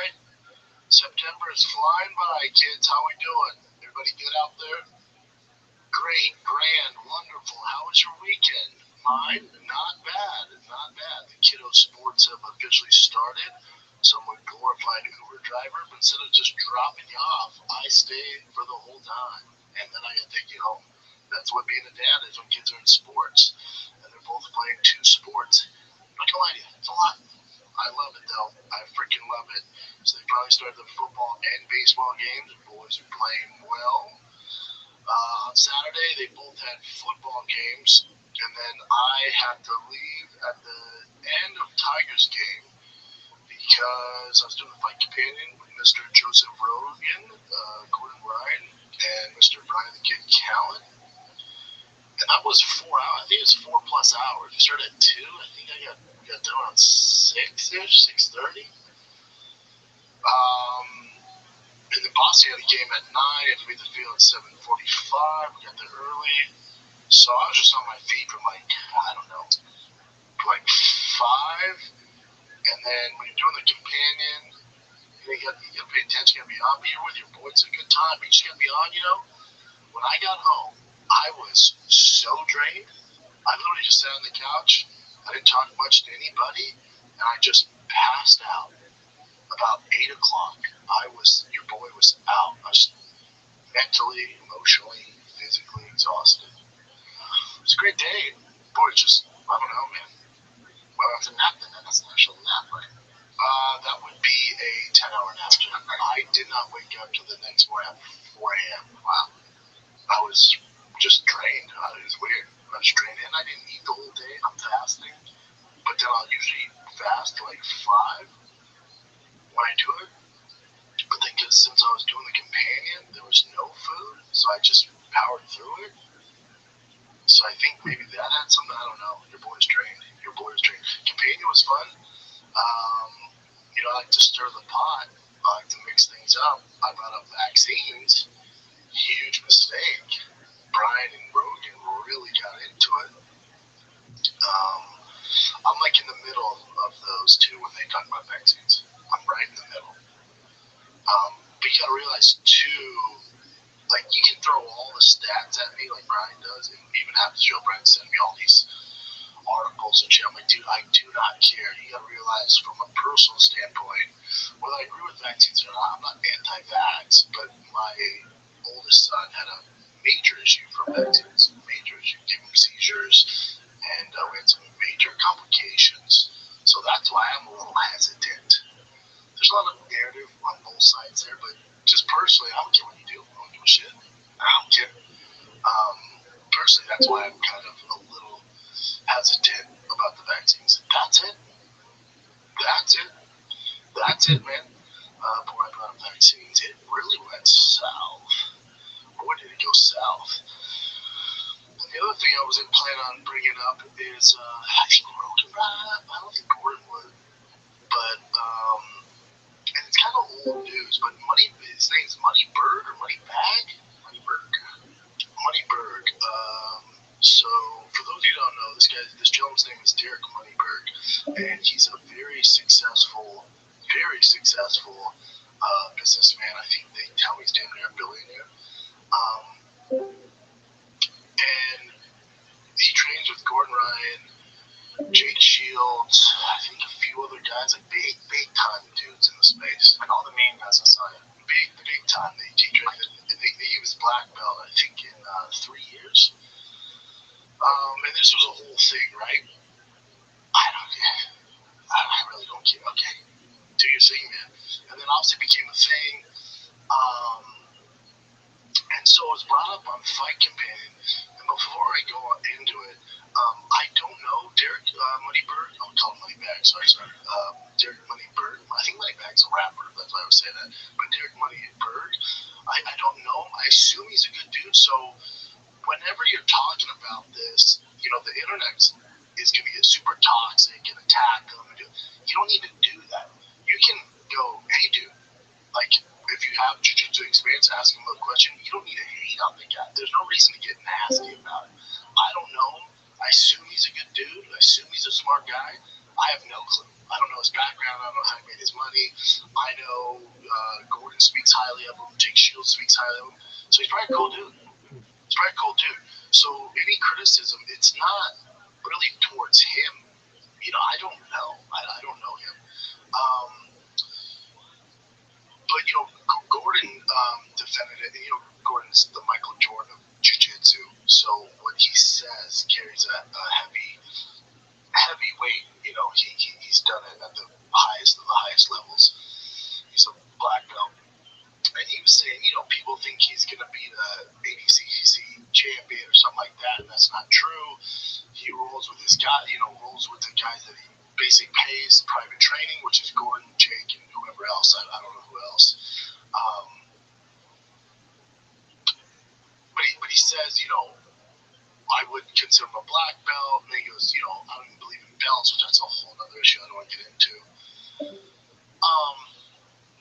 And my only, I had questions about it. Again, I'm not hating on Derek Moneyberg. I just had some questions about it because I've been around just a long time, trained at the highest level. When I hear a guy gets his black belt in under 10 years, who's not like a competition jiu-jitsu practitioner, it usually my jiu-jitsu spidey sense go, what's going on here? Either he's a complete freak, a la BJ Penn, and now a lot of people will reference BJ. Well, some people, well, not anybody in the actual jiu-jitsu space who knows what the hell they're talking about, will go, well, BJ Penn got his in 3 years. He did. And do you know how BJ Penn got his was awarded his black belt? Not by just training with other black belts. He got his black belt by winning, I think, becoming the first North American to win the ADCC, which is basically the Olympics of the jiu-jitsu. So he did that in 3 years. So that's why he was awarded his. Again, very impressive. It'd be hard to question anybody giving BJ his black belt because we can see in competition against other elite black belts how he performs. So there's a lot of footage we can look at and criticize and critique and go, okay, that guy got it. So I think with Moneyberg, especially online, it's a current theme these days where people want instant gratification or instant status without actually doing the work. I'm not saying he's not doing the work, because if he is training, like Gordon says, 5 times a day, 5 hours a day, 5 times or 7 times a week, with these high level guys, you're going to get pretty good. The hiccup I have with it is Gordon says he doesn't train with like students and anybody outside of just his high level black belt trainers. So even though you might have the knowledge and those guys are going through it, those guys aren't rolling with you 100%.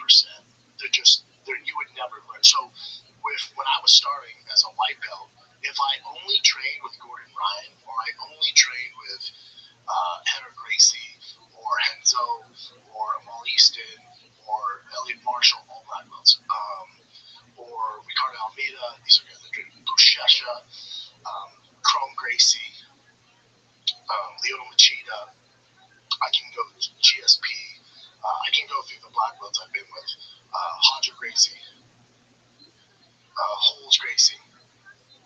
So if as a white belt, if you just jump into that deep end with those guys, you're not going to learn too much. If they're actually you're not going to learn too much besides just getting beat the fuck up. You're not going to learn. You're not going to advance a ton. Now in your head, you're going, yeah, but if you're seeing that every day, correct. But if you're not learning the fundamentals and building up to that, it's just not the way it works. It's just not. It's not. So, again, my question to Gordon and to Rogan, who was defending it, was if you're training with Gordon Ryan, getting privates for 5 hours a day or 7 days a week, which I can imagine the amount of money he's paying, which is good for him and good for Gordon, good for Jake, all those guys, everybody involved, good for you. But if you're not competing with other guys who are coming up the ranks, you really don't know what level you're at. You say, well, mentally, I've soaked in, whatever it is, 25 hours a week of high-level black belt knowledge. Right. But if you've never actually put it to the test, it's tough to know where you're at. It's very tough to know where you're at, because if you're not doing it live and going against other styles and belt levels, you really don't know what your thing is. You really don't know what's going to work. That's what I would say.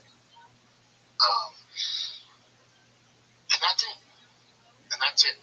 And I think the reason why I question it, again, if Gordon says he's a black belt, you gotta give it up. What are you gonna do? You can't argue with fucking Gordon Ryan. But from my personal experience, I know it took me as a professional athlete, and I'm not being condescending. Anything. This guy's right, a lot smarter than me, has a lot more money than me. He's doing things way better than I am in a lot of facets of business and life, and he's crushing it. This Derek Moneyberg.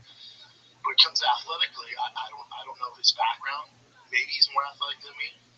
I do not know. Again, I'm not being condescending, but I know with my athletic ability, Division I football, very short tryout with Buffalo Bills, and then UFC made to top 10 heavyweight, which isn't terrible. I just know training 7 days a week, 2 to 3 times a day as a professional was my only job. Wasn't making a ton of money, hungry, motivated. It took me about 6 to 7 years before I could roll with a high-level black belt and give him some work. You know, where I could walk into any gym, whether I went down to Brazil, which I did, and trained at Gordon's or Gordo's. It was Big Nog's instructor, and gave him his black belt.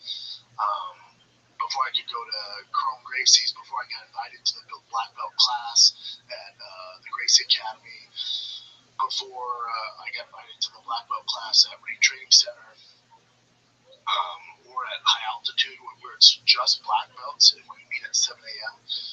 It took me about 7 years of being a professional with my athletic ability, competing at the highest level, gi, no gi, before I was comfortable to survive, might get a submission here and there against certain black belts, but really to give them actual looks. It took me that long. And so that's my perspective. Now, he's coming from a different angle, and the argument would be, well, what exactly is a black belt? That's the argument. Is a black belt argument saying they can hold their own against high-level black belts? Because, again, I can train every day with my athletic abilities, which might be higher than a lot of these elite-level black belts, and I can train for 15 years straight, 7 days a week, and I would never, ever be able to compete with a Roger Gracie, a Bushesha. It's just, you can't. You just can't. It doesn't work that way. You know, I can give him work. So the question really isn't, is he a black belt? The question would be, is what's your definition of a black belt? I'll say I'm a little biased, and mine's more competition driven and putting the work in and competing against that from a white belt level, blue belt level, purple level, brown belt level, black belt level, and then there's even another competition level up to there where you're dealing with guys who make a living doing jiu-jitsu. And it's that whole thing, it's that whole ecosystem where you're going to realize where you're at and what your skill level is and your cardio and what you need to work on and what your go-tos are and stuff like that. That's where I'm coming from. So again, it's a discussion. I'm not attacking this Derek Moneyberg guy. I'm not attacking, sure as hell not attacking Gordon Ryan and Jake Shields. You know, and they're making a good living doing this. And it is what it is, man. So, yeah, then the way he deals with it, again, in the comments, people are like, oh, why don't you roll this guy, and he kind of attacks him, which I don't think is the way to do it. But again, this guy is doing a lot better than I am in life, it appears. I started training MMA. This is from Derek Moneyberg, and he just posted this 2 hours ago. Wow. I started training MMA to help with fitness goals and have good self-defense skills for the rest of my life. I've accomplished both of those goals extremely well. I've never said I want to be a UFC champion or competitive at ADCC. That's not realistic. It was never my goal. I don't owe the public anything. I don't have to compete and prove myself with every low-level doofus who wants to call me out. I don't need to show rolling footage. or make any special effort to prove anything to anyone. I'm a lifelong entrepreneur, investor since I was a teenager. That has nothing to do with your athletic abilities or jiu-jitsu. Primarily a businessman who has lifted weights and trains MMA as a hobby. I've hurt your feelings that I take my hobbies more seriously than you. Take your primary goals. Please reflect on that and escalate your level of commitment. I'm not the average person. I have no concerns what average people think of me. In reality, most people don't think much or do much at all. It's impossible for an average person to understand the exceptional and abnormal commitment it takes to do anything excellent. If they understood the benefits of excellence, they would be working hard to create the progress I've made. Okay. The people who matter already understand. The people who don't understand don't matter. I'm going to stay focused on my next $100 million. Good for him. Train as a hobby. Best wish to you are seeking out excellence. When you read a hater comment in my post, remember a hater is just a jealous fan, and the number one thing a hater hates is himself. Best wishes to the winners and haters reading this. I hope you do better. But we're working hard and doing better for sure. Do you, big dog? Do you? Tom DeBlass, who's very good at jiu-jitsu, but I'm with Gordon. Who cares? Everyone needs to chill. Yeah, I'm that way too, but I don't care what the guy does. You get yours. Everyone, you get yours. But it's okay if you have a jiu-jitsu background, you've competed, go, well, hold on. Just go, hey, help me understand. If you don't roll with anybody in classes and go through that whole grind period, because there's a reason why it takes 10 years to get your black belt on average. There's a reason.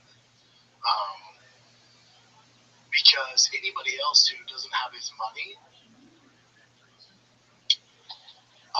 that couldn't afford to trade with Gordon and Jake and these other monsters, it's literally impossible to get your black belt in under 8 years. That's being generous. That would be impossible to be like a legit competitive. It's impossible. But yeah, this guy's doing the impossible, and he's doing his thing. With Tom DeBlass, yeah, you're right. I had some questions. That's it.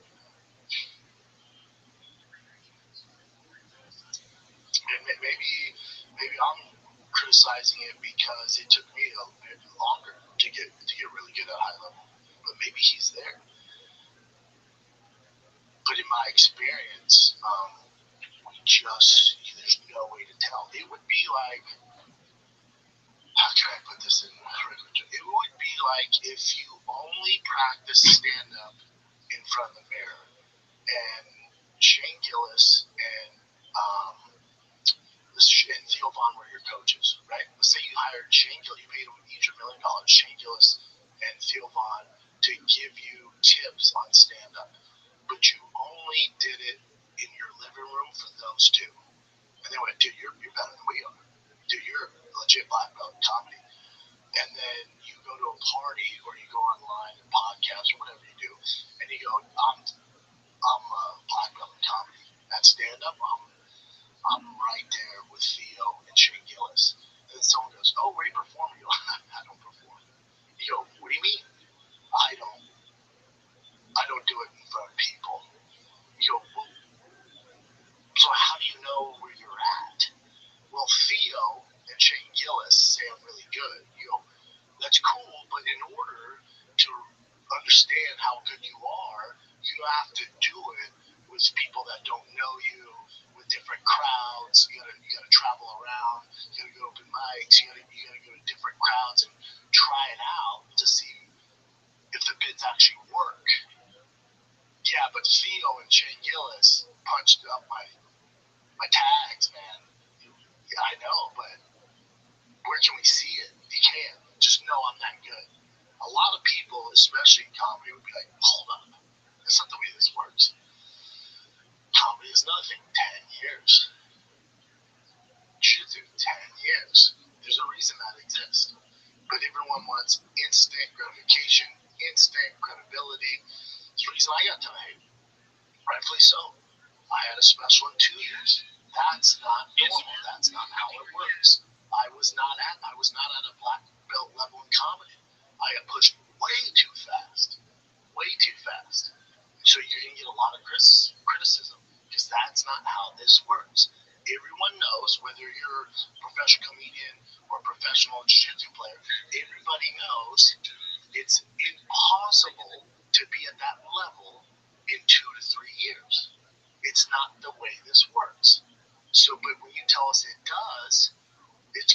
there's some people, because there's a lot of people, especially in the jiu-jitsu community, there's a lot of people that work their ass off, man.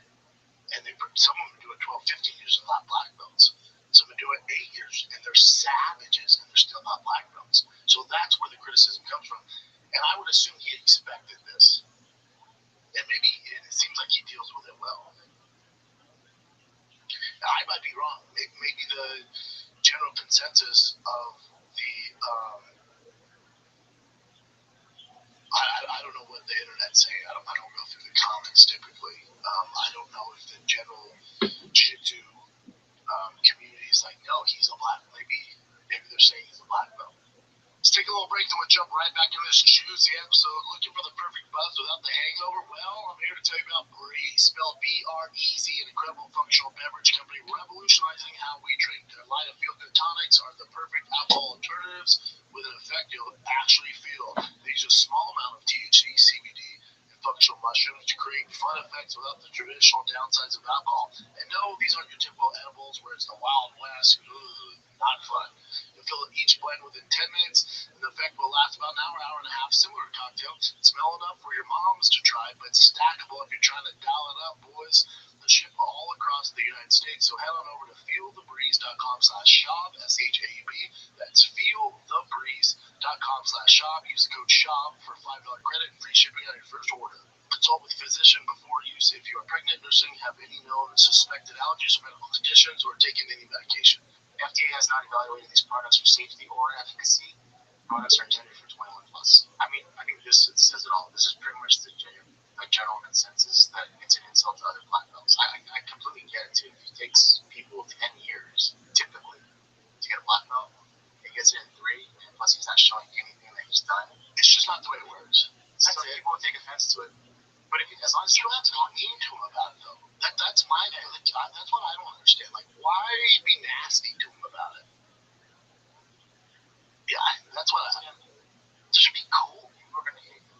Yeah, but and you can question it, which is what I'm doing. But you don't have to be. It doesn't make him a bad guy. It doesn't make him a piece of shit or whatever the hell they're calling him. It's just like, but I'm from the outside looking in. I'm not a jiu-jitsu guy, but when I see this, I'm just like, well, obviously they paid money. He paid money to get to where he's at. That's how I see it, you know. But that's fine as long as he's not saying I should to. He's not saying like I'm gonna beat this guy jiu-jitsu. If he's not doing that, then go ahead and do your thing, man. People want to pay $20, man. Like John Edwards, someone was like, dude, and he got his back on you. You're saying like actually BJ congratulated me and said good job, and someone was like, well, BJ thinks his mom's a robot, so that's not saying much. Oh, it's so sad, but it's true. That's what's happening with BJ. Yeah, the last thing I want to do is, upset Gordon or Jake or this Derek Whittenberg guy. It's, they have their thing. And what it is. Do you know what reminds me of a lot is when celebrities get these honorary degrees from like Harvard or shit. Yeah, they've only, because like, even at our level in our academic careers, like, when you went through a little bit of a taste of that, where it's like, Harvard. Yeah, hold on, that's kind of what I see. Hold on. Who is it? Fucking, hold on. Ice Spice? From Harvard? Like, come on, man. If she was an Ice Spice, there's no degree from Harvard, It'll take a little longer. Yeah, I can't. It's going to take a little longer. And then, me and Rogan to get into it, it's a discussion. I fucking love the guy. But he was like, no, if you train, and I talked to Rogan this morning, it's like, he's like, no, if you train, people, the possibilities, you can get very good. Again, this all comes down to what's your definition of a black belt. I think mine's different than a lot of people's. I don't know. Maybe I assume the community's with me because most of them work their ass off. Even when Joe was like, man, there's some blue belts that can hang with black belts. Again, my definition of a blue belt, and it's just from my experiences, doesn't mean this is the end all be all, right? I'm some idiot. But in the legit jiu-jitsu gyms I've been in, even brown belts, a high-level brown belt and black belt, if there's a blue belt, even if he had a crazy pedigree in wrestling, he would do very well. He he would do very well with the other blue belts, some of the purple belts. But when he got to the legit brown black belts, he would get his dick twisted in a knot. Now, I've only been around jiu-jitsu over 15 years. That's it. And maybe Ruud was like, this one guy, I was a black belt, and he came in, I could not do anything. I get that. Where I come from, when we've dealt with those guys, always wrestlers come in. Always high-level wrestlers, they come in all the time for all this. NFL guys, when they came time and they went against legit black belts, they got eaten alive. That's how it goes. Across the board. I've seen Chrome Gracie fuck up big guys, small guys, world-class wrestling, great grapplers, purple belts, but it does not matter. At a certain level, when I'm talking high-level black belts, it does not matter. But again, that's Joe's experience, and my experience is going to be different, right? Like, he was in it, competing, going with monster, it's different. It's different. And everyone's right to their opinion. And maybe he came across the one blue belt with a wrestling background who was just that fucking guy, Keep going down. It's just what kind of neat.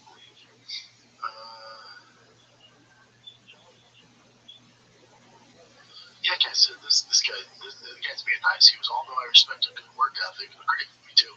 You can do a lot with a good work ethic. You can go really far. He was, I disagree with you in the case of BJ Penn. He got his black belt within 3 years, but he was a 17-year-old prodigy. Again, I can't emphasize enough on the reason BJ got his black belt is he won ADCC. Yeah, he's proven it. We have footage of him competing against legit, the most elite black belts and winning. This guy says, I don't know who you are, and I'm sure you're a great guy and all, but there's a difference. But if you're really that good, then all the best to you. Agree. And then this guy goes, I'm a 40-year-old purple belt. Can we film a match against this? Yeah. I mean, yeah, he could just, like, I think they said he was in Austin. If he saw this, and so he saw me question, most black belts, especially like if I called out a 10th Planet black belt, a Gracie Baja black belt, insert a different school than I come from, right? And I was like, I don't think that guy's a black belt. And he was like, also my weight. He'd be like, come down and roll. Nothing mean, but like, dude, all right, come down and roll. I expected him maybe to be like, Chop, I'm in Austin, come on down. I would have went down. Not being mean and not trying to fuck the guy up or hurt him, none of that stuff. Just get out, hurt your black belt, man. It's a pretty cool story. Down to roll if you want,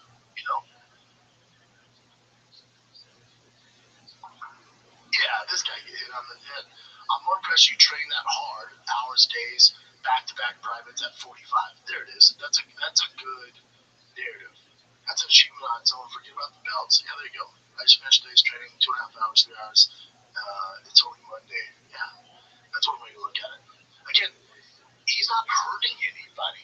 that's the main thing. And it's his own thing. It's his own hobby and his own path. But I go, hold on. Like, you see me when Gordon goes, yeah, he's a black belt. I go, Gordon, go down. Yeah, that would answer a ton of questions.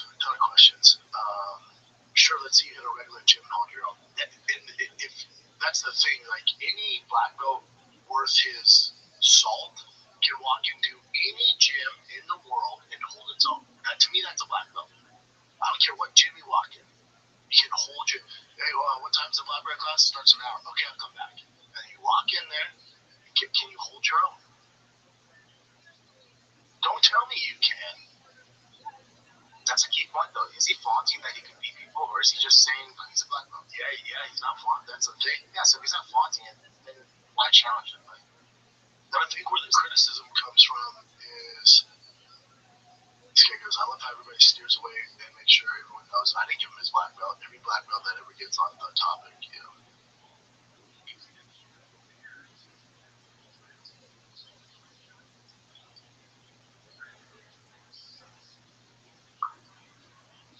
Yeah, but here's my other thing, and I'd like to ask him this, is he's like, whatever, a billionaire or whatever. Dude, give some fuck. I would post me wearing a black belt, if that, have Gordon post him wearing his black belt, I wouldn't be on social. I sure as fuck wouldn't be acknowledging the hate and all this shit. I don't, right off in the sunset with your black belt, big dog. Like the haters hate. It seems like he might be doing that, but he did write a long essay. And it does come off a little bit, it's not, especially when everyone is all these like high level jiu-jitsu guys, and they're all wearing his t-shirt, it's just, it comes off a little, corny. So that's why people are hating. Yeah, but he's not, like you said, he's not saying, he's not hurting anybody, and it's also a healthy thing what he's doing, and he is training, That's great, and he's doing other things to make a lot of money, he's killing it, so that's fine. As long as he's not taunting or flaunting and taunting people, then do his thing. Yeah. And pay me on promoting his work ethic, which is good. But even again, in my experience, even with I was notoriously known for having a crazy work ethic. It took me about 7 years before I was comfortable walking into any gym as a professional. I said, if I was in my head like if you came out to you, he's like, I'll pay you this much money. Because the grappling match, this much money. Dude, he's amazing. I'm sure don't get into it. If he called right now, I was like, yo, Doug, I bet we can all pay this much, and then you should say I'm a black belt, and say less. Yeah. I don't give a fuck. Get yours, man. Yeah, especially Gordon, Jake, get yours, dude. I'm not trying to fuck up their bag either. The whole thing. But overall, if you're outside looking in, this is actually a positive movement. The guy is training really hard. He's paying guys in the field. It's a good thing. It's a positive thing. But it's not hating when you go, hold on, my experience, I have some experience in jiu-jitsu. I go, well, hold on. In my experience, I've never seen this. That's it. That's all it is.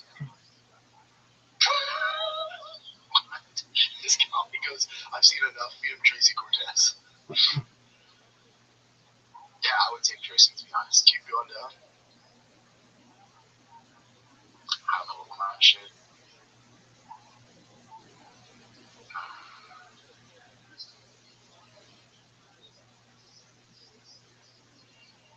Yeah, they're saying it's paying people off.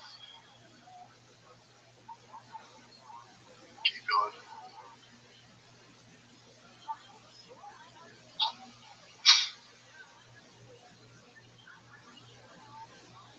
This is commentary, yeah. I think that's a good point, but it's gotta be.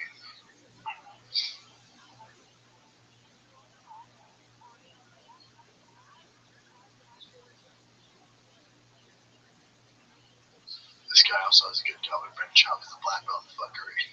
Facts.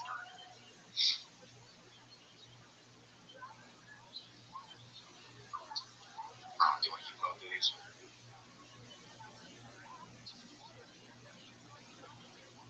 I don't know. Yeah, this guy did him. This guy goes, honest question, again, not being mean, that's the way to pursue this. Honest question, why not just find an average black belt like Gordon discusses here and roll with them and record it and shut everybody up? I'm a black belt myself, and I know how wide the skill gap is. Correct. I mean, there's a reason why it doesn't show it, right? Because it's likely not that amazing. Yeah. Alright, just good. It's an interesting topic. Again, keep doing you, man.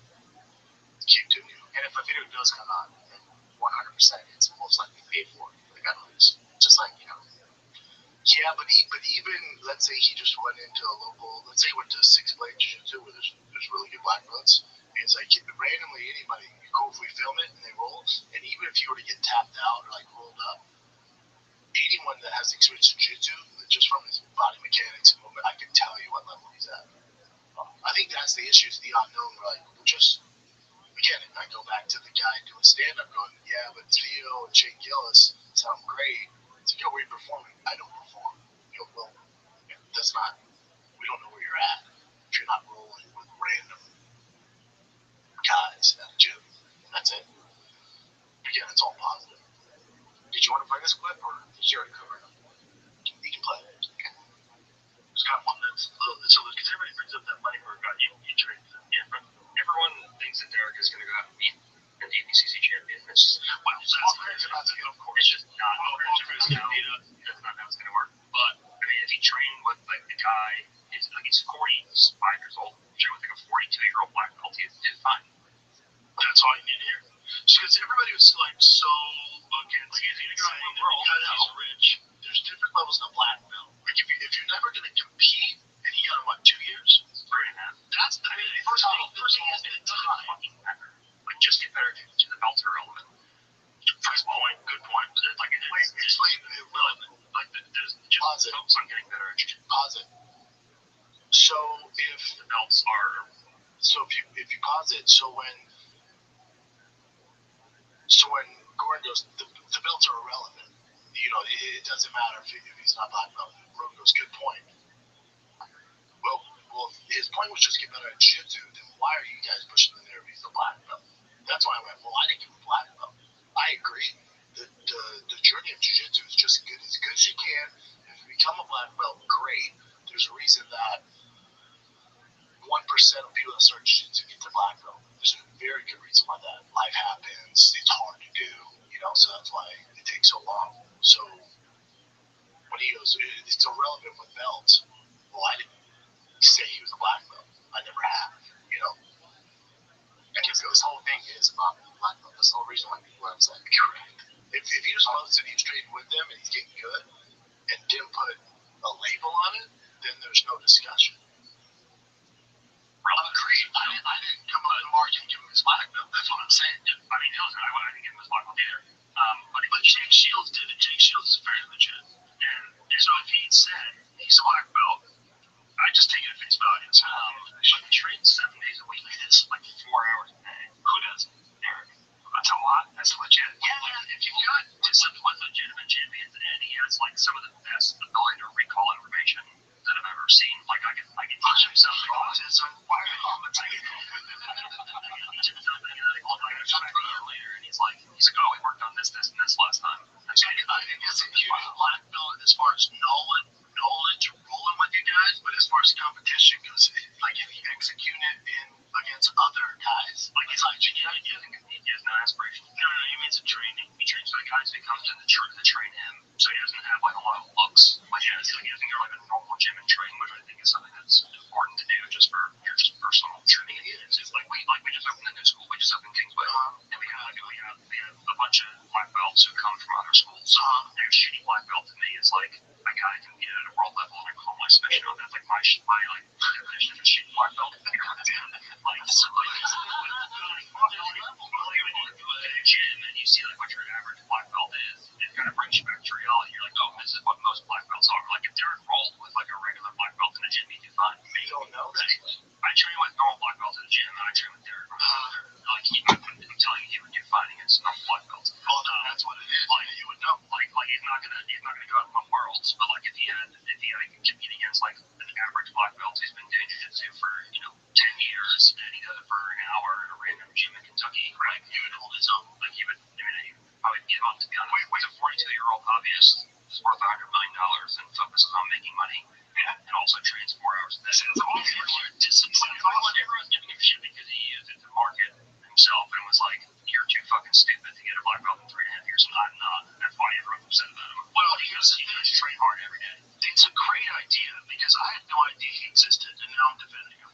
I defended him based on what you said. He's here right now. But Gordon, you can see why some people, if a guy gets his black belt in 2 years, you're like, okay, what's going on? 3.5. How much did he really train? So, like, this is the idea that we always say. This is why I always say, look, when people talk about Jake Paul, they say, oh, Jake Paul is fucking YouTubers, this guy goes, push all that away. Yes. But that doesn't mean he can't be good at something. Back to psychological. You look at him like Mr. YouTube guy. He's a little rich guy, like a Bunny Bird guy, whatever, a Zuckerberg. You say, oh. So let's talk about that with Jake Paul. I love Jake Paul. Jake Paul is great.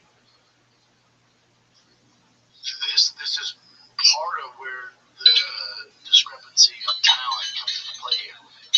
Can Jake Paul box? Yes, clearly he can. He has some legit wins, over some MMA guys and other stuff that he's doing.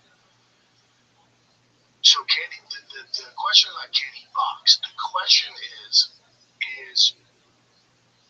Jake Paul a main event black belt boxer? There's no belt levels in boxing. Take my bias out of it with Jake Paul and how much I love the dude and appreciate what he's doing. But if you go to the regional circuit, which I was on, and I've coached guys at the regional amateur level, I was in Golden Gloves, I've been around it, been in gyms with those guys. In Jake Paul's experience, whatever it is, 4 or 5 years, he would still be, if there's a belt system of boxing, a blue belt.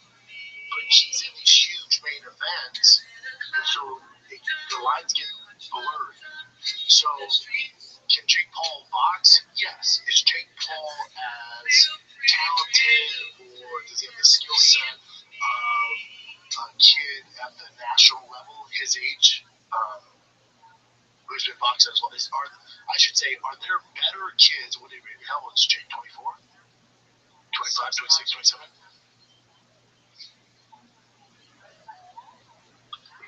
Oh shit, it's funny. So Jake Paul's 28.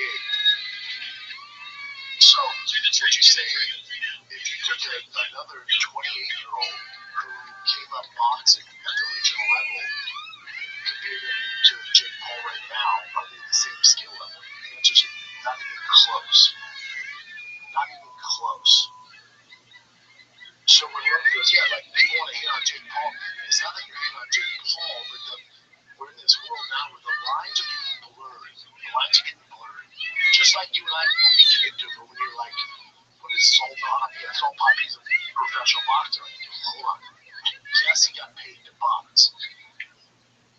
Again, I'm coming from a biased perspective here. Is Jake Paul professional? Technically, yes, he's making money boxing. But when it comes down to the nitty gritty of actual boxing, are there a ton of other 28-year-olds who don't have his fame and stuff like that who would box the fucking brakes off Jake Paul that you've never heard of, that have 30 amateur fights and might not make it pro? Yes. But again, guys want instant gratification, instant notoriety, and they catapult up because of other fame, and they get to the top of the boxing world, and we're all like, oh, dude, Jake Paul versus Anthony Joshua. It's insane. It's insane because there's a lot of 21, 22, 23-year-old kids on the regional circuit at Jake Paul's age that have 15, 20 years of experience. They've been boxing since they were in diapers, who would run circles around Jake, but they don't have 20 million followers on social media. So you're not. So again, if you're just a casual fan and you've never seen boxing at the regional level or a local level, you're just like, yeah, Jake's a very good boxer. I'm not saying Jake's a bad boxer. I'm saying Jake is a pretty good boxer, but doing it for 4 years. But he wouldn't be in the top 5,000 at his weight class if he went through the traditional path of boxing. Does that make sense? That's all I'm saying. That's it. But again, do you? And Jake's going, why the fuck would I have done that? I was on Disney or Nickelodeon, where the fuck he was on. He was famous from his stuff with his brother. And he's like, this is something I do. I can call out guys who jump to the front line. Hell yeah, I'm not hating on you. All I'm saying are the lines get very, very blurry. And it's just the world we live in now. And even with Francis Ngannou, the lines got blurred. You guys saw him against Tyson Fury. And they went, oh my God, an MMA guy can compete with the very best boxing guys. I scratched my head and went, that's not how this works. But then the argument was, well, he went 12 rounds. Okay. And then he fought Anthony Joshua. I said, now, if the world is not flat and it should go like it should, with a guy who's been boxing since he was diapers and came up with a pedigree on the regional circuit in England, and he's on the national team, and he's a gold medalist, and he's the same size as Francis. The way this should work is it shouldn't even be a competition. And what happened? It wasn't even a competition. Now Jake decided, forget Javante Davis, who's 100 pounds heavier than, forget Anthony Joshua. Let's say he fought a cruiser, really, let's say he's a cruiserweighter, and he fought a top 10 guy that came from a national pedigree that's Russia, Poland, America, and he fought like a real guy, he would not win. That's how this works. It wouldn't even be close.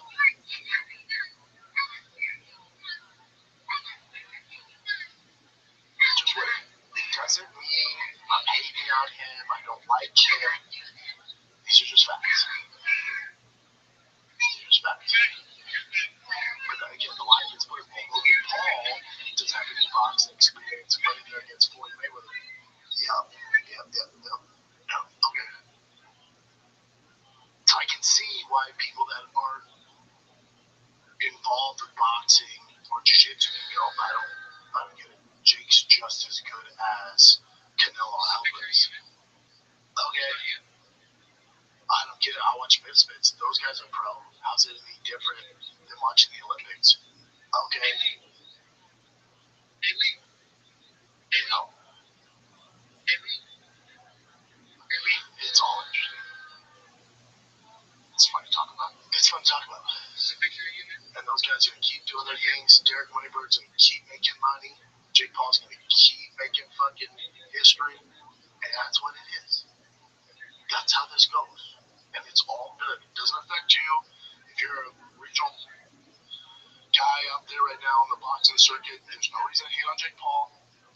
If you're a black belt, it's okay to question Derek Moneybird's black belt. No, wait, hold on. It took me 50. How'd you do it? Okay, cool. Doesn't mean your black belt isn't worth what it was, you know? It's not taking anything away from you. It's all good. You don't have to be nasty. You don't have to DM with some nasty shit. You don't have to write nasty comments. Just be normal. It's all good. Life keeps going. The world keeps spinning. It's all good, baby. It's all good. What else you got, Jim? All right. And by the way, Jake Paul, we all doubted him in the beginning, but he's opened the door for all this stuff to happen. Like this, he's done a lot of good things. Incredible things, yeah. But the issue I have is kind of a bit of a Puritan coming up in boxing is what he's doing, it does blur the lines for a lot of people. And so you watch Misfits, you watch, that guy can do well. In what regard? But it's a different lane though, so it's fine. It is, but it blurs. But I'm just saying, for a lot of casuals, it blurs life very dramatically. Oh wow, which is all good. They keep doing. Everyone's keep doing their thing. There's nothing wrong with it. So you made a good amount of cash from the antitrust lawsuit, UFC. There's support from John S. Nash. You saw this, right, with Anderson Silva. Yeah, Anderson made 10.3 million. Yeah, I mean, yeah.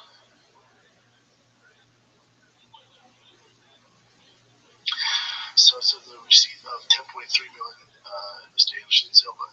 Now what's interesting is I'm going to sound like the guy from Shawshank Redemption when he got that falsehood of that insurance money, the hater company.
hard.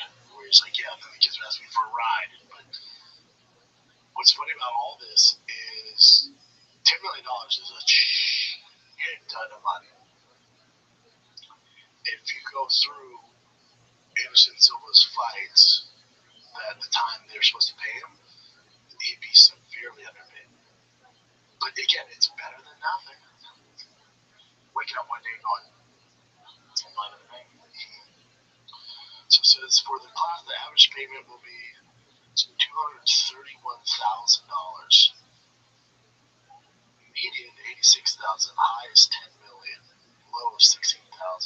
He said the final settlement funds each fighter should get 32.7% of their total bout compensation earned during the class period, plus $14,000 each bout. That's cool. Yeah, I mean, the Ashton deserves that and more. I know a guy who's supposed to get around there, if not more, and turn it down. I know of two guys that turned it down. Besides Mikado and then one other way big, almost bigger name than Anderson Silva. And I think, because the way it works, is say he did it. Say Anderson Silva turned down the 2.3. That settlement money is already, the UFC's already paid it, and it's sitting in a fund. It's sitting in a fund, and they're going to spur it throughout September, right? Distribute it in September to everybody. So that, whatever it is, 300 something odd, 475 million, whatever it was, that 475 million is getting distributed no matter what. So let's say Anderson turned down the 10 million, that means the rest of the fighters split that, which is awesome. So the gentleman, I'm not going to say names, I don't think I'm allowed to say who it is, massive name, everybody knows him, he's not struggling for money, he's very famous. And I can't confirm this, but I like to think this because I've had some interactions with him. He turned it down because he's well off and he has more money than God.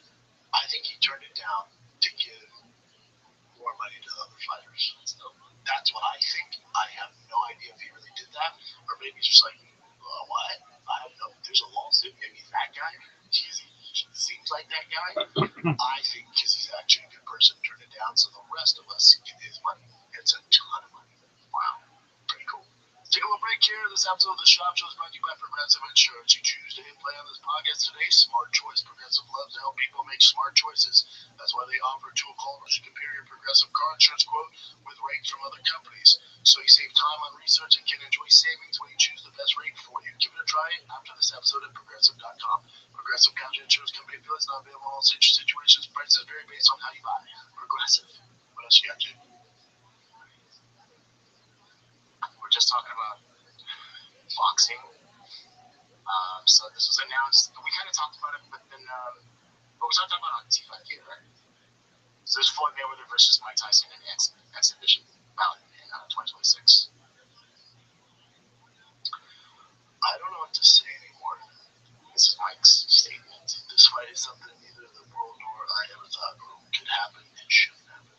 I still can't believe Floyd wants to really do this. It's going to be detrimental to his health, but he wants to do it, so it's not what's happening.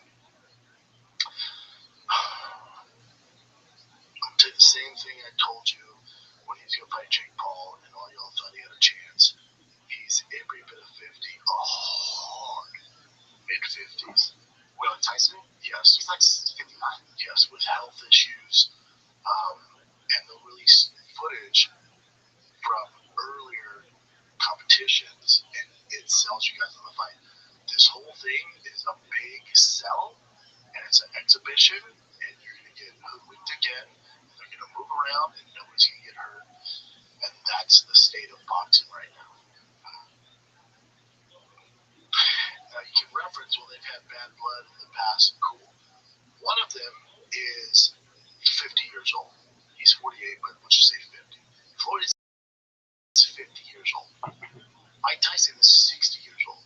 This isn't your normal 50 and 60 year old. This is a very weathered, hard miles, 50 and 60 year old fighting for your entertainment.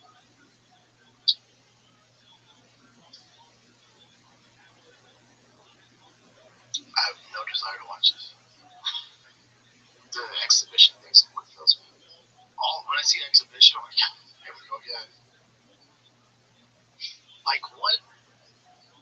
Like get your fucking money, Big Mike. Get your money, dog. Whatever it takes, dude. Get yours out and celebrate it. I hope 100 million people watch this. But I would ask, what performance from Mike Tyson gave you the inclination that he's gonna knock Floyd out or Floyd's gonna knock him out? Which fight? The Roy Jones one? That one? That one? Would it be the Jake Paul one? How many times are they gonna pull the fucking hood over your eyes and keep going, dude, Mike Tyson's fighting? The lines are getting fucking blurred. But again, get yours, boys. Get it. Fuck yeah. You like the poster? Sure.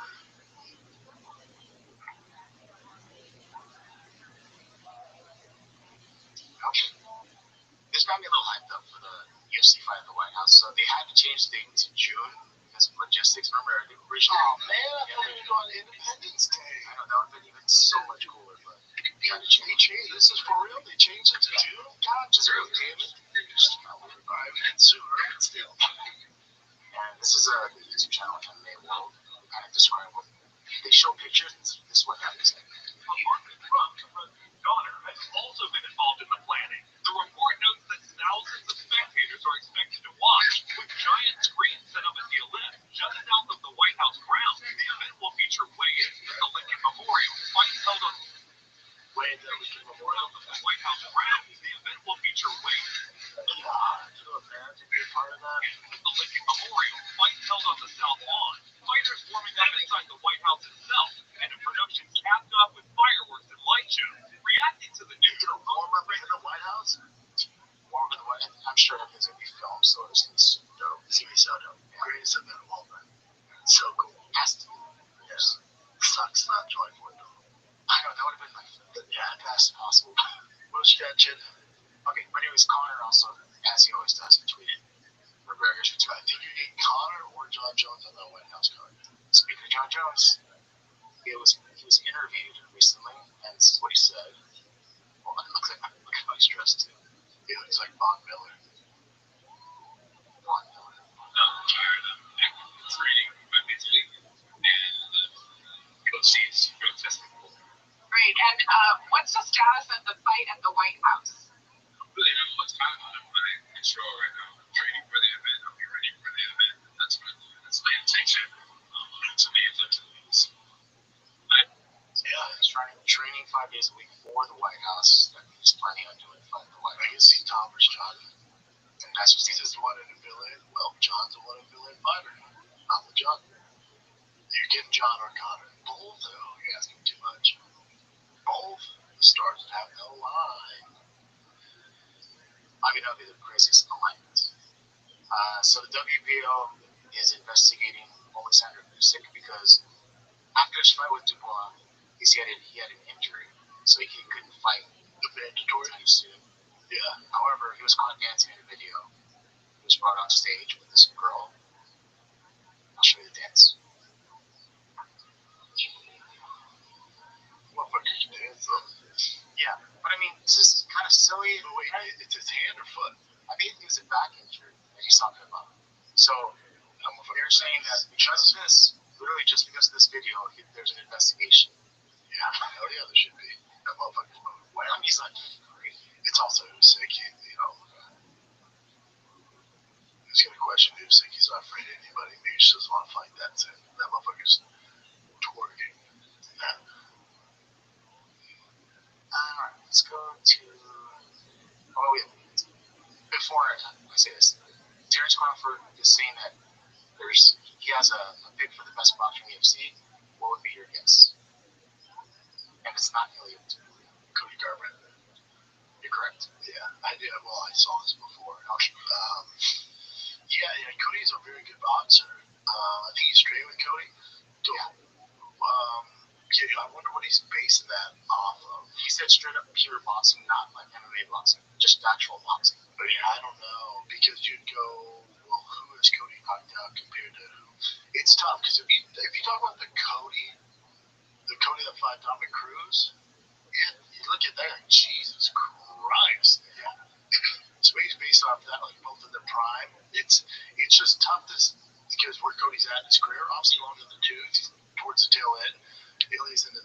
his career, so it's tough to argue it's not Ilya right now, just based off his actual performances in the octagon. Yeah, Terrence knows fucking boxing. I would ask Terrence if he's ever seen Ilya Taporia, though. Like, really? Give us your top 5. So, because he might just have a connection with Cody. Cody's a fucking, it's not a bad pick. No, he's bad. I was like, we're talking about Cody in his prime. It ain't a bad pick at all. But I would go Terrence, top 5 then. In no specific order, just give me a top 5.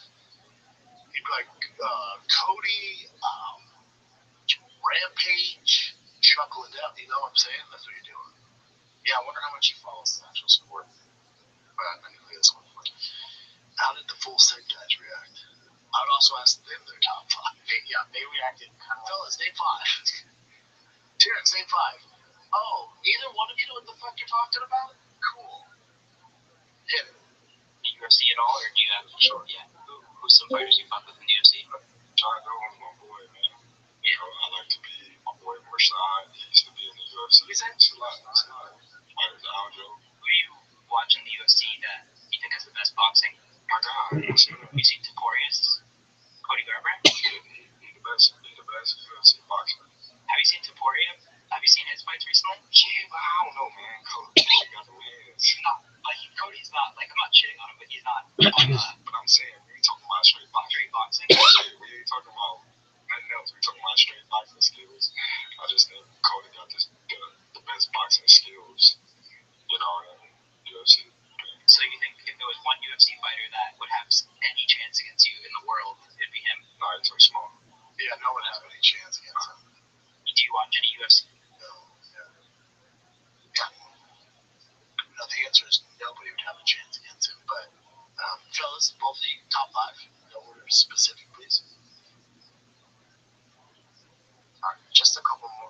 Maybe more. So Alex Pereira, remember that one time he tweeted some stuff about the UFC, like he was potentially retired. So it turns out, he said in the beginning he said he was hacked. It turns out later on here it'll show you. We all know. Yeah, we all know. Yeah, we all know. Yeah, so he was not hacked. Yeah, we called that one. Did you want to cover anything on the past fights this weekend, Conor Barrio?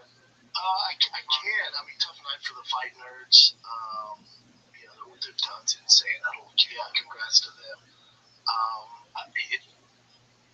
Congrats to them. It's great what they pull off. And it's no, it's no pun intended. It's no black eye that they 2 other guys lost on the same card. And I think they're going to have a very tough night this Saturday at UFC Noche San Antonio. They're probably going to suffer another loss. But what they did special, about the main event, Imavov and Kyle Braulio, did anybody watch that and go, man, whoever wins this is definitely beating Hamzat? Not a chance.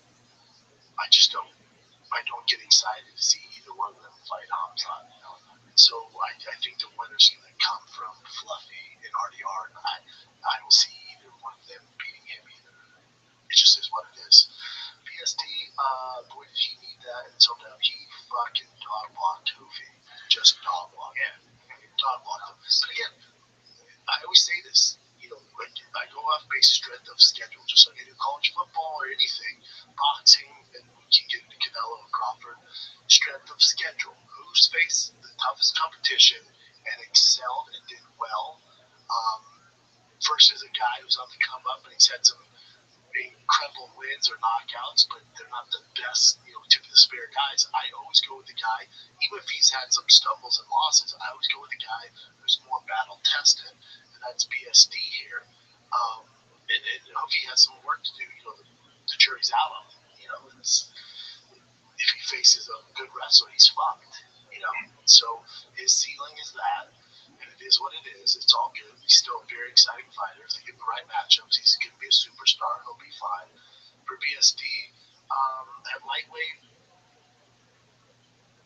just the way the division's going, Gamrot, BSD Gamrot, that's what I would do.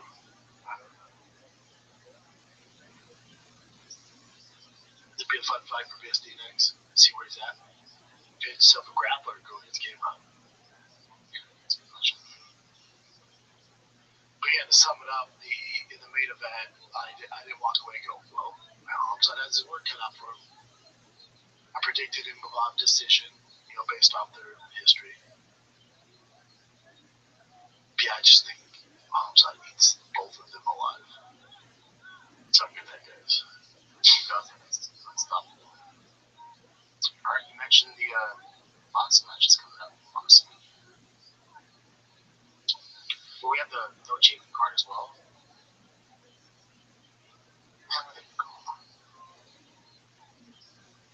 UFC No Jays, it was supposed to be in Mexico, but they have issues with the arenas, like we just San Antonio.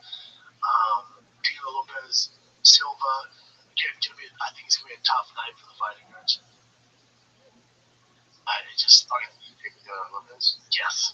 Yeah. What's the odds on that? It's a good card. Great fight night. You should be able to switch back and forth because you know how boxing does. The undercards are trash. Silva's a minus 270.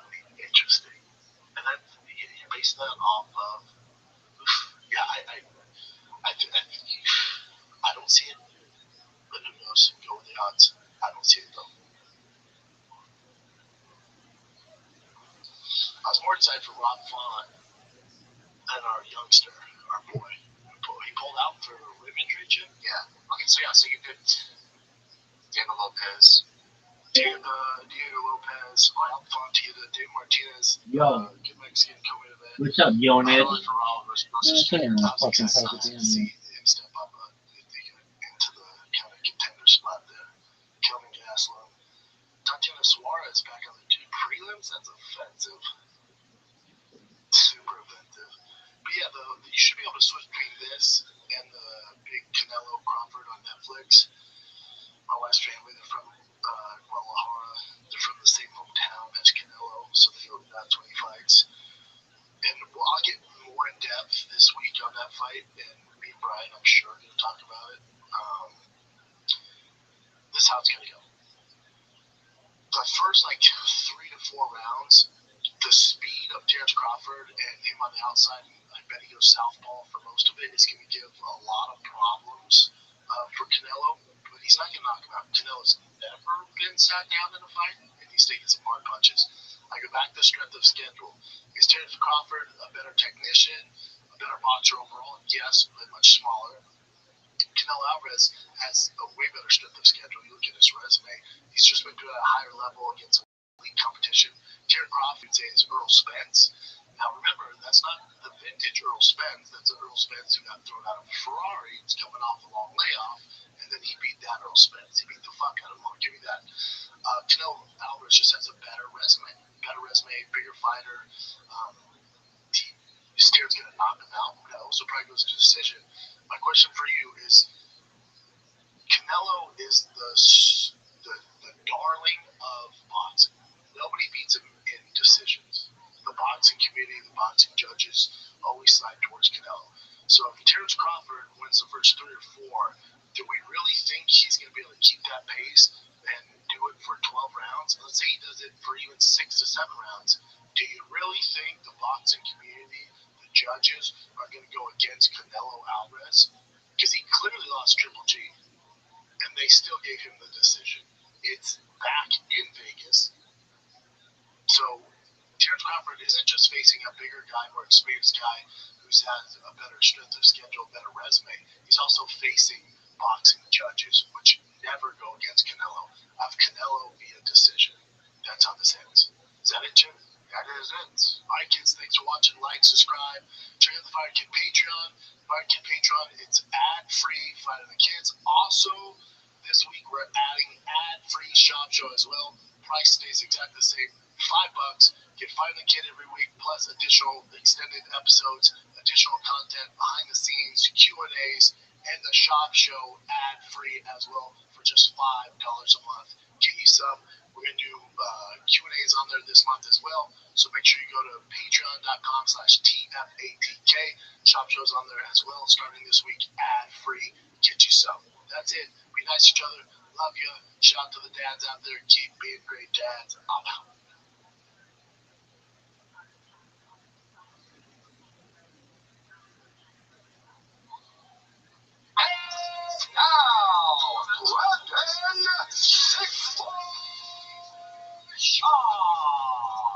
What's up, fam? It is Monday morning, September 8th. September's flying by. September is flying by, kids. How we doing? Everybody good out there? Great, grand, wonderful. How was your weekend? Mine? Not bad, not bad. The kiddo sports have officially started. Someone glorified Uber driver, but instead of just dropping you off, I stayed for the whole time, and then I had to take you home. That's what being a dad is when kids are in sports, and they're both playing two sports. Not gonna lie to you, it's a lot. I love it though. Yo. I freaking love it. So they probably started the football and baseball games. Boys are playing well.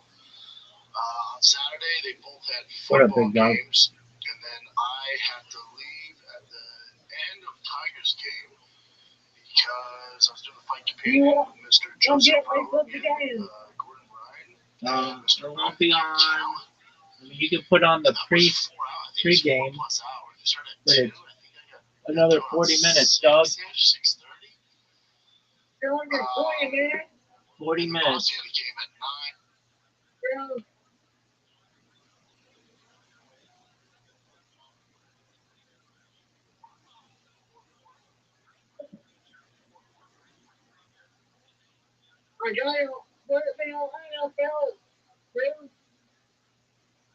What'd you say, big man?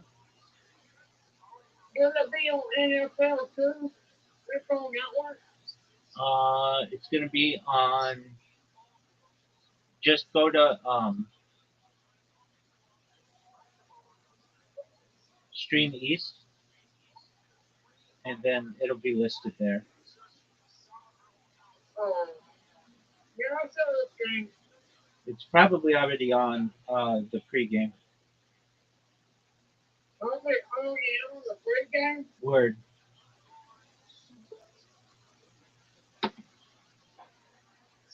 What's it called? Stream East? Yeah.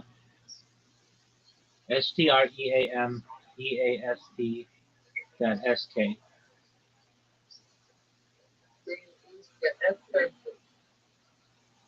And look at it in Firefox.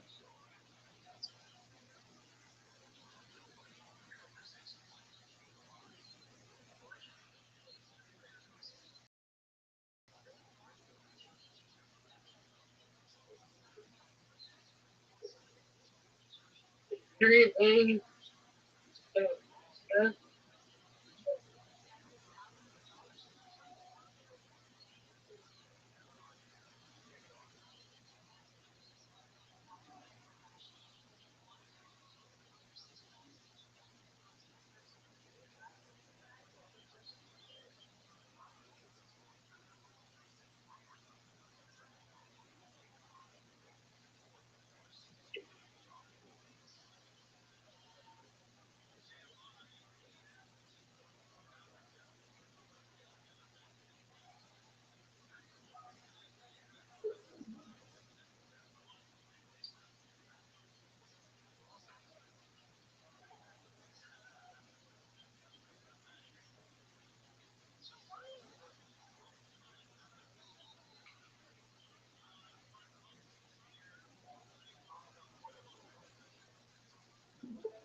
Let me know if you can see it. Do you see it? It's loading. It's Xfinity.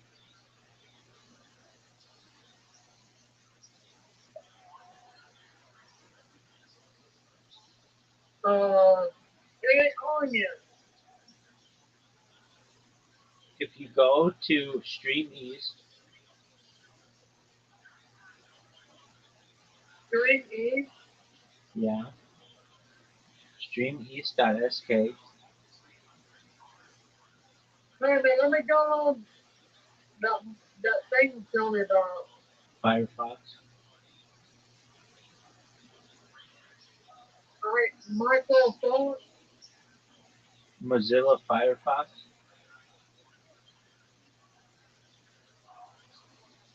No.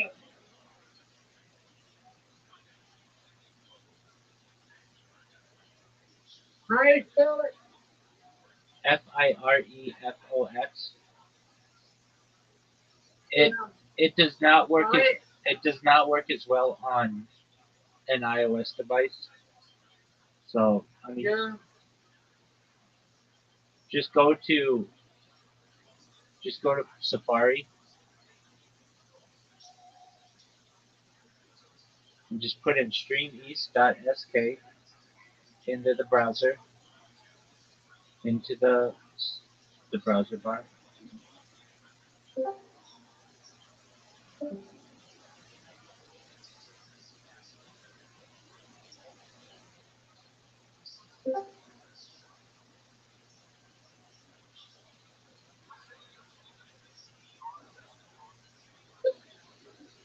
Sorry about that. You're good, big dog. Go to Safari. Learning there.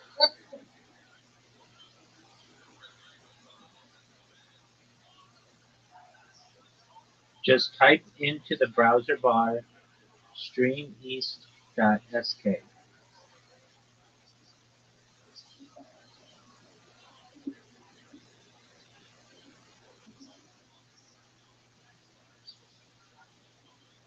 Permit.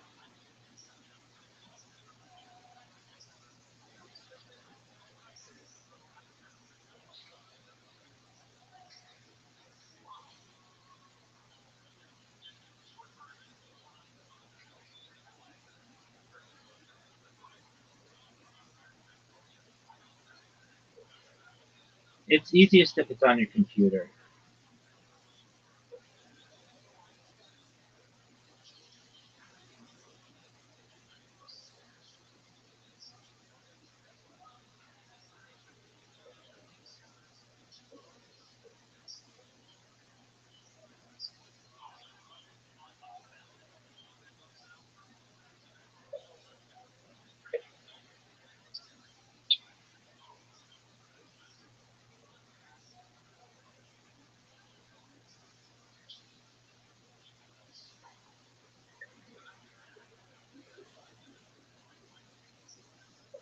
Right long.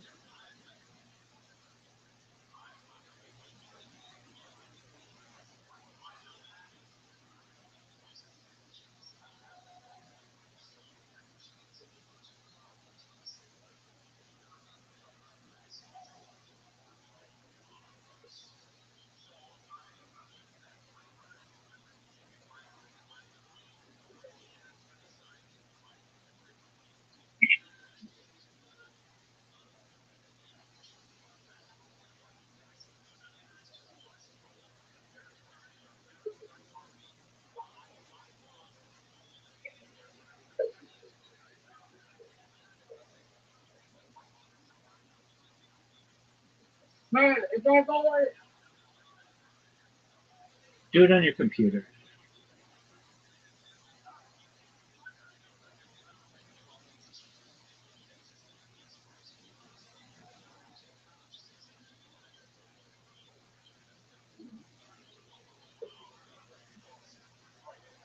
I'm back.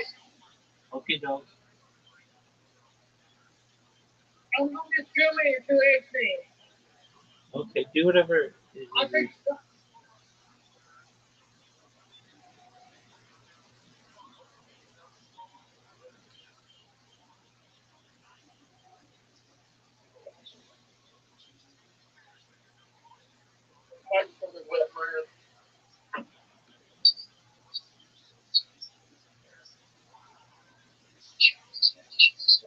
I'm gonna go to the day of the Come on, I don't like hands.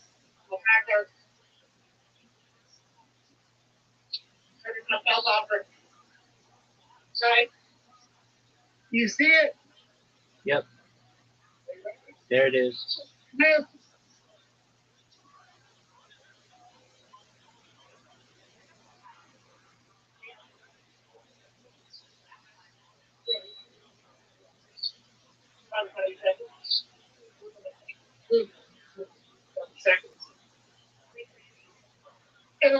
If they gonna come on after this, come on, Brandon. I don't watch TV.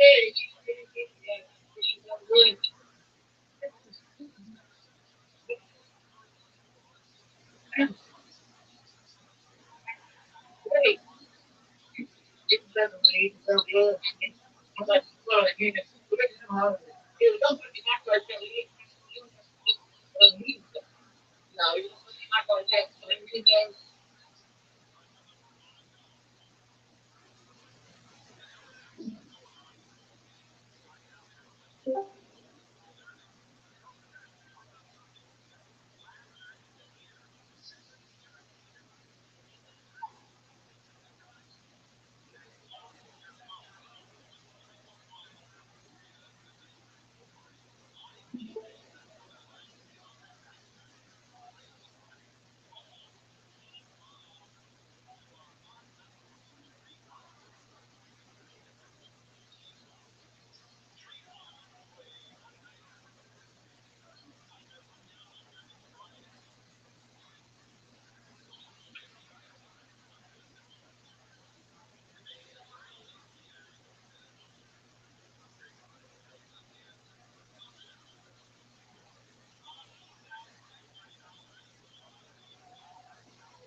Hey, Rabbi, I'm about to stream it. Okie doke.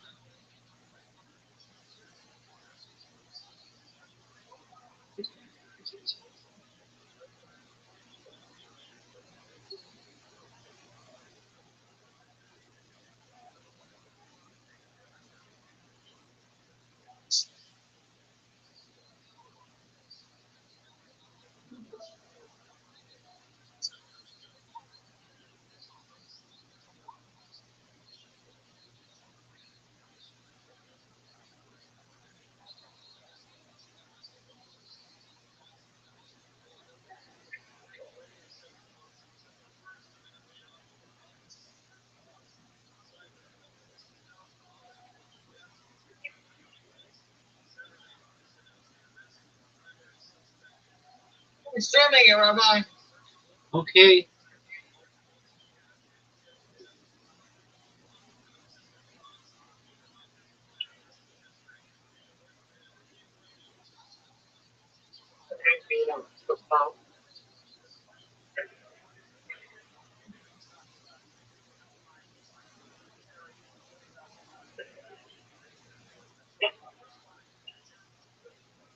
JJ McCarthy.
the fuck would I have done that?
The parents planning on Gary putting their sons when they were in college.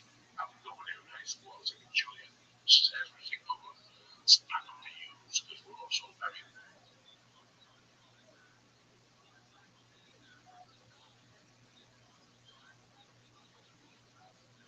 The parents planning on Gary putting.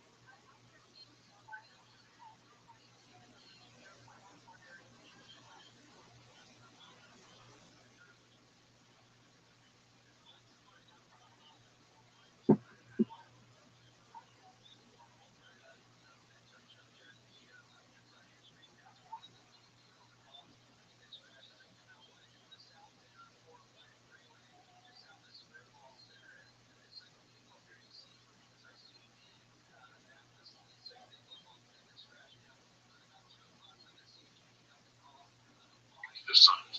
And when they were in college, I would go in there in high school. I was like a junior. Just everything over.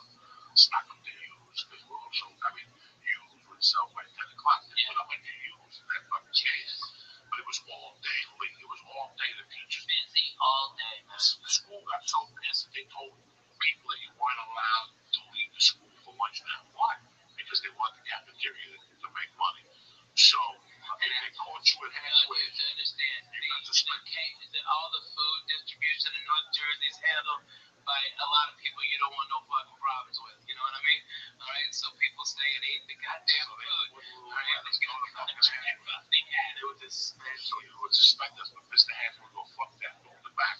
I'm not going to let him go in the back. But if I say, hey guys, that means run out the back door. So for a year until they moved that law, we would sit in the back halfways and still eat the fucking thing while the school teachers were in front looking for it. And the truant officers and the whole thing. Fucking hysterical. Man, there was no goddamn good place in my shit town. I got no good stories. You know, we had fried bologna sandwiches. Like, oh my god, you hear that? That's your grandma rolling off. I went back in 93. Just flipping right in the ground. Oh my god, when I went back in 93, I stayed with my buddy in St. August named Mike Ryan. And down the block from his house was a fucking deli that I put it up against any deli ever. But their fucking claim to fame was they had peppers stuffed with mozzarella sauce. Oh my god, with mozzarella cheese and little sauce like the one in the morning. Just the green peppers? Just a fucking like a pepper, and it's a spicy pepper. It was like that pepper shit, So you right? gotta get 3 of them and a sandwich. So you eat the pepper while you're eating the fucking sandwich. That type of old school deli. You have different types of delis, but that was Right. one of them. 3 fat guys not talking about food. Because we're all stoned. It sounds great. But this is crazy. What time it signifies in the Catholic religion, and a lot of our religions also. Well, I mean, our good friend George, God rest his mama's soul. She's passed this year, and you know it's hard, man. My Uncle Jim passed this year. It's hard. You know, you see people at the end of their life that cancer is a miserable thing, man. I mean, it is a horrible way to pass. You know, I'd rather get slammed into a sign on the 5 and break that bitch. God forbid, but hey, I'd rather take that than that stuff. You know what I mean? So it was just fun going to church. It really was home by myself, no pressure. My wife, the kid I want, and then I just wanted to go because we did that church over St. Bartholomew, and we did it over. So I just wanted that 7:15. I tell you what, man, it just brought back a lot of fucking memories. That's what happened in church for me now. When I go to church, I look at the 12 stations of the cross, and it's like a fucking acid trip, man. I just go back into sections. And I remember I was thinking about my godfather. One of the worst things I ever did in my life was fuck my godfather over. After church, I went over and tried to find him. On Facebook? Yeah, he's those fucking kids off Facebook. He goes to the keys. When I was a kid, my God, it's amazing what has happened. You see Mad Max? Yes. The question that fucked me in that movie is who killed the world? Oh, yeah, man. Ask who killed the world? You know what, man? They killed the fucking world. The world is half dead. We don't even know. No, it's more than half dead. Trick or treat this week. I saw trick or treat now. There's no kids out in the daytime. I mean, these are great areas to trick or treat. I didn't get one. At night, I saw kids, but they're confined. The parents put the fear of God into these kids. Yeah. You know, Friday night I went to this trunk or treat. You know what, man? Did Mercy have a great time? Fuck yeah, she had a great time. You know, did I have a great time? Fuck yeah, watching her and watching the kids and watching my wife. I dressed up. I put things in my mouth. She kept saying, "No, thank you, Daddy." Fucking thanks. No, thank you, Daddy. And she would keep telling my kid, "No, thank you, Daddy." It was the cutest fucking thing. I went in there and I had a great time. We got there at 5:30. The dinner they made us was, you know, not bad. It was a cheeseburger with macaroni salad. It was a barbecue. I enjoyed it. And then I watched her play ball with other kids, and I can tell that we're halfway there. We're okay. We got an okay kid. We'll hit her in the face 3 times. She cried. Some little boy dressed up as Captain America got hit once. He wouldn't stop crying. But when the kids left to eat, she didn't want to eat, so she stayed with me. She goes, "Daddy, come in." And I started playing ball with her. So when kids came over to play, she was like, "Da, da, da, da, da, da, da." She was going fucking nuts. That was the only fun we had all night. Everything was great. Back to trunk or treat. It's like cars get together. It's like a beautiful car show. And they back up and they open their trunks and they have kids and they sit in front of the trunk with disguises. And I tell you what. Is it like a lowrider club or hot rods and stuff? No. It's just all these fucking Studio City people. Oh, yeah. You know, whatever they are. I don't know what was. I didn't talk to one. I don't really do dance. Man, you know, I've done that same thing with Mexican car clubs, bro. They are the nicest. They had a whole goat cooking. Okay, I mean it was the real deal. Old ladies was making tortillas. Okay, they was handing out good candies and stuff like that, having a blast. They had a fan, a salsa fan. It was on, man. I'm telling you. This was for fucking kids. Yeah, it was for kids too. Yeah, there's no fucking salsa fan with this kid. I'm telling you, they're all white kids now. This is white kids. There's no salsa fan. There's no Beatles. Dude, you want to hear about white people? So these motherfuckers. I mean, the most interesting thing in the world was I looked at my wife at one point. I go, "What the fuck is this?" I almost have a nervous breakdown. I'm like, "What the fuck is this?" This is like Puerto Rican shit. But I go, this is what we have now. The parents scare the kids. And you know what? Let's get together. Let's put them all together. When I was a kid, you know, one parent went out and hands and fucking knocked out doors and yelled. And, you know, Saturday night I didn't see people till 8 o'clock at night. How much pot do I smoke on my mouth at night, people? Oh, tons. I standing out there and I was scared to smoke. My kids are gonna walk up on me. After 30 minutes, nobody said nothing. Every once in a while, I'd see 3 kids and a parent. But the 80, 90 kids, I used to run with 80 fucking kids on me. Yeah. You ran 80. I'm running 20. Yeah, I'm losing 20. I didn't see that. And it's just what I know. Man, they found needles and fuck every year. Some fucking stuff here in Pittsburgh sticks hypodermic needles and fucking chocolate and all this shit. Man, that's why I tell all my kids, hey, Daddy has to inspect all of your candy. I need to find out all this shit.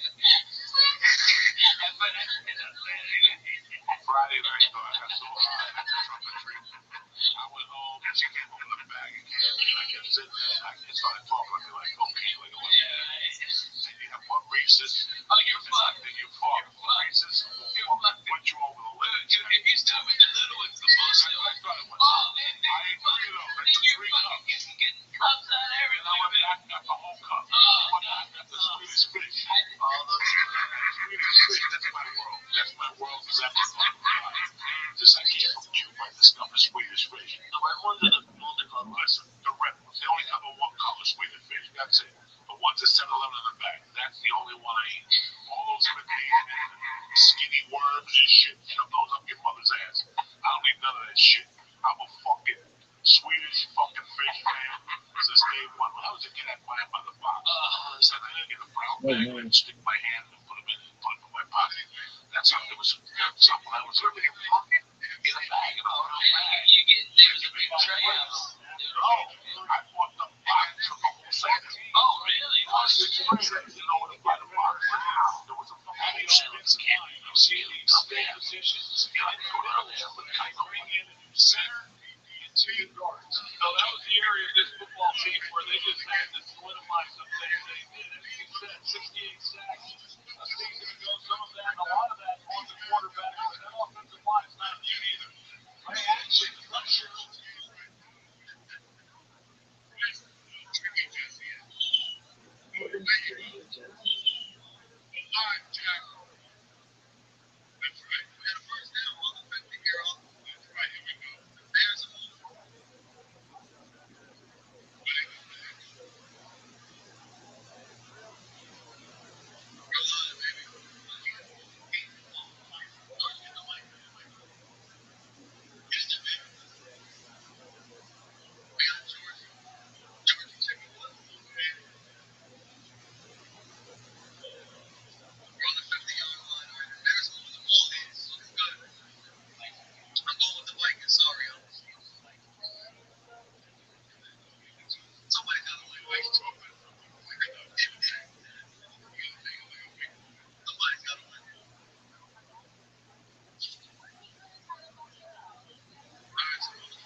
Brandon, I don't know if you can hear me, but the game is on.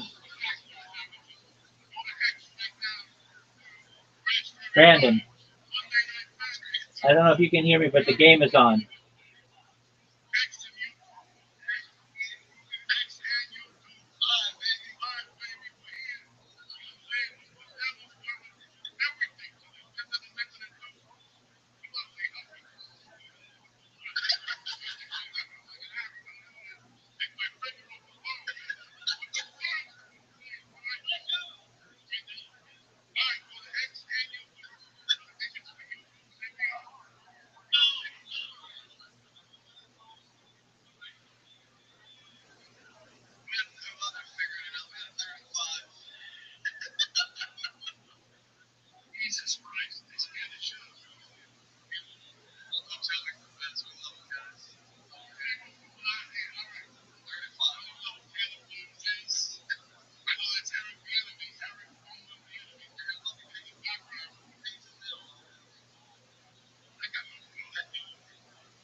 section. There we go. Oh, Jesus. Jesus Christ. We got killed.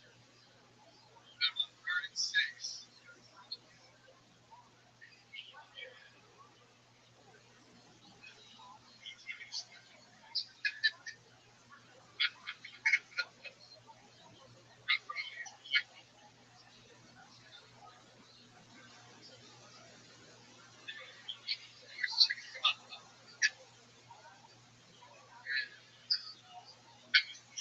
Here we go. Knocking on the door, 36. 36. Gotta make some happen. Here we go.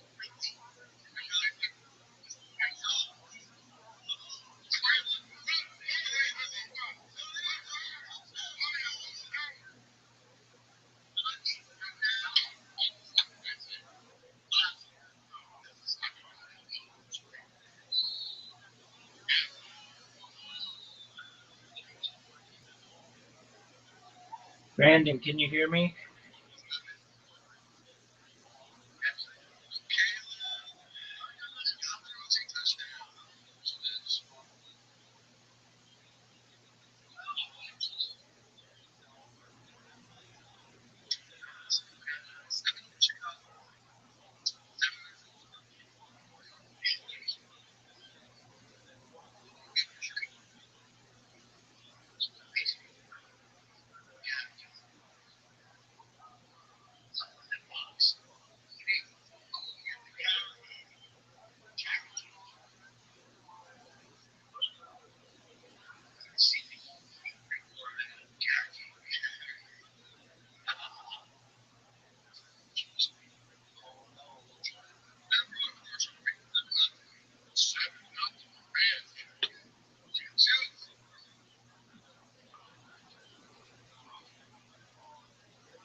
watching the game?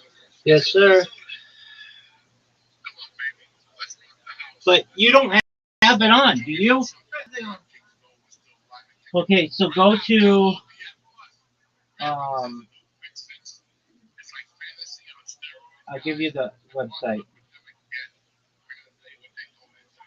Okay, are you ready? Are, are you ready? Yeah. All right. Put in VIP ROW .NU.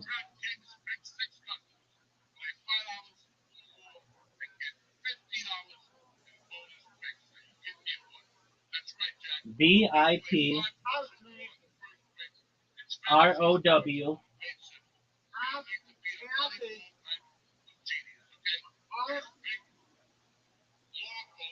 OW .NU.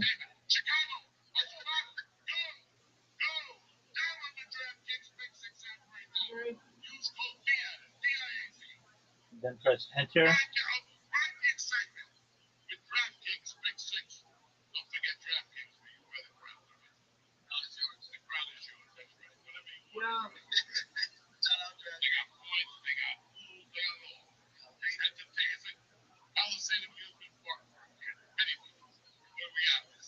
Okay, I'll just send it to you.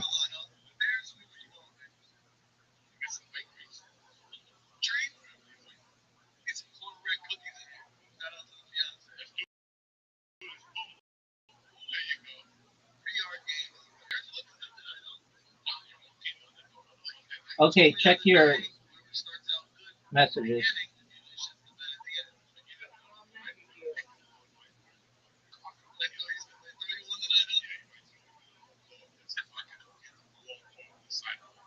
Okay.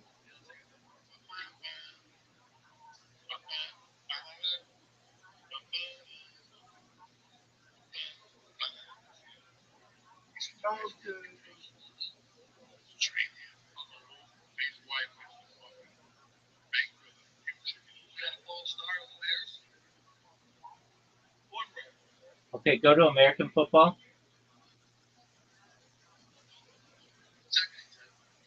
Like the fifth one. American football.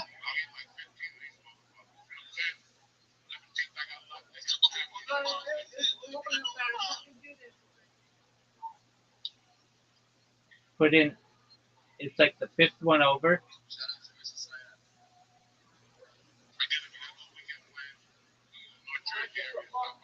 American football.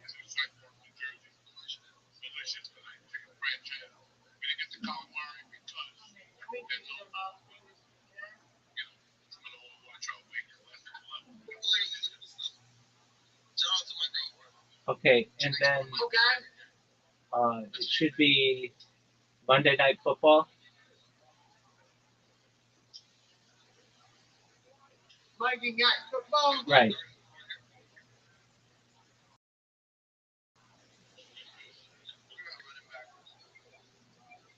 And then you should see two little links there. Just pick the top one. The top, that one.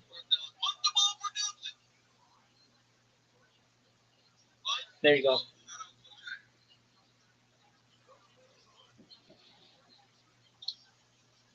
There you go.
Yo, how are you?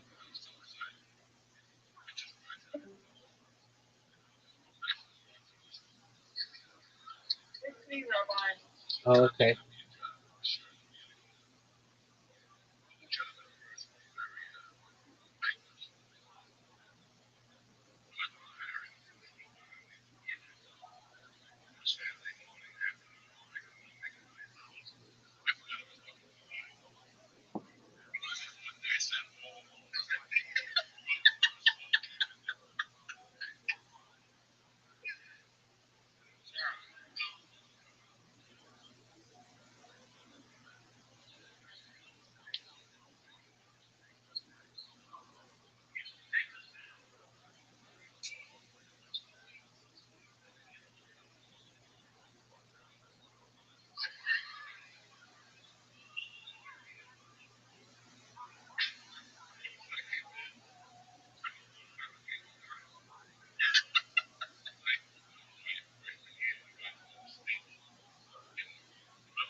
leaning towards the under, but don't believe that.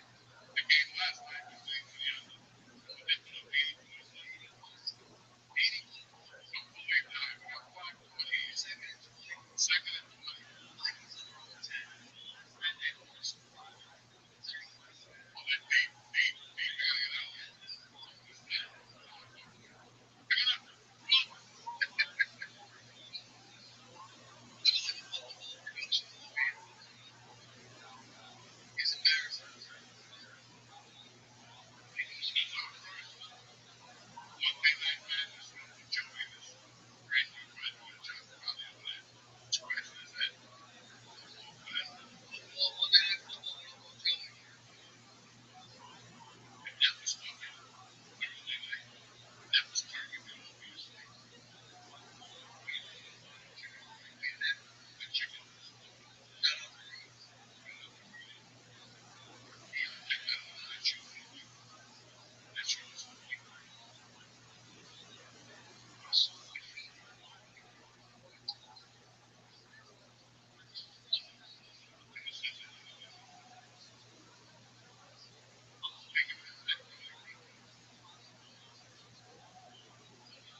Retrograde, how you living, Fam?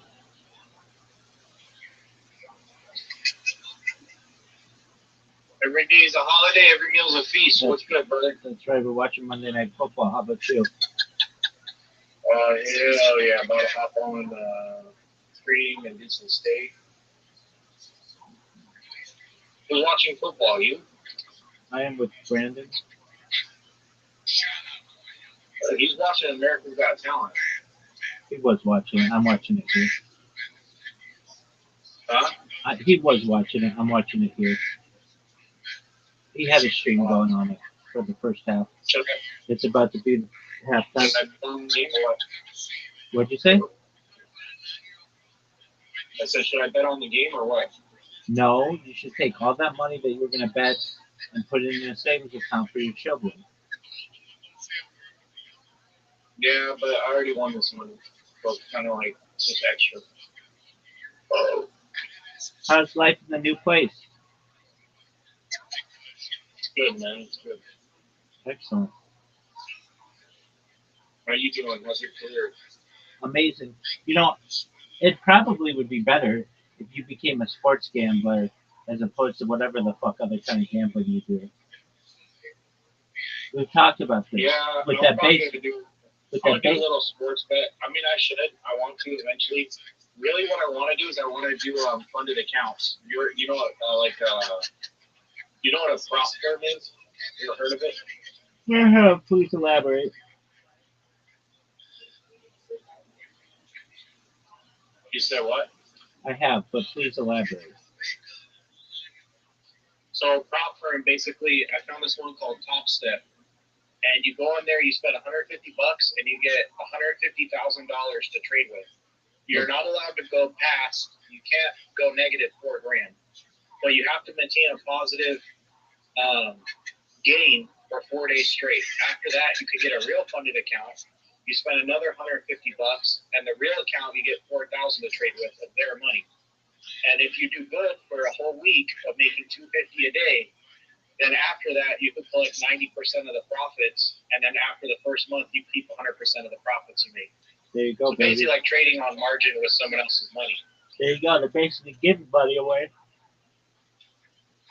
Well, not really, because they actually make money off of it, because all the people that sign up for 150 and blow the account, because once you go negative, you have to buy a whole nother new account, right? So, you know, people be blowing accounts, and that's where they really make their money, but they don't care, because so many people actually do good on there and actually make so much money that they end up getting their initial investment back anyway and then some.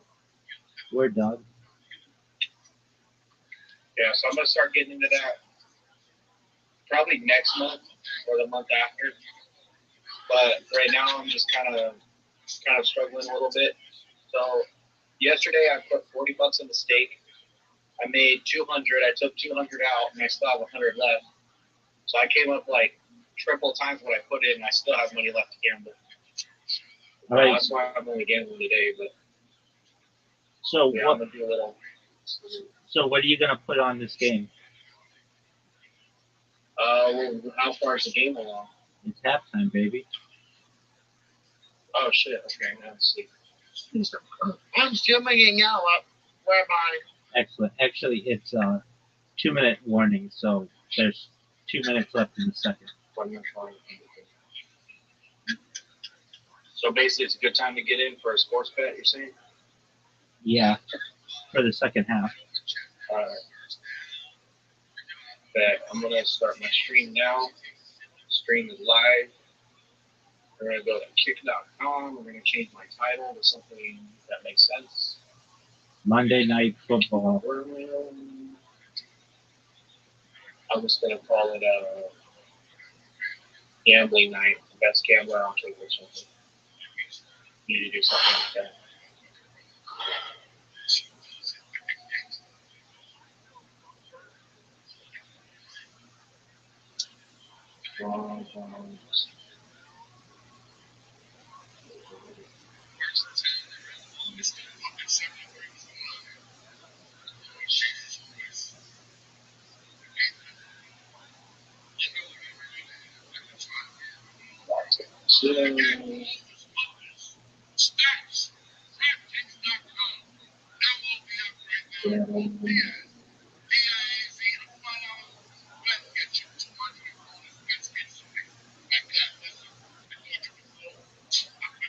Alright, let's see your sports.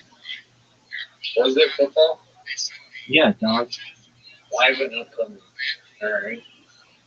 What is it? The Bears versus the Vikings? Right. If I were you, I'd take If I were you, I'd take the over for the second half. Well, it's either Bears or Vikings. Vikings is a 3.9 and the Bears is a 1.2. So What kind of bullshit thing are you betting with? that's just the odds. Oh, fuck, it is suspended. Hold on. Maybe it'll refresh. The odds will change. They're probably changing the odds right now. Doug, go to DraftKings.com. Shit. Go to DraftKings.com and bet I don't have money. I don't have the money in DraftKings though. I have it in fucking on stake already. Stake sucks for sports betting. Yeah, it's not terrible. If you can't do it a second half over, it sucks. They shouldn't even be in sports gambling. If you can't do a second half over.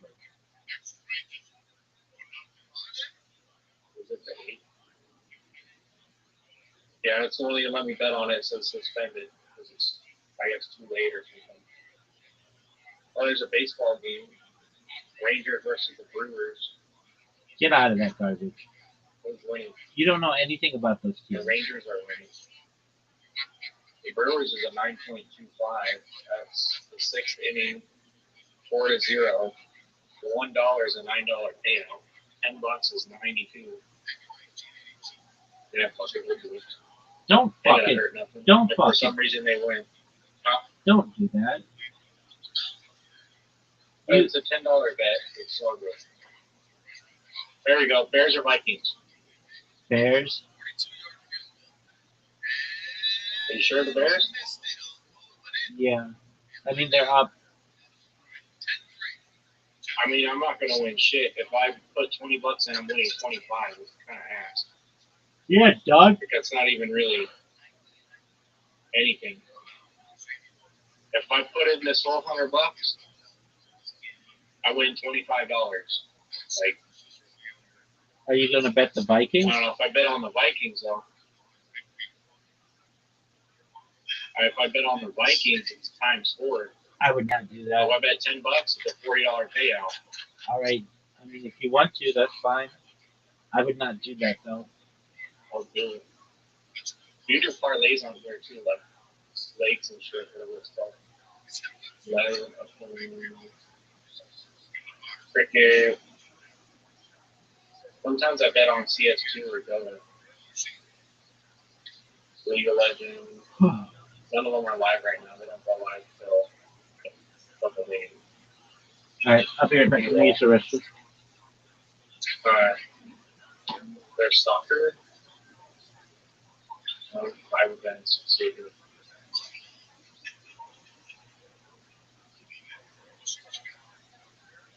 There's some live soccer, right?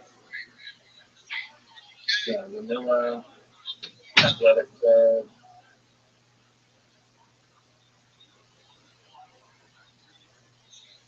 We can even do like this, and that.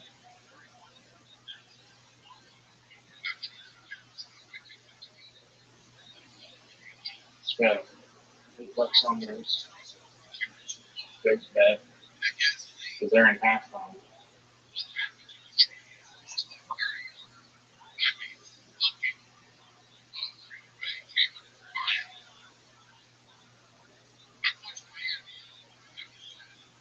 What it goes for 15.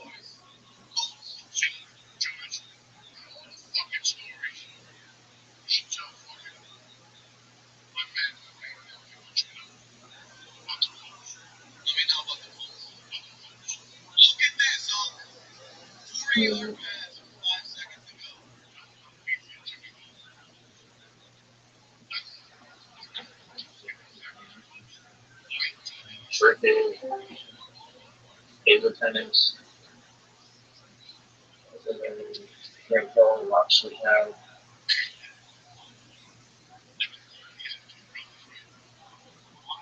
Hello, Rabbi.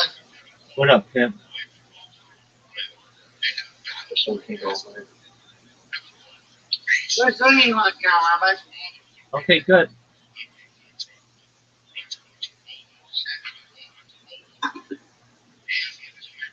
Who's swinging right now? Bears are winning 10-3. Oh,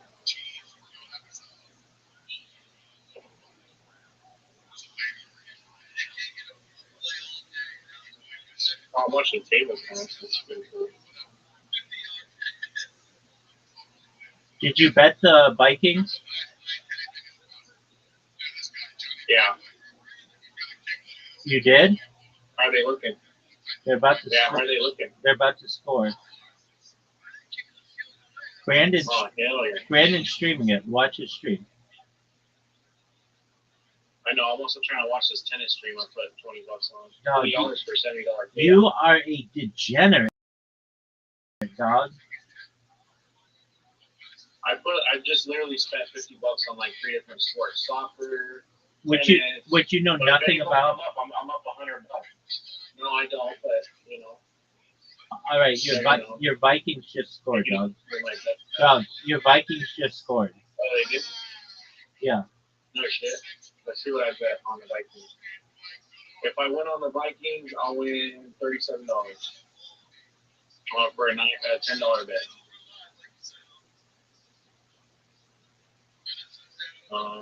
Let's see.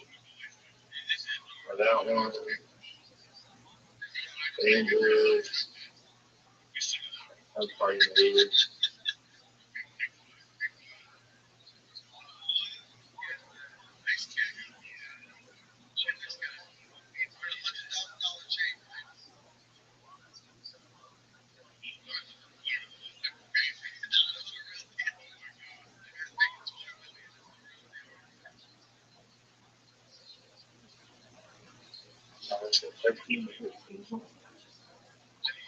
I bet on the old team.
Yeah. All right, let's see here.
present. We would march this way and look out the air and the song was still going. Oh, staying alive. Staying alive. Even forget the fucking, whatever that song is. I just saw the Scorpions. That's fucking sad. And I love the Scorpions. I love the album. I love the scene of the Green. At the Garden. I love Scorpions. I love Animal Magnetism. I love all those albums. But that shit was ridiculous. I heard Rowan Good about Babyliss. I heard it was pure garbage. He brought 5 people to sing behind them. Guys, it's what you wanna. What you expect? Anybody else? I'm a fucking drum set. What do you expect? Look at me. We'll have a conversation as well. And I'm not, again, I'm not nobody to Jesus from wrong people. Listen, fucking guys. No, it's not funny because it's not funny. It's around. People hate guys, whatever. And let me tell you what, some of the artists in Germany, what?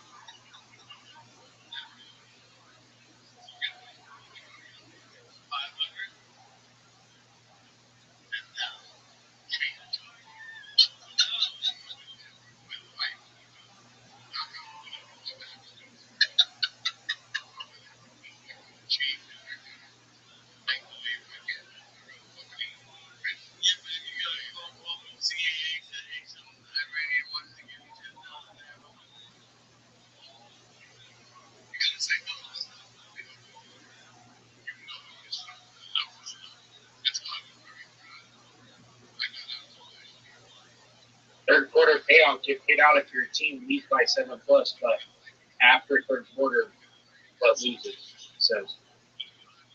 Does that make any sense? No. What did you say? Third quarter payout, get paid out, so I'll get my bet paid out.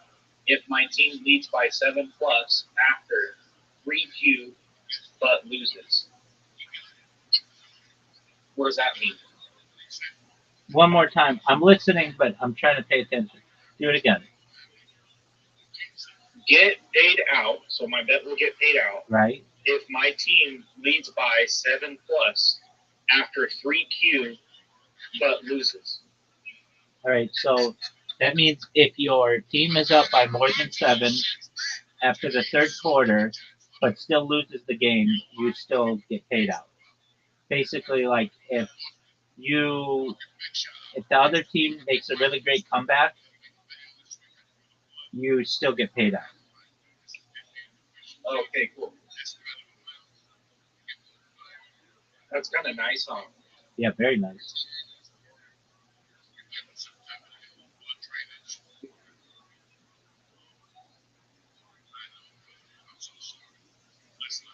Are you streaming on Kick? Yeah.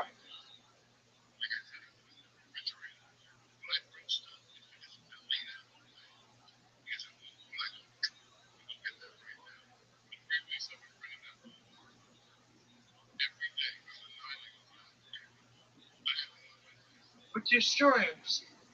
Like what? Gambling schools with a Z.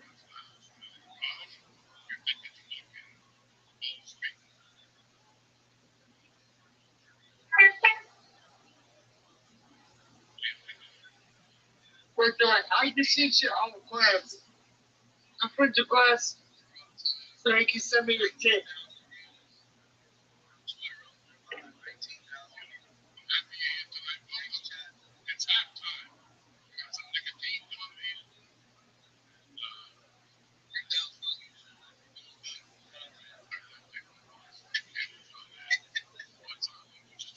Says they're on commercial break. It's the halftime show. Oh.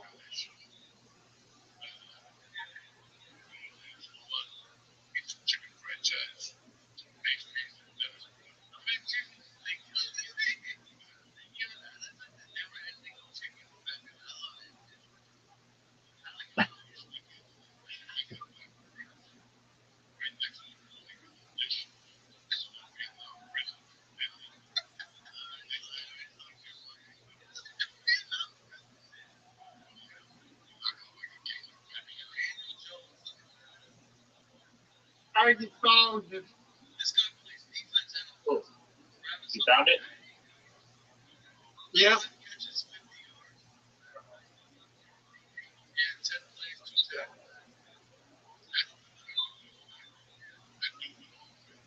So how did you find Rabbi? No.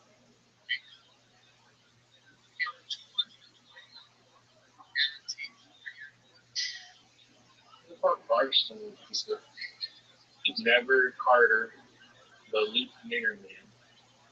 What's the best for me? That's crazy. Let's see.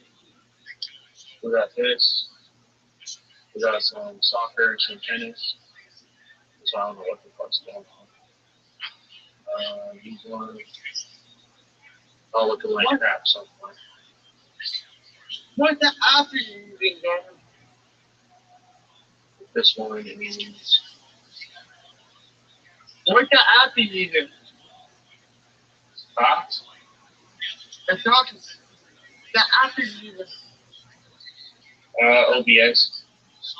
No. Oh, is that games? Oh, this is a stake.com. That's game. You send to me. Oh, stake.com? Yeah. You can't, to get an account, you have to join a Discord and they'll make an account for you. Brandon, don't do that. If you want, I can send you. Brandon, don't do that. Yeah. You don't want to. Right, You don't. No, you're fine. You don't want to be a gambler. You're doing just fine, Brandon. No. Brandon, if you want to do anything, do fantasy. Do fantasy football. Do fantasy football? Yeah. You want to? Do you want to do fantasy football, Brandon? Yeah. Okay. Do you know how to do it? I'll watch it. Okay. I'll watch it. Okay. Let's see if I can do this.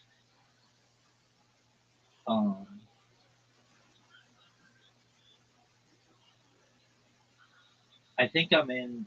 I love fantasy football. Okay. Do you have a fantasy team this year? Kentucky Walker.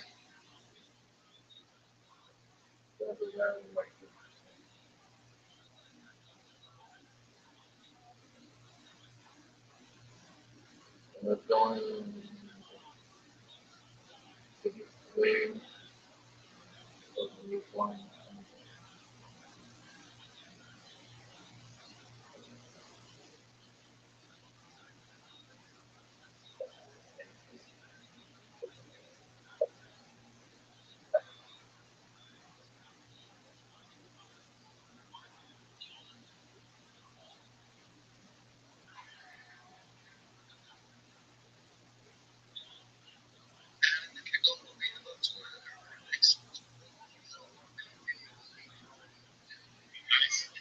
All right. 2 minutes till the second half.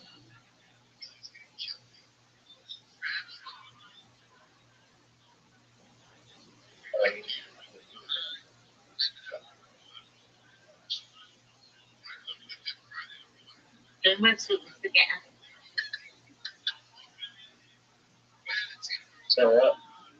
2 minutes till the second half. All right.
Let's go Vikings. Come on.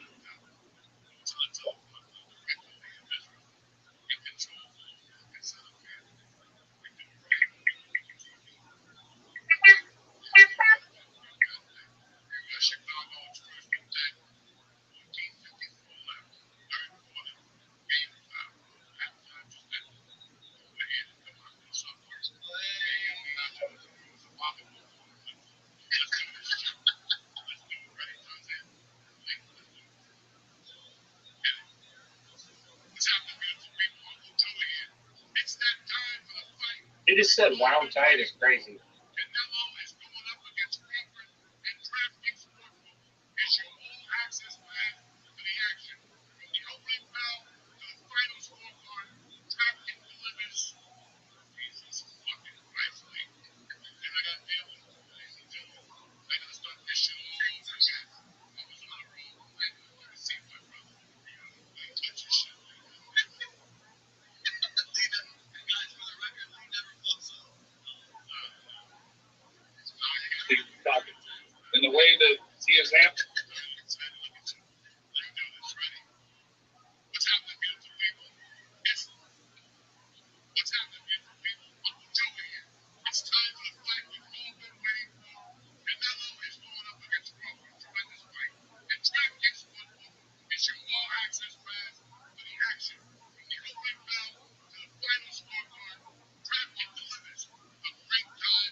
Pick 6. Retro Ray, not good for you, dog.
Welcome, Miss Aquarius. How are you?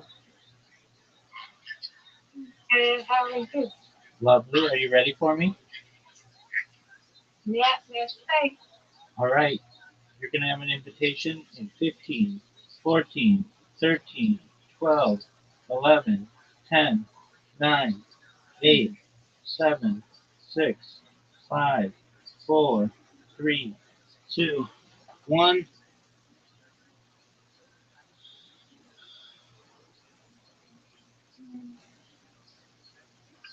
Just not one time. I'm not in my room, so I'll be a little bit awkward.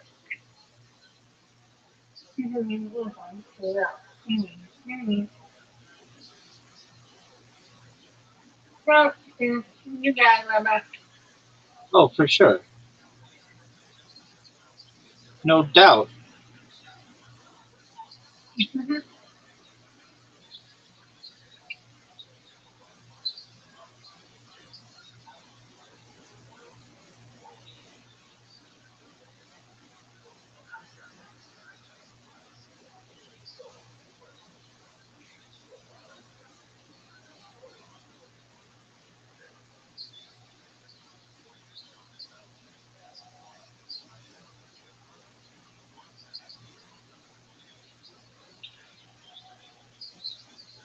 Messed up, man.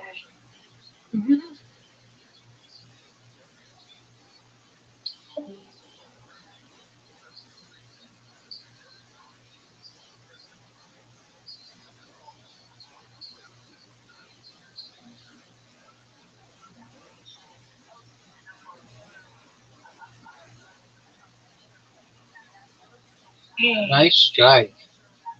High five. Thank you. You're welcome. Let's try. I'm gonna try. Get it. This thing.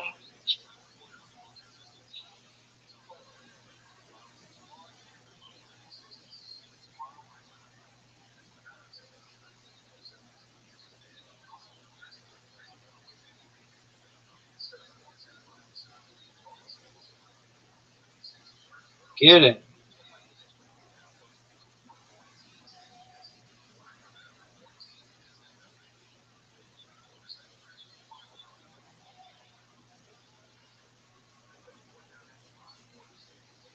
Big time. Yay. I've gone spare, spare, spare, spare. Get it, Miss Aquarius. 3 strikes in a row. Oh, yeah. Whoa. That was interesting. Good job. High five. High five. That was interesting. Get this. Oh, man, that was interesting. Miss Aquarius can tie it up with this move. Nope. Yeah, it's okay. You got a little bit. Boy, was that an interesting one. There, still got it. It's okay. I tried. You win, I win. Yes, ma'am. I'm going to get 90 is my goal. See if we can get 90.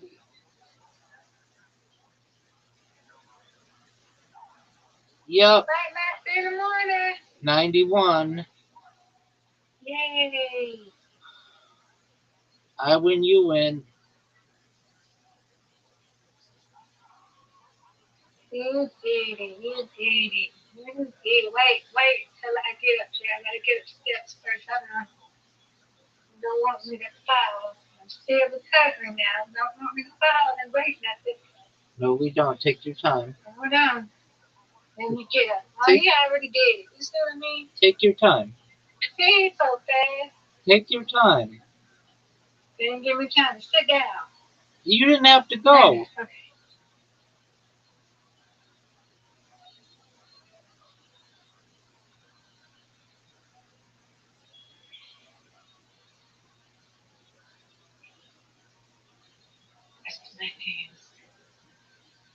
Get it.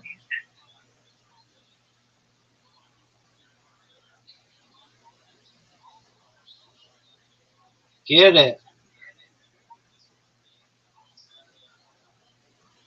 All right. Okay. Grab my hand.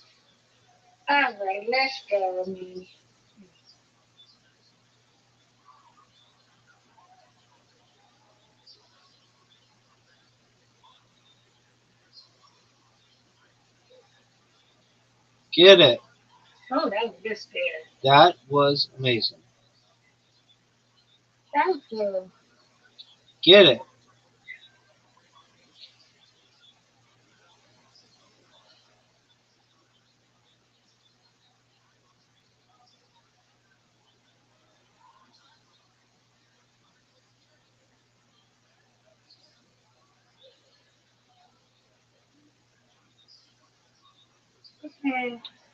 Okay.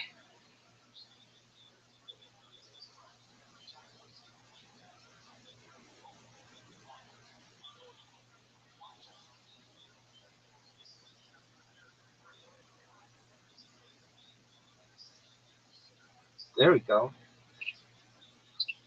That was big time. Okay.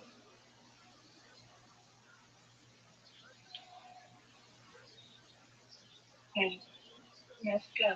Come on, you.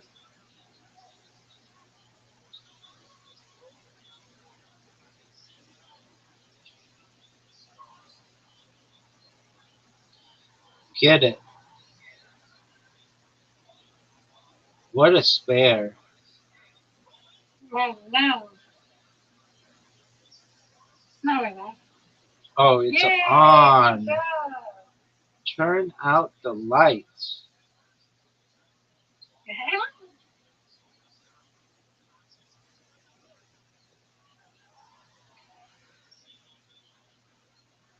52. Get this. You can get this. What a spare. Take the lead. Now get a strike.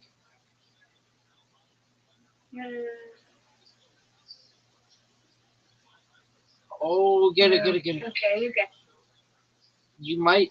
it. Lord, that's just fine. All right. You got this. Ooh, I'll take it. Yay. I win, you win, Miss Good Aquarius. job. You, I win, you win. yeah, you win rally. Yes, We ma'am. won. Undefeated in bowling, undefeated in friendship. Good job. And undefeated in? Yeah, good job. All right, I will see you Sweet dreams. later. I'm going to go Sweet. grab nothing, and I'll be back to go sleep, okay? Sounds like a plan. Okay.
snap your diet those sugar.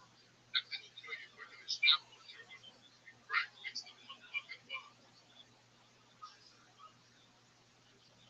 Yeah, that's busy.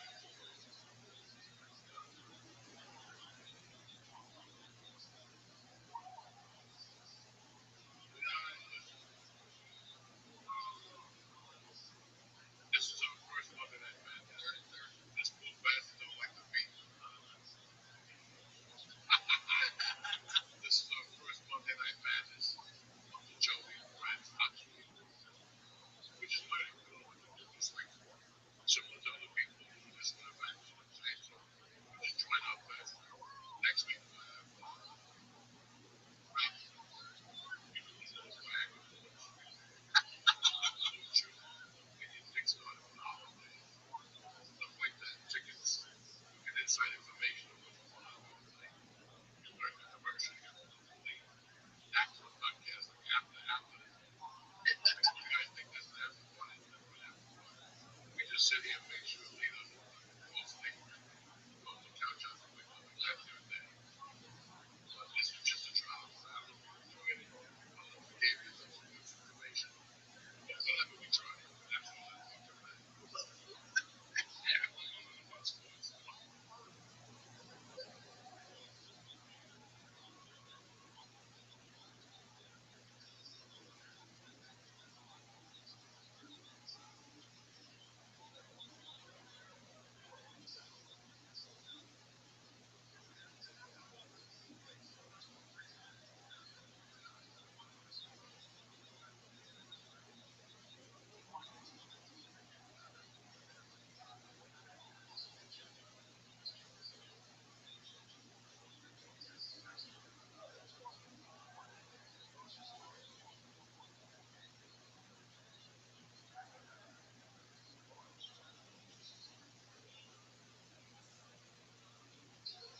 Back at our Robert gas station.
How many times do I run fucking view down from Dragon Road? And on Sundays they make Chinese food. Walking in with people Chinese.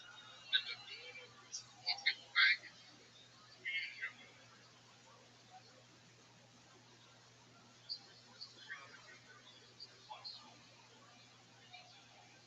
The gas station. Oh. So we went to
What happened, Rabbi? Did they lose?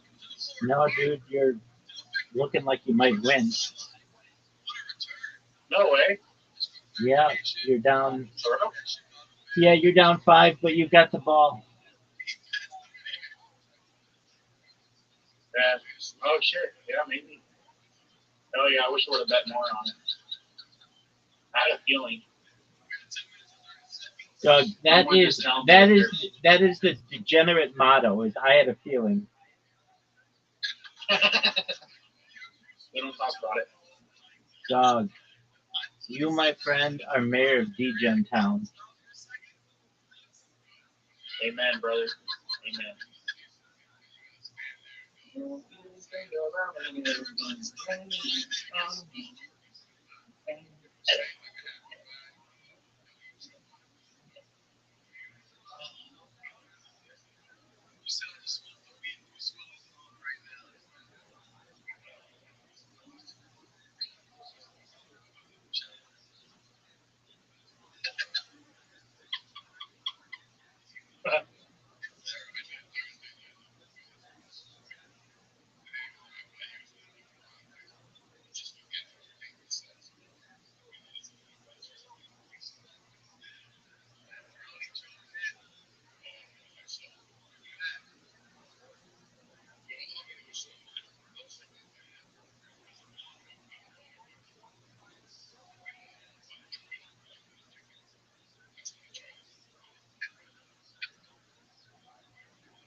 Four burgers, bro. 4 whole burgers.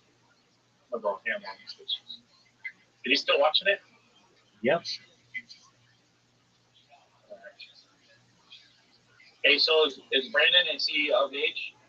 Yeah. Or is he a kid? No. I don't have people who are under 18 in here. He is 21, something like that.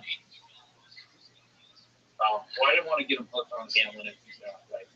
I don't If want he to. doesn't understand fully. I don't want to get him hooked. He's special needs, and I don't want him to. That's what I thought. Yeah. Do something like that. Yeah. So.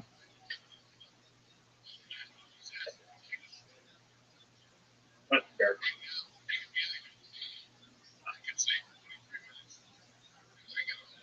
He seems cool. He's a very nice person. I don't know exactly how he found me, but he is now like the 4th most streaming person in this Discord, and he likes to stream sporting events, which is great. And I gave him all of the sites like Stream East and all those places where you can get all the games for free.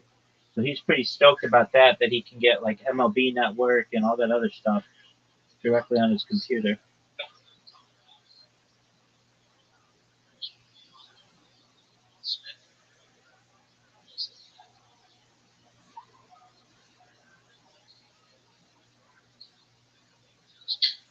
Did the Vikings get a touchdown? Not yet, but they are closing in on it.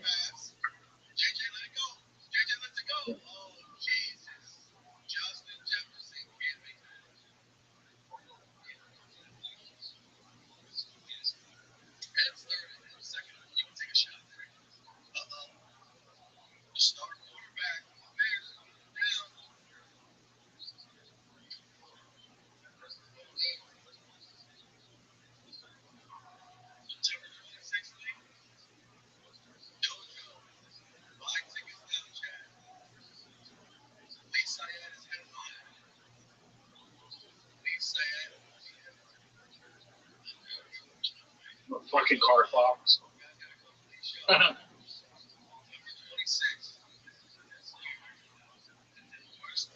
That Carfax is actually really helpful.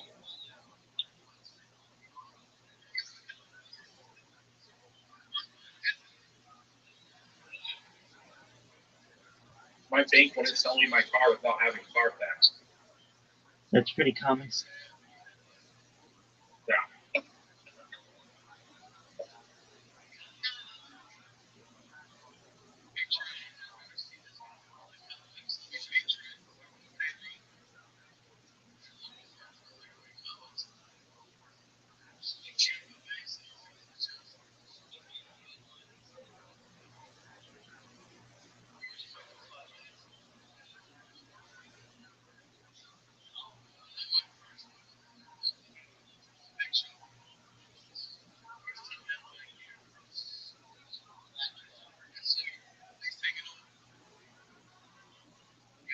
Miller Lite tastes like piss.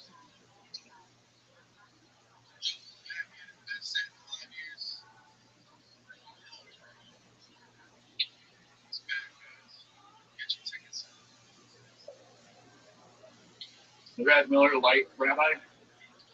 Yeah, You like it or not? I think all beer tastes. I actually don't like the taste of alcohol, and like 25% of all people don't. Have you ever had what's it called? White Claw or any hard seltzer? No. I like those, but you can't taste the alcohol. Yeah, I like those kinds of things too, but just straight alcohol, I don't like the taste of it.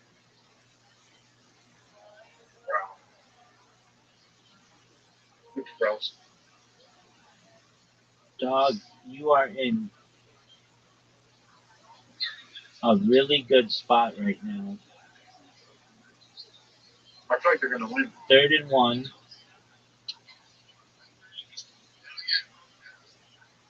Oh no. It's 4th down. There's a flag. That's not good. No, it's good that you have a flag. Oh, that's for the Bears next week. Well, I went the whole YouTube thing that the YouTubers are gonna play in the NFL or whatever. What'd you say? Remember, Mr. Beast, I guess, bought part of the NFL, so he's gonna have some YouTubers in it or something. You can't buy part of the NFL. Yeah, he did apparently. He made an announcement on YouTube. Well, perhaps he partnered with them, or perhaps he bought a team, but the teams own the NFL generally. What does his tweet say? Read it. No. Go read his tweet. Well, it's on YouTube. It's on YouTube. All right, well, go There's a read. video. Go read his YouTube, dude. You just scored. Oh yeah. You've got the lead. Oh shit. What? Let's go Vikings. Fuck the Bears.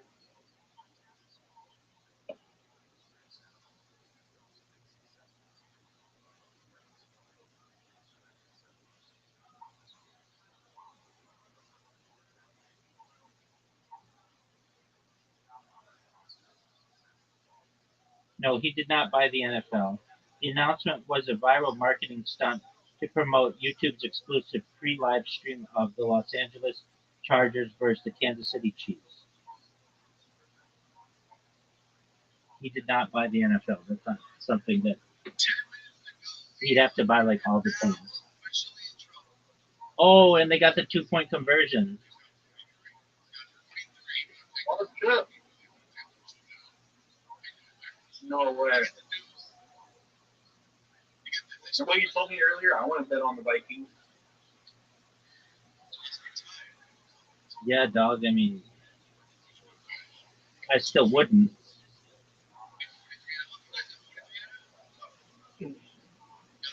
This looks like a I perfect. bet on who has a cooler logo. This, Who has a cooler logo, I bet on them. it looks like a perfect situation that you will lose. Maybe.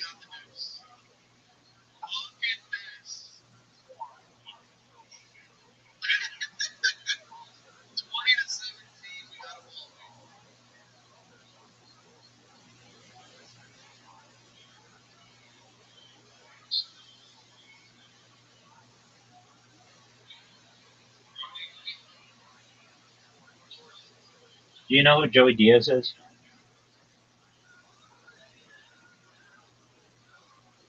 Retro Raid? Retro Raid. Retro Raid. What the fuck, dog? You jerking yourself off raw? Retro Raid.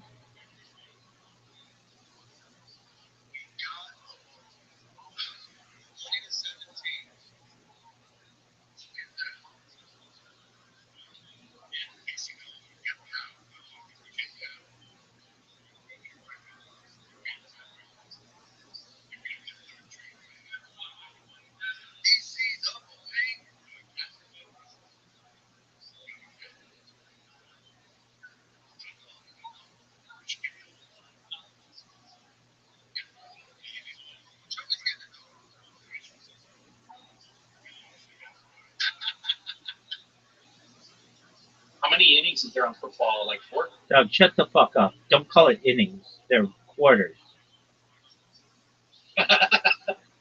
So there's 4, right? 4 quarters equals $1. But Right, not innings. That's baseball. whatever, you know what I'm saying. Dog, that's big I time. like to argue about semantics, Rabbi. Dog, that's a big one. So,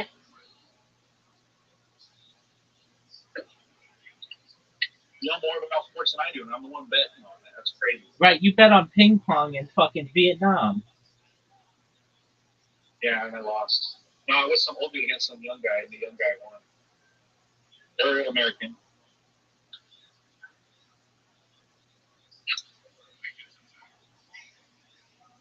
No, you bet on ping pong. It's a crazy statement. Dog. Do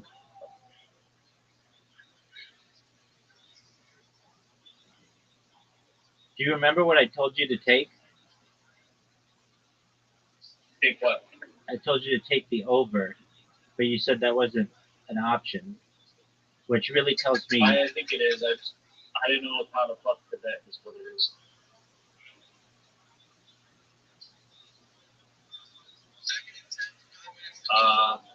Yeah, if I click on it, I mean, I can still bet on it. No. Still open. No. Winner including overtime, handicap, total, 1x2, the total including overtime, 25 points, 30 points, race to 35 points.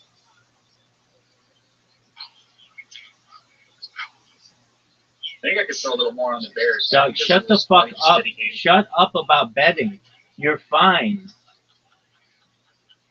Let me throw a little more on the Vikings real quick. That's a bad move. Throw a little $30 on the Vikings for $13. That's terrible, dude. That's absolutely terrible. If anything, wait until the Bears score to do it. Bet on the Bears. No, don't bet on the Bears, dog. Just wait. If I bet $20 on the Bears, Doug, I don't want to hear your bullshit bets.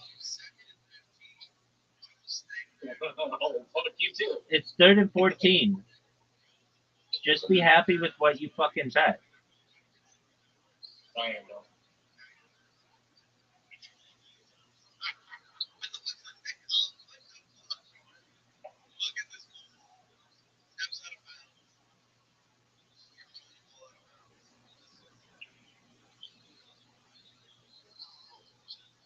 Oh yeah, Daddy. Make the perfect play, Daddy. Okay, calm down. Are you streaming on Kick? Yeah. To 5 people? 38 people. I don't believe it. Look at my Kick. Yeah, did you There are people. Do you know who Joey Diaz is? No idea. Okay, he's a comedian. He's on Joe Rogan all the time. He has a game watch going 15,000 people on Twitter right now. I'm not comparing. Yeah, well, good for him. No. I shouldn't say it like that. I'm not comparing you guys. I'm saying I'm watching it alongside him. It's the first one he's ever done. It's very entertaining. No, I'm not comparing you guys. No, that's apples and oranges, not even close. It did sound like I was doing that, but that's not how I meant it to sound. I actually was trying to tell you this earlier, and you weren't at your computer. I was asking you that. Then I said that you were jerking yourself off raw. Oh yeah, I'm about to go do it again here in a minute. Of course you are. Dogs, did you know you guys just got a blocked punt? What's that mean? That when the Bears were punting the ball, like kicking it, your guys, their hand touched it and made it not go as far? That's a good thing? Oh, that's big time.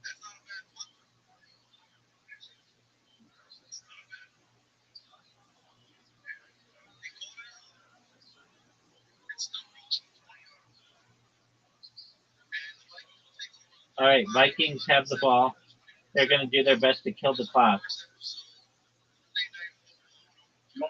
Fish out. Oh, dude, your guy might, dude, big run for you. Oh. Start seeing.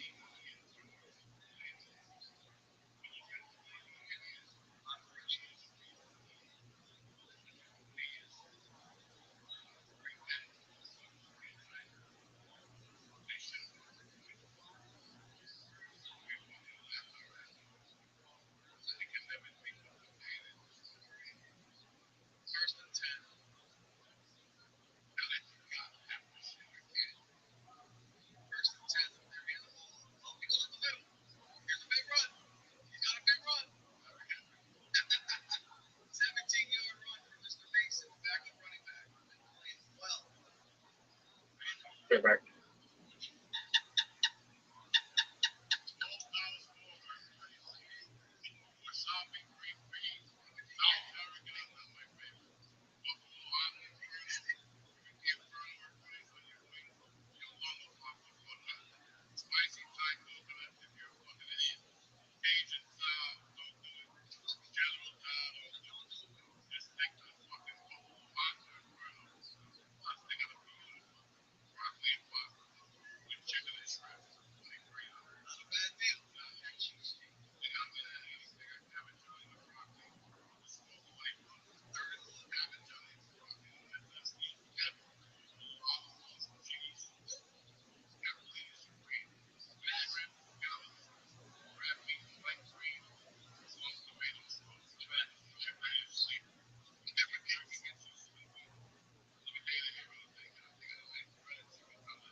Hi, Rabbi, I got a question.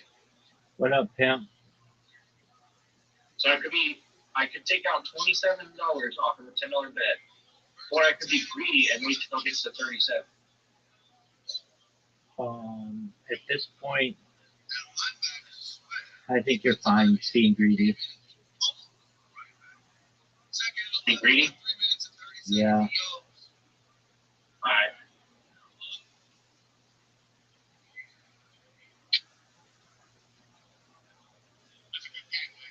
Because they got 3 minutes left and then it's game, right? It's game, baby. That's fair.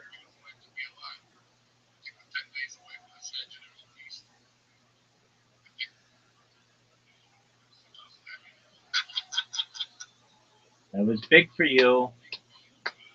Third down.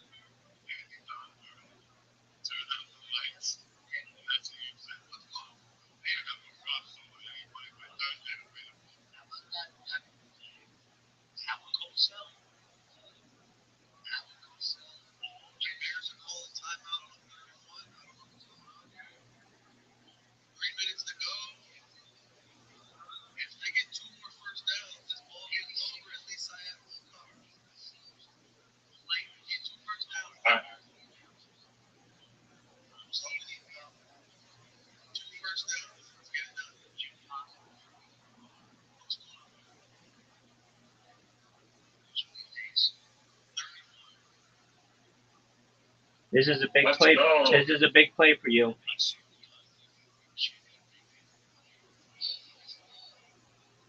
Look at Merrill hyping them up. Let's fucking go. You just scored. You know what the sad part is? I feel like these guys don't get paid enough for what they do. You know, They they get- get they- CTE. Yeah, they get $60 million a year.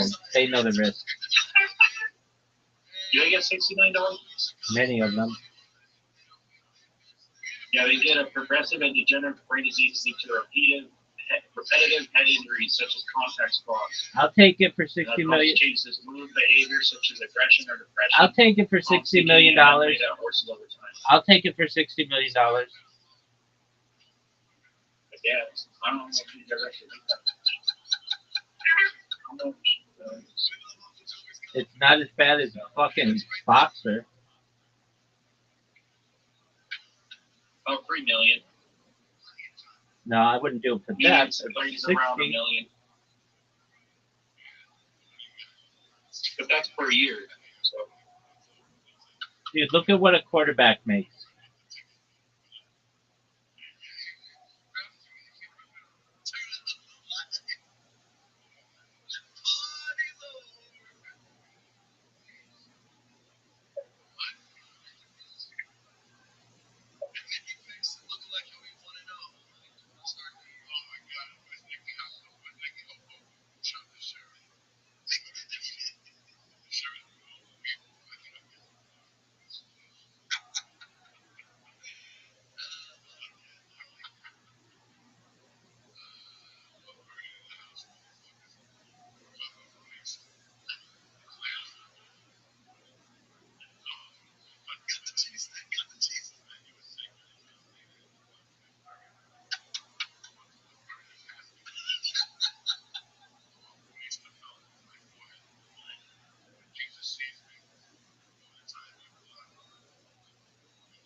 How's it looking, Rabbi?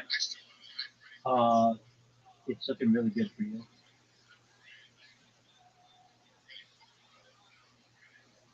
How much is left? There's an injury, 2 minutes and 12 seconds.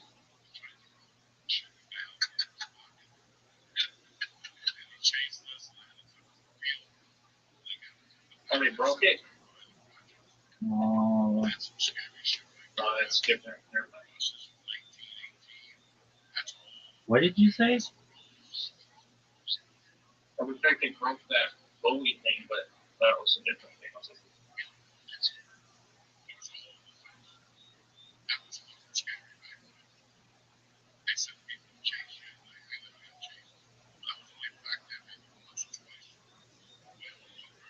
well, at one point, Brandon needs to get a better chair, bro. He's got a lot of stuff going. You got a what? He's got a lot going on. Oh, All right, they just scored against you. fuck. Motherfuckers. They're not going to call it a touchdown.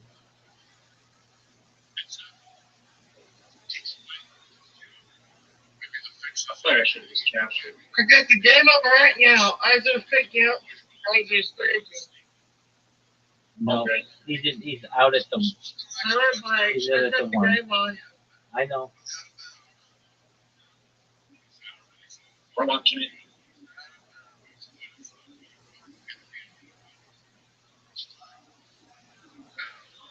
Listen, I'm going to bed, but I'm going to be here, okay? Okie doke. Alright.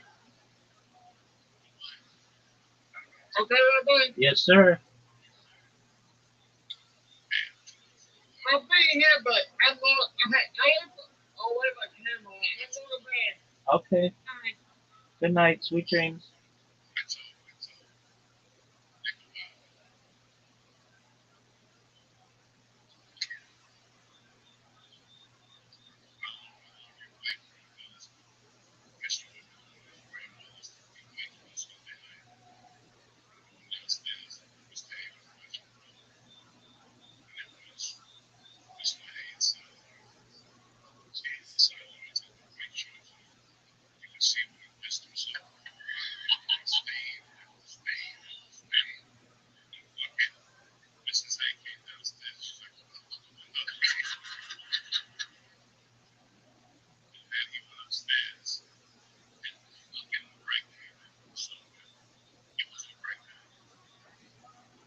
No.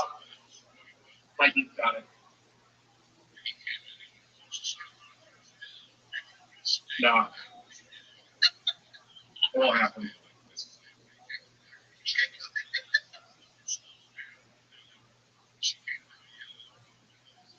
Oh my god. Really?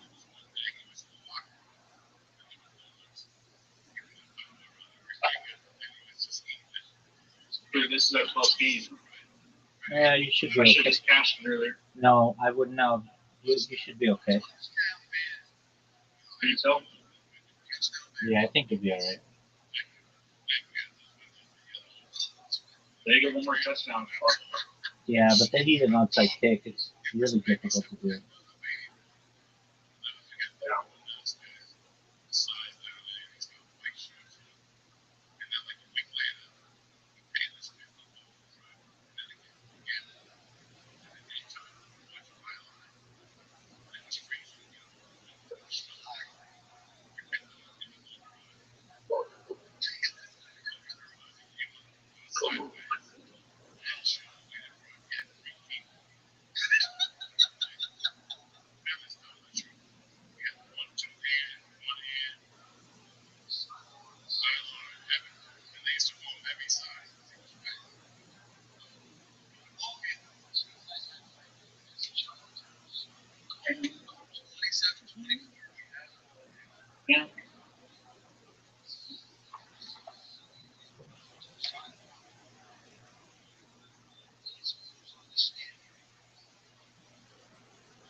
the Bulls and the Reds last night. I did.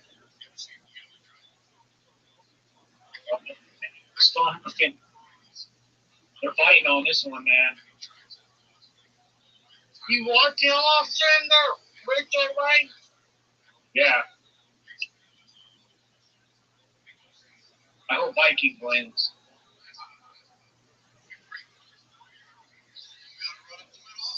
Mr. Hope Vikings win. Boy. I think they will. I think they'll come back and buy him. Yeah. What Eggie, are they, you're in the fourth quarter? Yeah, with a minute and a half left. I think the Vikings got it. Vikings got it, bro. There you go. I know the Vikings got this. Not this. Just the first. Is it? How many chances of those? How many? When they first win? They got this hands down. That's game. They got this, man.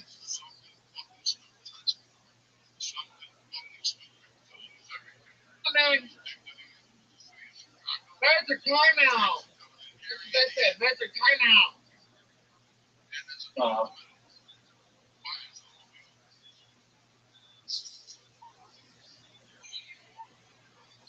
Rabbi, you want my picture of the 1 minute left. There's no way that they're going to get a touchdown or anything. They won't. It's done. what cameras, bro? Who? Yeah, it's got to be. Rabbi? Yeah. He does that. Come on, man. 1 minute. Rabbi, what's going to happen? The Vikings are going to run the ball in this next play. They're going to run off about 35 seconds or so, and then they're going to punt it, and the Bears will have like 25 seconds. The Bears will return it, which will burn another 10 seconds, so there'll be like 15 seconds left. The Bears are going to do their best to throw it downfield, probably be incompletions, but if not, they'll catch it maybe and then get out of bounds and then kick a field goal to tie, and it goes to overtime.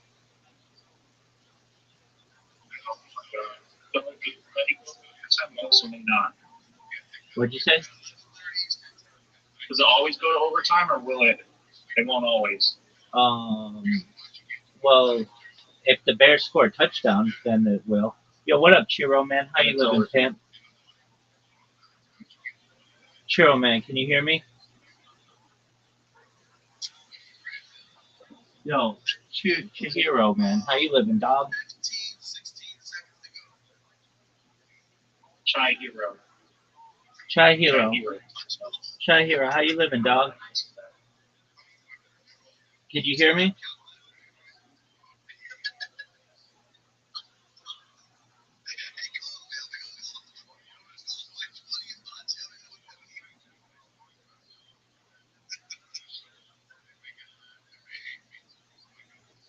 Oh, there are only 16 seconds left. This game's over.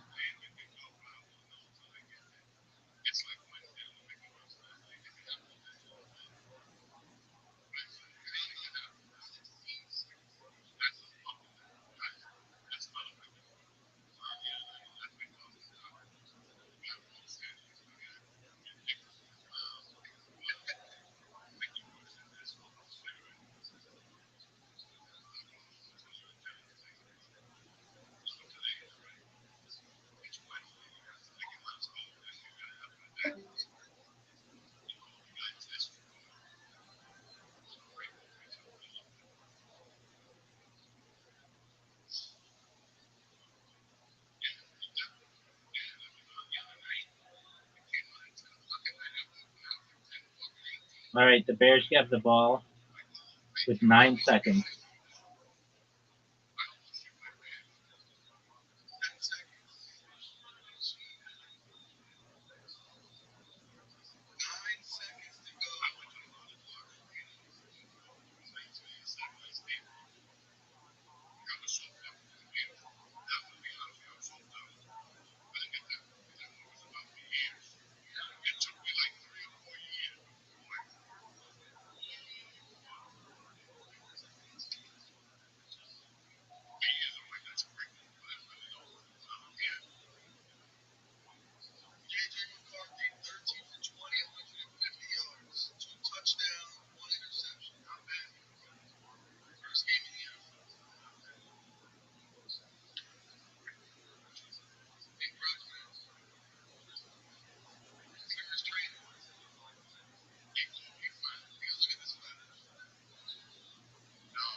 5 seconds.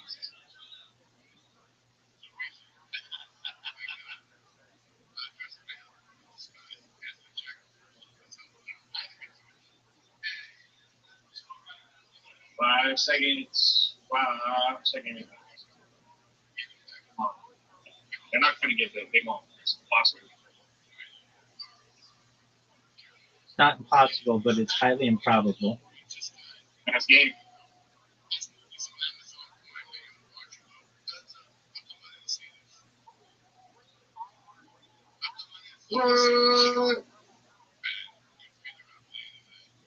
That's it. Let's go. You won.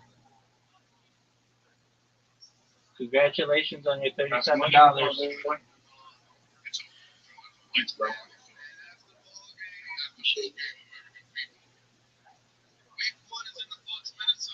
Run that shit.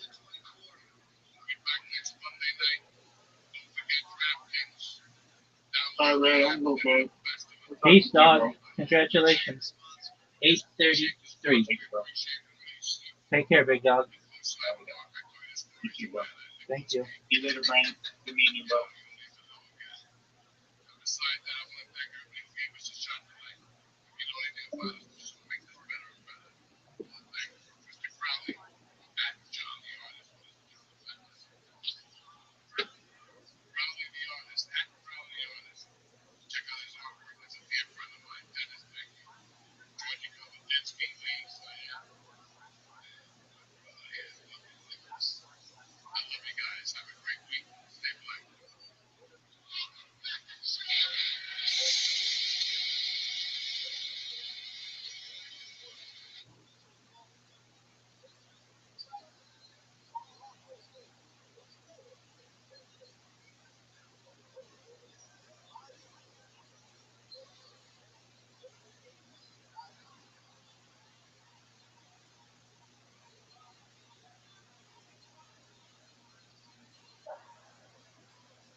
You almost Aquarius.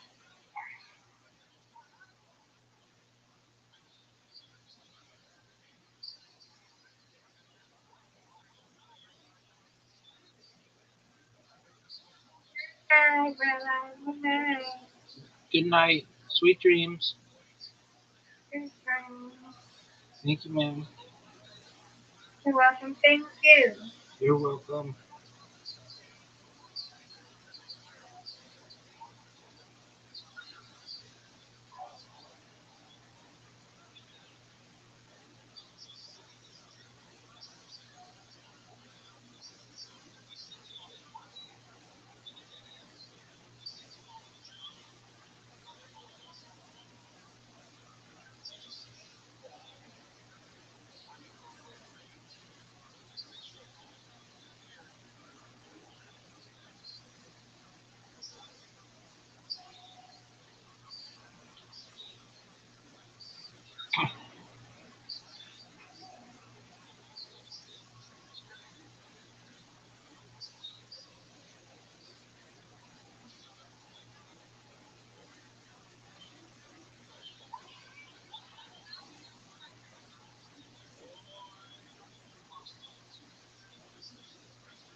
Now, Rabbi, What up, pimp?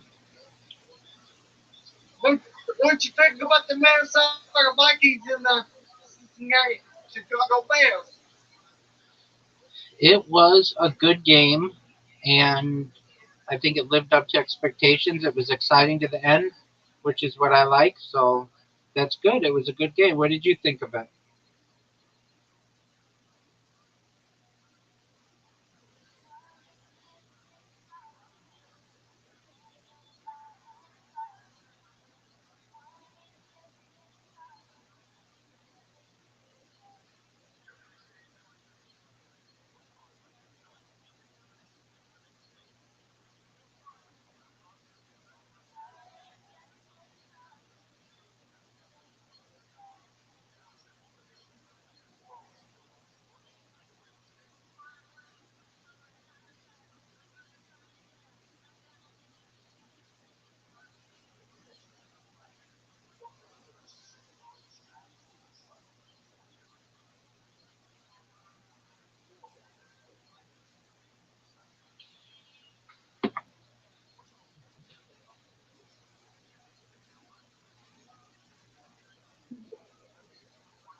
One, one, one, two, one, three, one, four, one, five, two, and five, two and six, three and six, four and six, four and seven, five and seven,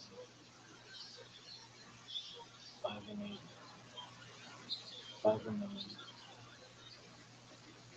six and seven and seven and 10, 7 and 11, 8 and 9 and 10 and 10 and 12, 11 and 12, 12 and 12,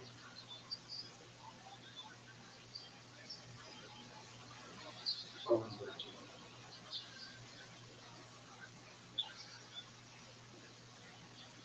12 and 13,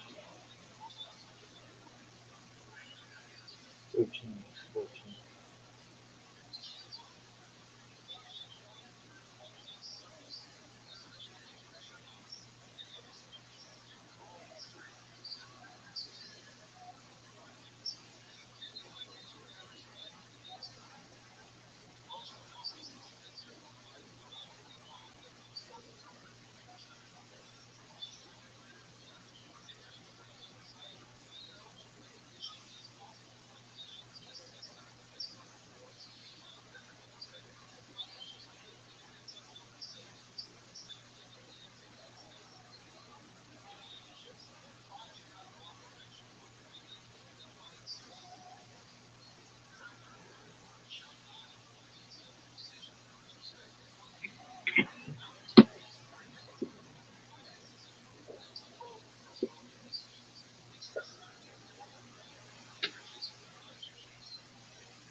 This is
Almost good GPs.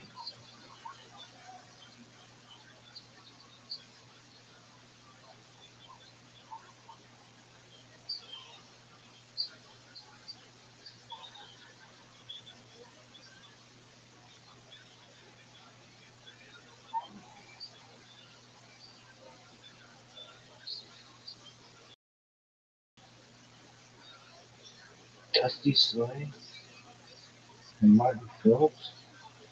What in the absolute fuck?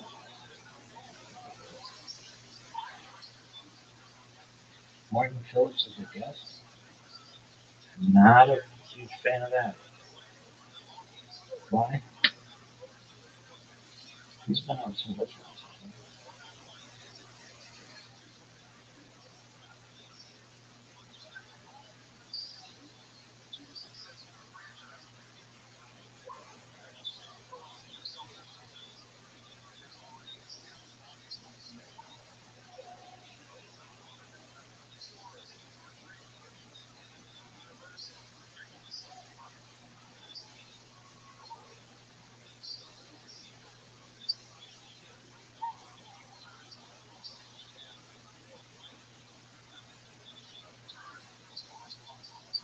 You proud of your parents for fucking exceptional.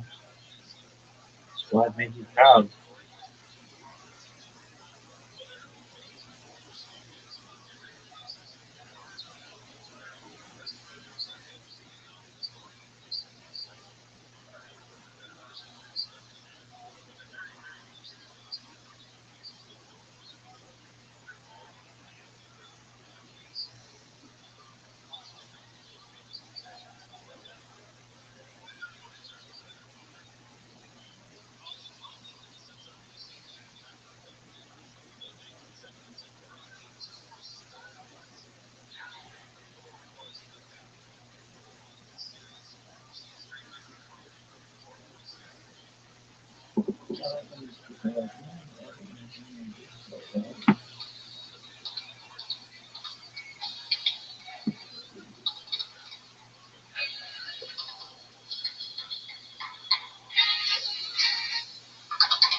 No.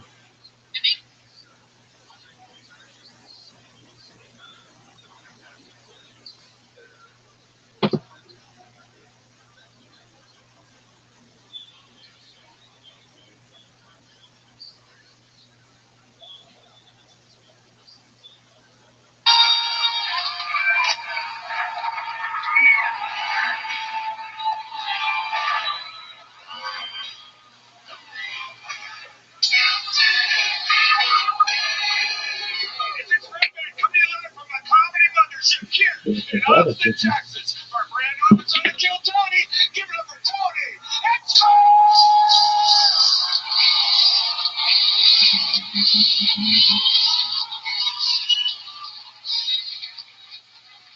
Guys, who's ready for the best fucking night of their lives?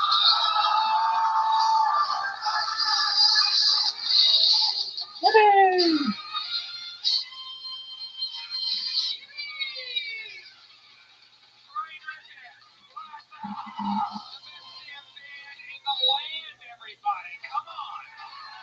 Fernando Castillo, Raul Vallejo, Carlos Sosa, Michael Gonzalez, Nachos Belgrande, Matt Muling on the electric guitar, John Dees on the keys, and that's deep madness on the bass guitar, ladies and gentlemen. Wow.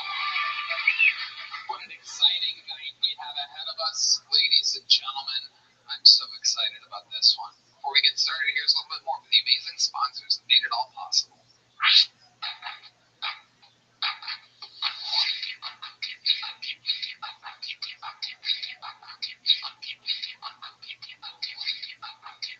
Hi, everybody. This podcast is sponsored by Blue Chew. enter the room dick first. Blue Chew isn't just a tablet. It's a cheat code for your crotch. Stronger, harder, longer lasting, like someone gave your downstairs a gym membership.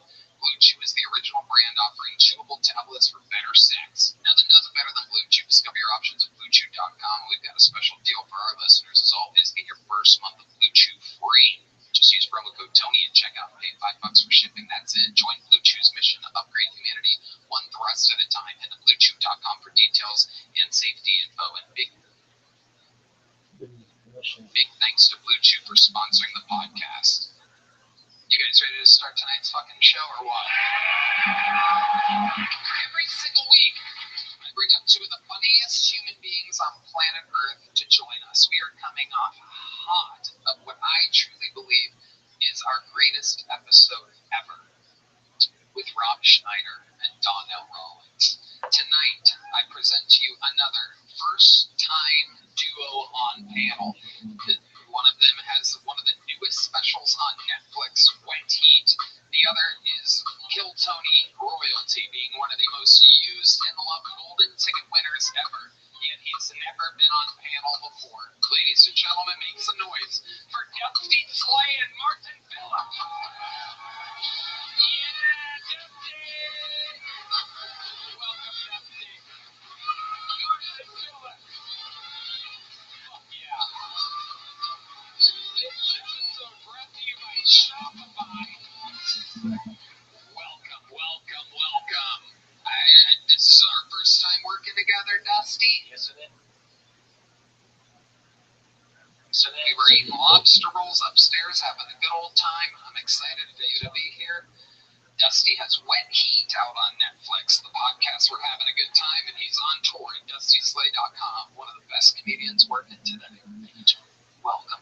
I like this panel we have here. You guys look like a before and after for hair. Martin Phillips, how you doing down there? Here. Hell yeah. I started just doing it. I'm on panel now. I'm the captain now. Oh, there it is. That's why he's wearing the hat. Now it all makes sense. And me and Mark did a show together 10 years ago at an Italian restaurant in Portsmouth, Virginia. And now here we are. Wow. Yeah. Look at that. From Phil Tony to Kill Tony. Yes. An Italian restaurant to here. Captain Phillips. Yes, and I came prepared because I knew I'd be on stage all night. So to make sure my head is... What is this bullshit? I have a mirror. Oh, he's got a mirror to make sure his head is straight. You also have a corncob pipe. I don't know. I can't keep the mirror still. So I think I'm a horror. The coat's been spilling off in it. Party machine, Martin Phillips, Dusty Slay's first time on the show. Dusty, if you don't know, over 300 human beings signed up for the opportunity to be on tonight's show. They're all slammed together in a bar next door. If I pull one of their names out, like I'm doing right now, they get 60 seconds uninterrupted. You know their time is up when they hear the sound of a kitten. That means they have to wrap it up then, or else they bring out the angry West Hollywood bear. It's just a loud noise. It interrupts them. I conduct an interview. We sit back. We learn more about the people, and we talk to them all together. The whole thing's improvised. Anything can happen. You guys ready to start tonight's fucking show? While we go wrangle that first fucking poll, we have a golden ticket winner to start us off with a brand new minute. This is his first time cashing in on his golden ticket. He won it just a few weeks ago when he came out blind as a bat and impressed us all. Ladies and gentlemen, the first golden ticket appearance by Chris Celio, everybody. Here he comes. Who's this dude? Oh, the blind guy. All right. Hey, Bunny. What up? Yo. All right, I had to make sure. I fucking just moved here. I moved from Miami. I moved 1,000 miles away from where I grew up my entire life. Now I really don't know where the fuck I am. So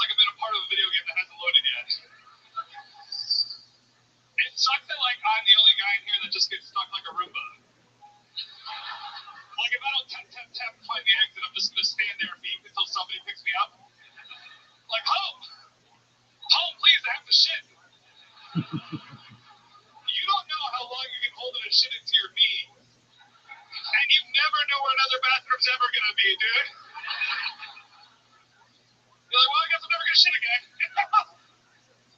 It's like that, like, I'm the only guy in here that has to send his dick pics to his boys first for approval.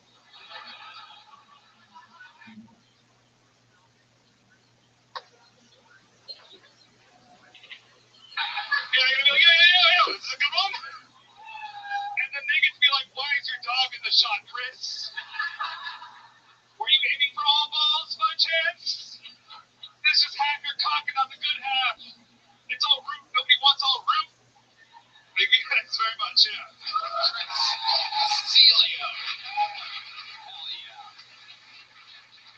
Welcome back to the show, Chris.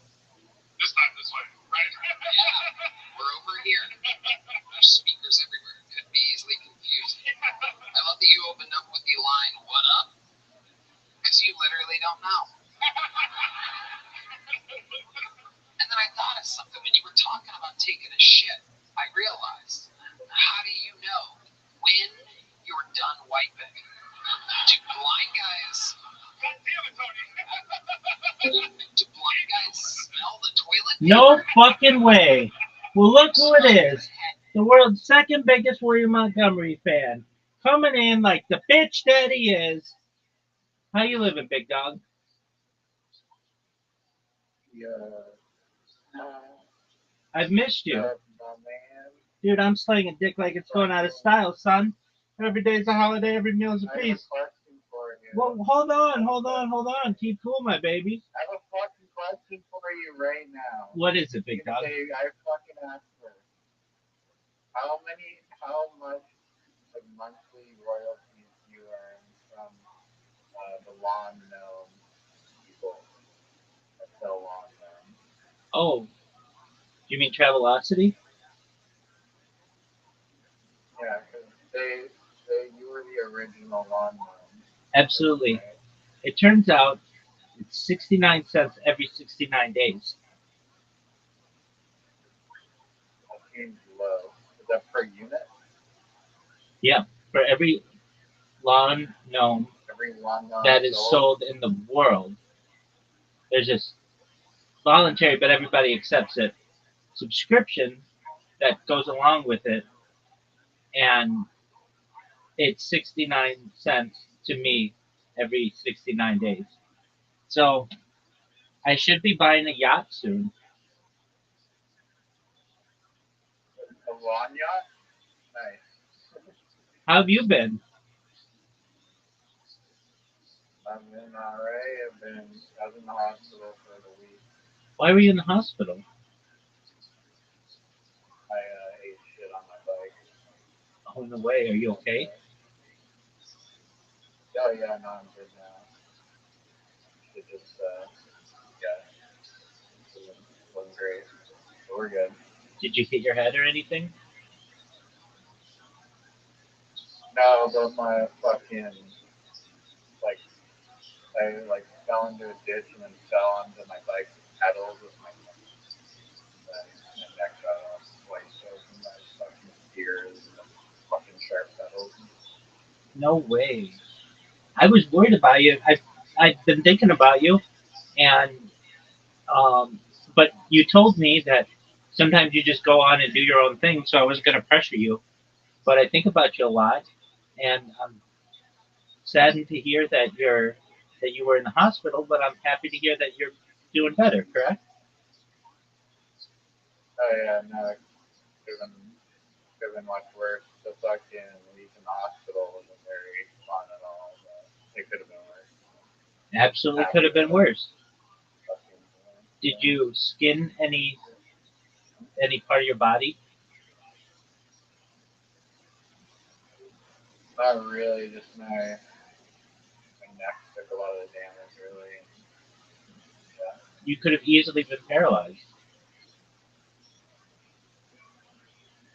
I could have been a lawn gnome for the rest of my life. Oh, so we can throw jokes in. We can throw jokes in now. Is it okay for me to joke now? That wasn't a joke. I'm like, the lawn gnomes are stationary objects, and I would also be a stationary object if that happened. That's true. That's absolutely true. Were you able to I watch? don't joke about lawn gnomes. I wouldn't either. They're very serious subjects. Would you consider yourself still the second biggest William Montgomery fan in this Discord call? Or did you drop? Yeah, I think I'm back in first place. I think I honestly, I have this like superpower almost. Sometimes I can't turn it off and it's annoying, but it's like a superpower where I can literally teleport into like anyone's mind and just like live exactly like just experience their thoughts. Like if I want to hear Louis C.K. material, I just channel his voice radio into my mind, and then like literally last night I was just like doing these bits about Louis C.K. and like how these fucking scientists are like searching for this like 2-mile underground lake in the Antarctic and doing all this fucking Louis C.K. shit about it. And I feel like I can do that very well for William. I can do it for like if I talk to people on the phone, if I talk to you or like all my friends, I can like hear their voice and like their thoughts like very clearly after I talk to them. It's kind of weird, but I like it. So this made up superpower somehow has given you the absolute craze It does. of Yeah. thinking that you're the second biggest William Absolutely Montgomery fan. annihilate. Doug, I'm watching William Montgomery as we speak. Yeah, but you think that's like for chums, but what real William Montgomery fans do, which you never know in a million years, that they actually recreate the thoughts of William Montgomery in their everyday life and live their entire life as William Montgomery himself. That's incorrect. Do you know? Far, I have not seen or heard you, the long-known OG originality, say anything like that in the English language. So I can only assume that I'm the first and greatest William Montgomery, not even fan, but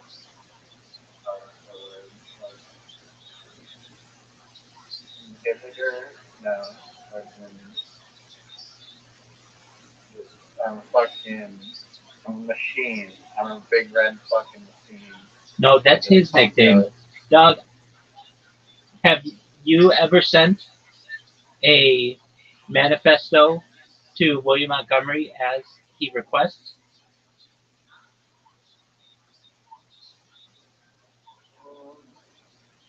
The answer is no. Why would I send a manifesto to myself?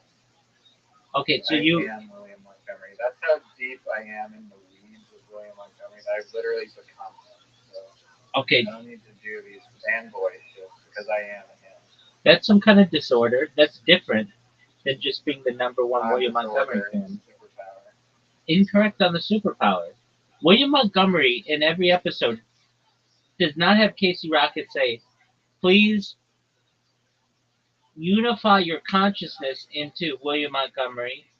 He says, send your manifestos to the William Montgomery Show at gmail.com. He makes it very clear. And any fan. Manifestos for like fucking like the Unabomber and shit. Yeah, and the communists.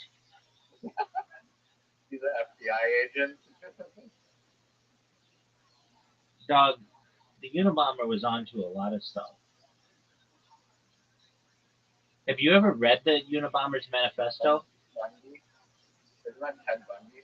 No, dog, it's Ted Kaczynski. Get it right, dog. Ted Bundy was a serial killer? Yeah, Ted Bundy was a serial killer. Ted Kaczynski was the Unabomber. And if you ever read Ted Kaczynski's manifesto, he talks about, this is way back in the 90s, how we're becoming too reliant on technology and eventually it will be our downfall, which a lot of people say is true today. And he was also a part of a CIA experiment. Yes, it's known as MK Ultra when he was at Harvard. And it also took Right. place at McGill. In Quebec, Word. the MK Ultra stuff. Yeah, With that, let me get you the information on it. he got away with it for like decades. Didn't he? Yeah, I don't know. And then he only got caught because he was hiding in the forest and there's In Montana, somehow leaked his location. yeah. So Project MK Ultra, a covert CIA program aimed at developing mind-controlled interrogation techniques, involved unethical human experiments conducted at McGill University's Allen Memorial Institute in Montreal between 1957 and 1964. The specific effort, known as MK Ultra Subproject 68, was led by Dr. Donald Ewan Cameron, a prominent psychiatrist and the first director of the Allen Memorial Institute. Cameron's research focused on a method called depatterning, which involved inducing prolonged comas using barbiturates and LSD, followed by intensive electroconvulsive therapy administered multiple times a day over weeks, reducing patients to a childlike state. This was followed by psychic driving, where patients were subjected to repeated audio messages while sedated in an attempt to reprogram their minds. The experiments were funded by the CIA through a front organization, the Society for the Investigation of Human Ecology, and were conducted without the informed consent of the patients, many of whom were suffering from multiple mental conditions.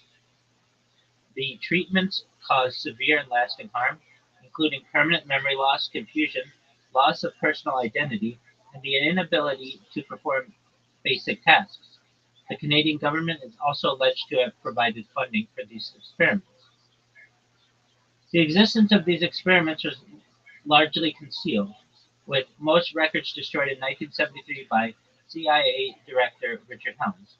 The truth emerged in the 1970s following Senate hearings and media coverage, which revealed the program's scope and involvement of institutions like McGill. Despite this, McGill University's official archives have not prominently acknowledged Cameron's role in MKUltra, focusing instead on his professional reputation. In recent years, survivors and their families have pursued legal action.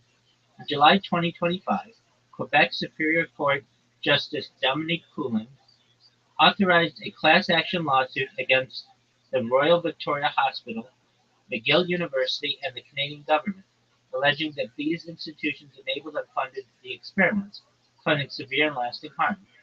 The lawsuit, which includes the immediate family successors and dependents of the victims, seeks damages for the violations of human rights and bodily integrity.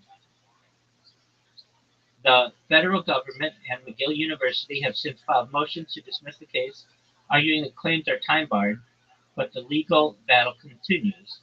Indigenous activists have also been advocating for the right to search the site, citing the possibility of unmarked graves of children who were among the subjects. Did you not know that about your government and about McGill University, the preeminent institution of your place? I thought it was only a U.S. thing. Yeah, well, that's why you come in here, to learn as much as you want about Canada. All right, here's another Canadian fact. You ready for Are you a fucking newbie? big time? Big time. My friend, I have a question for you. Be a newbie. You wish you were a newbie, but you ain't a newbie. Doug, I defined Newfie. All right, you ready? No, you're right, and that was, you know what, I retract the insult, and I forgot that we were both together completely equal part signers of the Declaration of Unity. I'll give you this. I'll give you, even though this is incorrect, because you didn't even know about it. Truthfully, I remember saying to you, "Oh, wow, that was like very Newfie of you," and you're like, "What does that mean?" And I'm like, "Newfie, it's like a derogatory statement towards people from Newfoundland." You're like, "I've never heard of that." And I'm like, yeah, I think so. Let me go to Urban Dictionary and see. And it's true. And then I'm the one who said, how cool would it be in the future if people watch my stream and instead of Newfie being derogatory, it was actually a very positive name for someone and something. So I'll tell you what, even though you didn't even know what it was, I do remember that. I agree 100,000% with everything you just said. The only reason why I even want to lump myself in with this credit is because if you weren't talking to me at that time, then there's a good probability that conversation wouldn't have come up. 100%. Declaration would not have occurred. 100%. So I'm giving you just listen to this. So I'm going to give you 49%, which is far more credit than you deserve in this conversation, and I'll take 51% of the credit. Okay, I think we should literally make an official declaration, and I think human history will not be the same after it goes out into the world. Once Reddit actually catches on to this, it's gonna be dry timber wicks just lighting up miles. I agree. I also submitted the term Jyor, Jyor, to Urban Dictionary for jerking yourself off raw. Oh, it worked. It worked. Here it is, Jyor, jerking yourself off raw. Dog, you are going to go. It says, Dog, are you going to go? Or are you going to Jyor? Question mark by Best Rabbi Ever. August 6, 2025. How do you like that? That's amazing. The Council of Urban Dictionary Society people, the Congress of Frickin' Urban Dictionary has officially declared it as an actual. Is it a verb or a noun? A verb? It's a phrase. And I actually didn't know until this very moment that actually went through. When I originally submitted it, August 6th or whatever, I did not think it was going to be accepted. That's the second term that I have to my credit on Urban Dictionary. I'm very proud of this. Oh, wait. Do I have that on there? You know what? That's a. Let's see.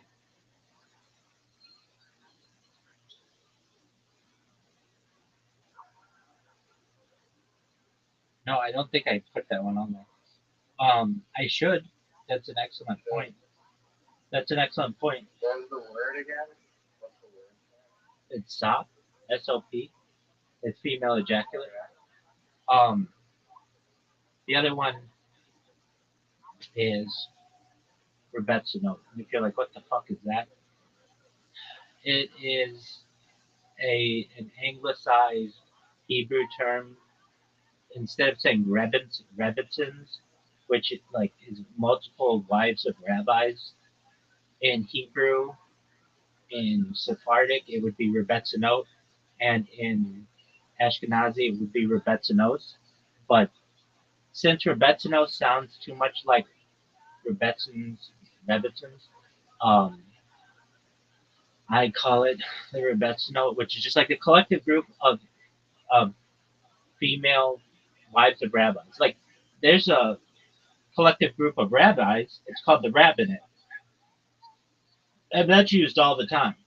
But the Rebbetzin equivalent of that is not used. But I will have to put on their SOP. Um, you know, let me see if I did put it on there.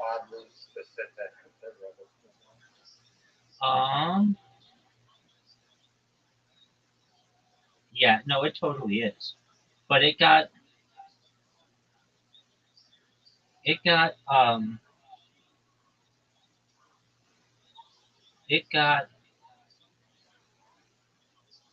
added. So hold on a second. I'm going to add sop right now. Sop. Female ejaculate.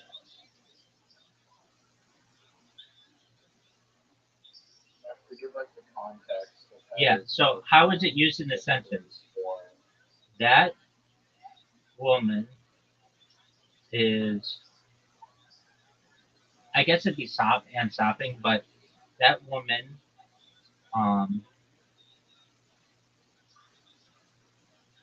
okay, how about there is so much sop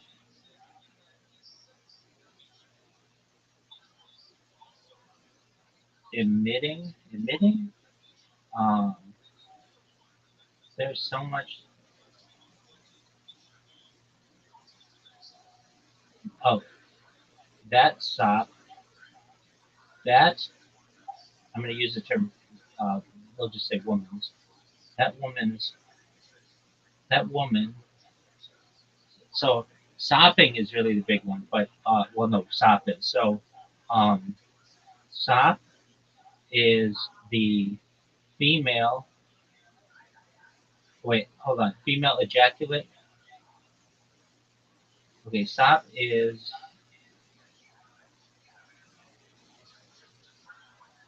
that man made me sop.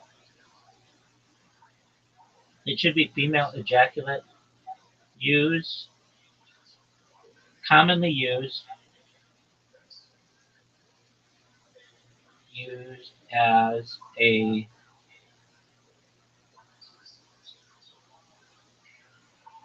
female a female, commonly used in place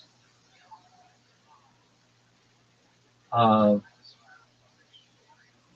the word come, which is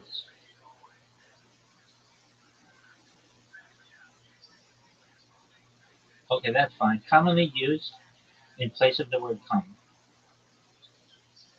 That man made me sob so hard that my panties are sopping wet. Add some tags. Sop, sopping, soppy, come, female, ejaculate.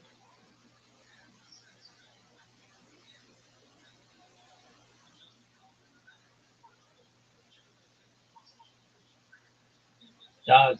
Oh, fuck.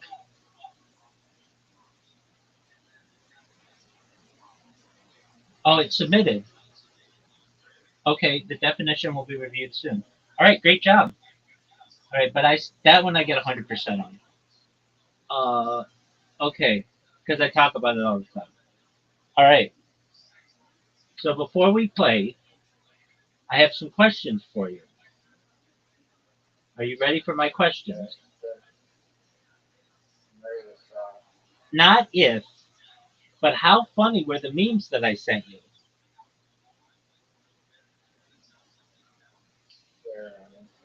No, go fuck yourself with that Instagram bullshit.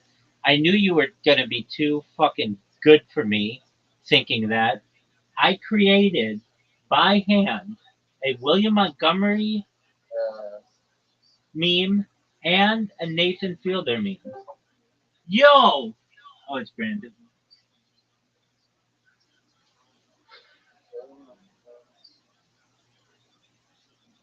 So go to the William Montgomery meme. It has him with hair. I saw that and I think I was in the hospital last night. They're like receiving a fucking handwritten holiday card. Absolutely. I recognize that. I got a damn brand new. There you go. I, you know, I figured something was going on because normally you would have react. That was really creative, I thought. And um,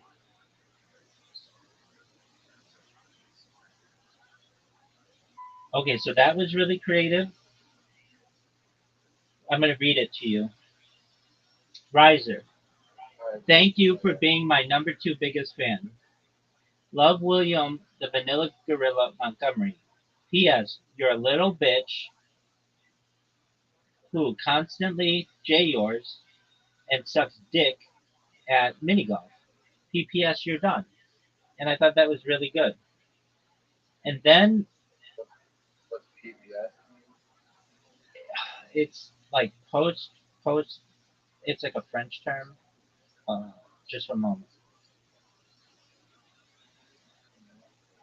It's like not post salutation, but um, it's post postscript. Oh yeah, I thought it was a PS. Usually that people do. But I already did P.S. P.S. was you're a little bitch who constantly J yours and sucks dick at mini golf. P.P.S. is post postscript, and it means you're done. Or it states you're done. That was like sweater that he's wearing is wild. Word dog. Now That's so like Scottish or something. now the next one is this. My name is Nathan Fielder. I even got the picture of him in his graduation shit. My name is Nathan Fielder, and I graduated from one of Canada's best business schools with really good grades. Although I repeated this fact each and every episode for multiple years, Riser still did not know I graduated from the University of Victoria. The plan? Convince a delusional Riser that they are good at carom, even though they suck at all Play-Doh games, especially mini-golf.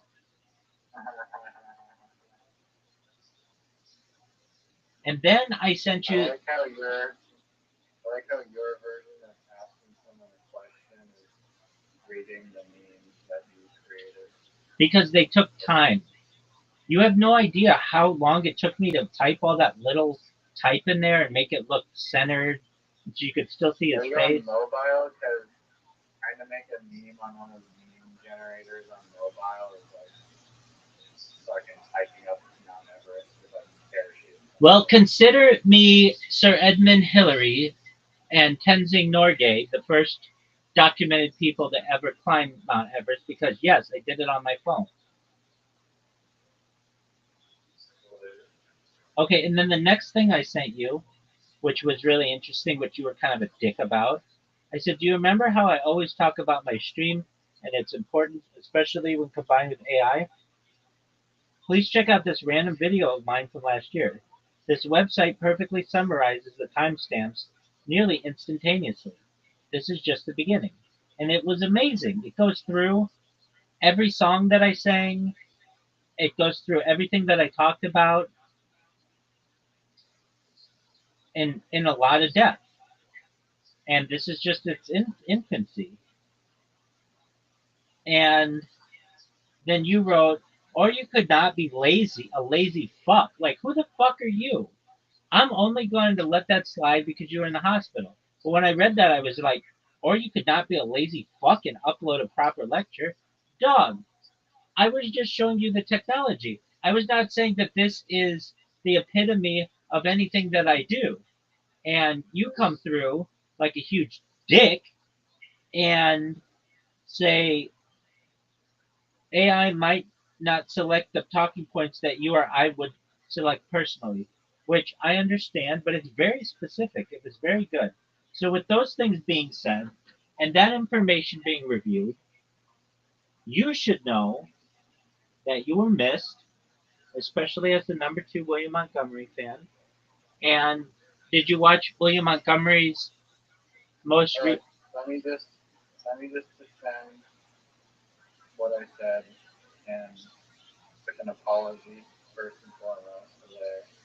I did not mean to flash you a person or anything. Consider I yourself think what I forgiven. meant, right, Consider yourself to, forgiven. to clarify what I was saying is that I believe that you are a treasure trove of knowledge and ideas, and I think that yes, where the technology stands currently, it's impressive for summarizing things, but um, I was just concerned about the potential for it to overlook these critical discussions about bear scare and you pick toothpicks and overboardable cruise ships. I completely understand that. And you do include in your statement that you have the brain for it. Like, you could do it. I think we were on two wavelengths where I was saying, like, hey, look, if you just take one of my random streams and put it in here, look at all of the data that it gathers from this. And you were saying, like, well, yeah, or you could just not. Shot it down. What'd you say? I just shot it down. Yeah. I was like, this shit, they're not fucking me though. All the new like jargon. Well, so here's the cool thing about it. I think it enhances it. And it's really funny because if you take one of these streams and then, like, when I play Zoot, let's just say, it does like a play by play of, like, Rabbi is beating the garbage out of Zoot, and Zoot is getting frustrated. Rabbi has said that they have won 14 games in a row. Zoot has not won a mini golf game in 14 games. Zoot is attempting to come back. I mean, it's like it gives like a play by play of everything that happens. Now, what I did notice is it does not do the video per se. It's not like watching the video and saying what I'm doing, but that will come. I think everybody knows that.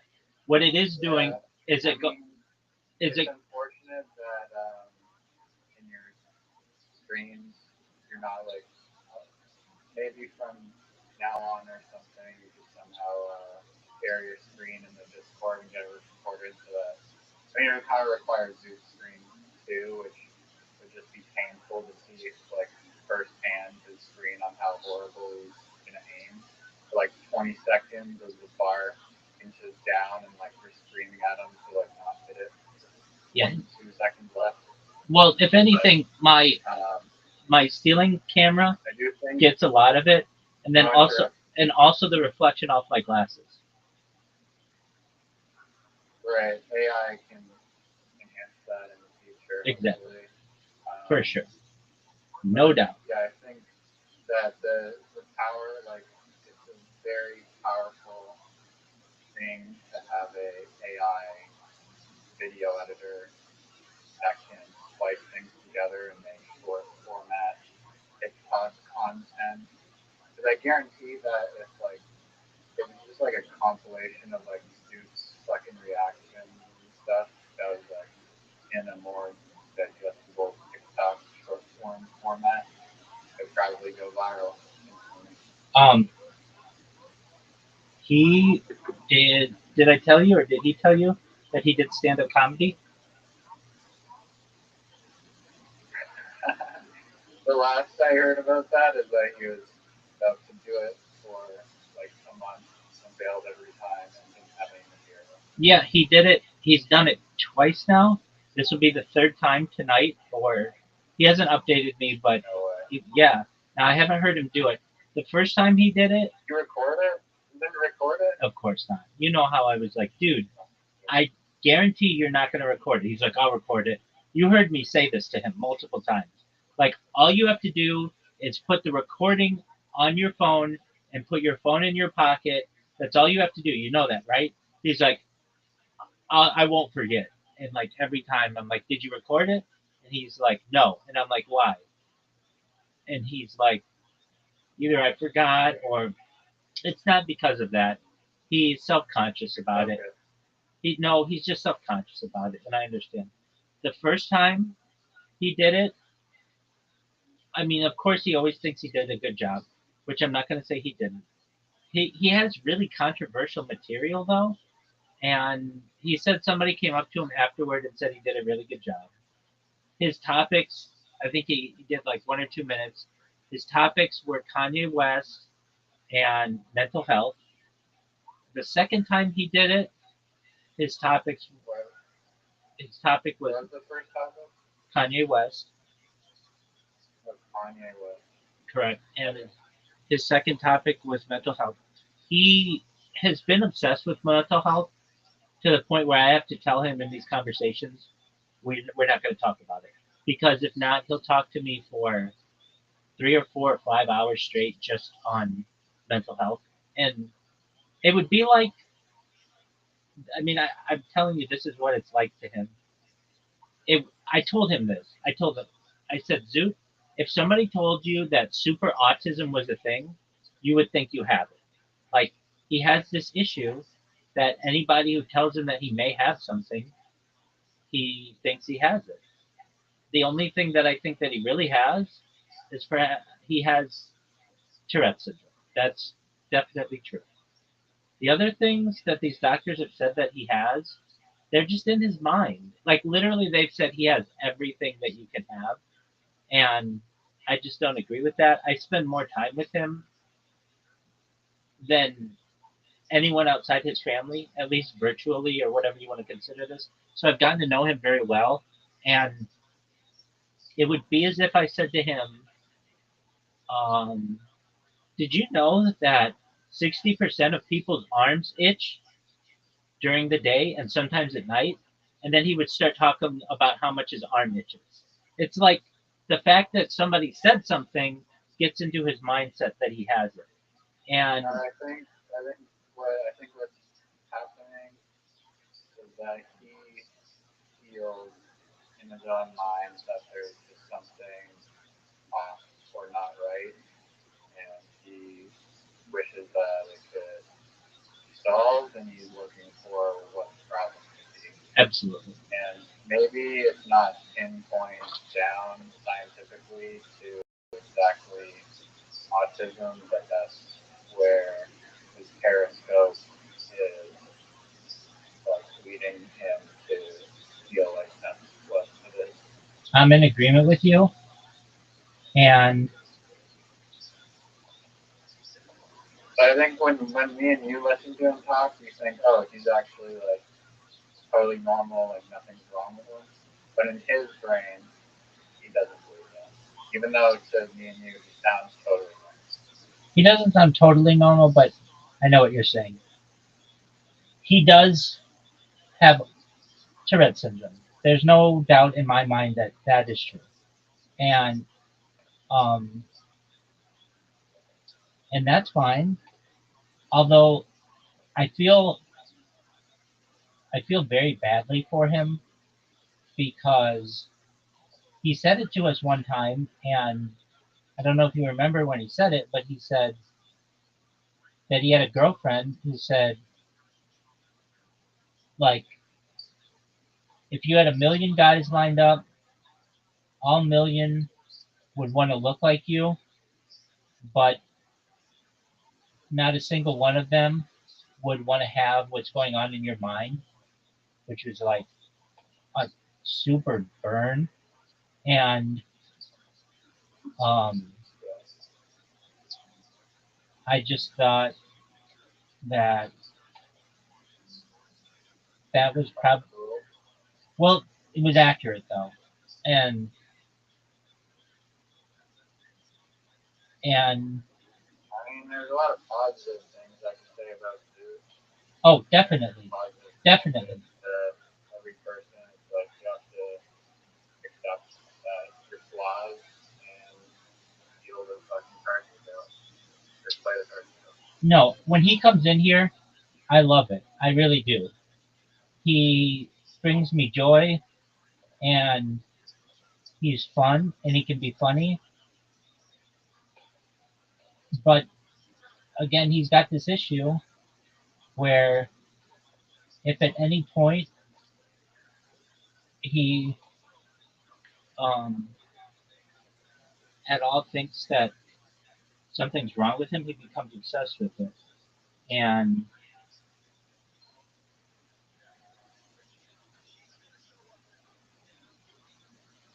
I mean, obsessive compulsive disorder, or just like maybe it's not even that, but just being like uncontrollably obsessed about things in your mind and like not being able to shake those thoughts is like very powerful, like thing that brains can do. that, that's true. I mean, it's kind of a form of hypochondria where you just think that you have everything. And I understand he goes to these doctors who are literally paid to diagnose people with things. Anyway, so I used to tell him, I don't want to talk about mental health with you. I don't think it's healthy for you. And then I gave him about a month or a month and a half where I would let him talk about it. And now I've had to go back to no more. Zoo, let's talk about something else. Let's talk about cryptocurrency. Let's talk about your dog. Let's talk about my stream. Let's talk about the sunshine. Let's talk about touching grass. Let's talk about all the good things that there are in the world. But I don't want to talk about mental health with you because I don't think it's healthy for you. It's fine if somebody wants to come in and discuss it once, twice, but not every time. Then it doesn't get healthy. Um, so there's that. Okay, so um, then just for a moment. Then I said to him, Zoo, because he really wants to be on this television show. It's it's not Australia's Got Talent, but it's similar, and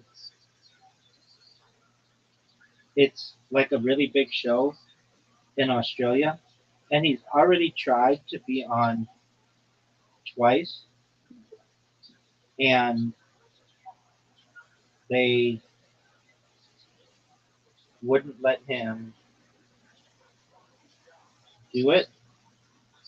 And then they said, if you fail at doing it again, you can't try out anymore. Basically, this is his last opportunity. And Alright, go back first to the stand up, because I want to hear more about the stand up. oh yeah, okay, so he has this Kanye West bit, and I'm not stealing his material. This is Did he tell you, if you recall any of like the specific bits that he did that he told you about, please? yeah. So he says something like,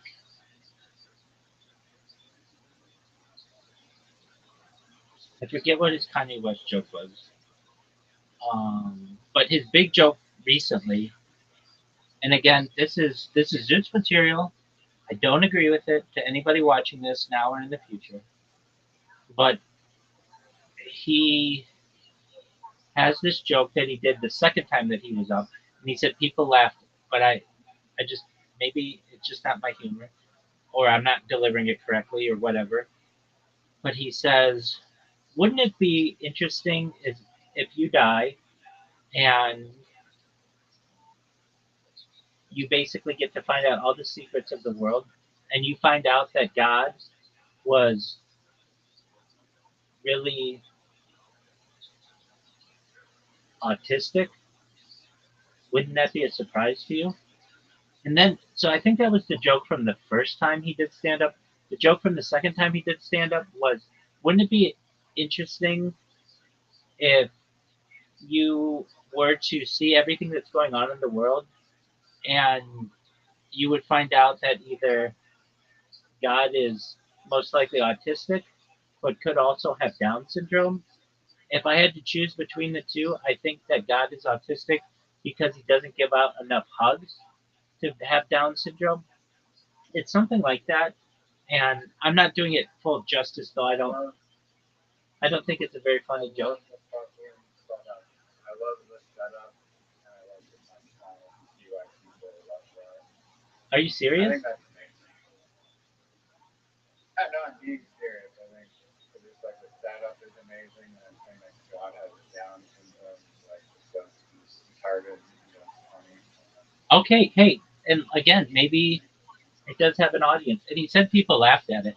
I find it offensive. Now, I'm not saying that I have thin skin or anything like that. I think it's a low blow. I don't think it's I cool. mean, that's that's like a lot of stand-up comedy, though. I think is just taking these cheap shots 100%. at fucking all these stigmatized people. 100%.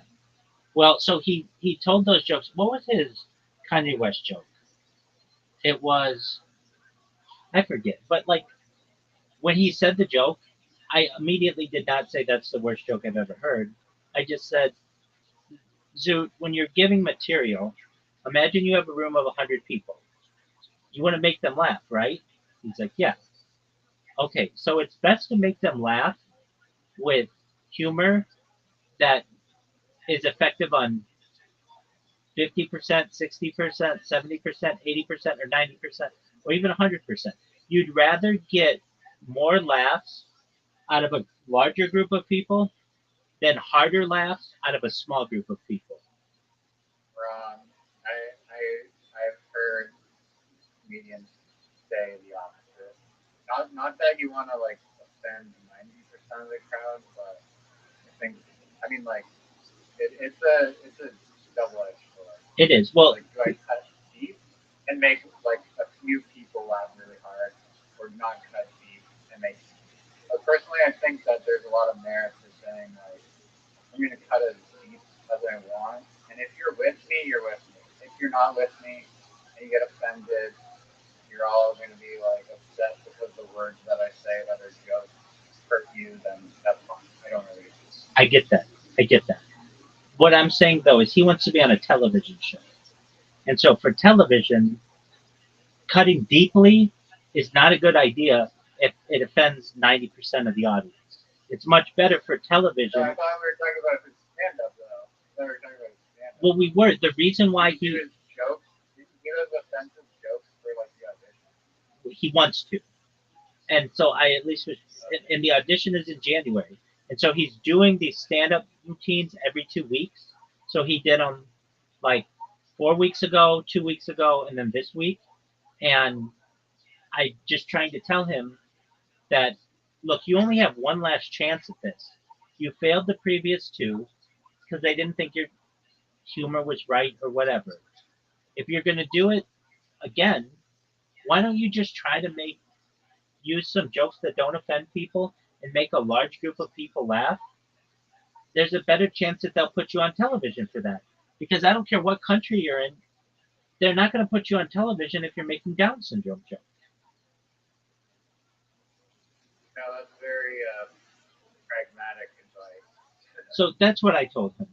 Now, he had this interesting thing, and I wish he was here to be able to tell you these things. So, dude, if you ever watch this in the future, I wish you were here to be able to tell these things. I'm very happy that Reiser thought your joke was funny. That's great.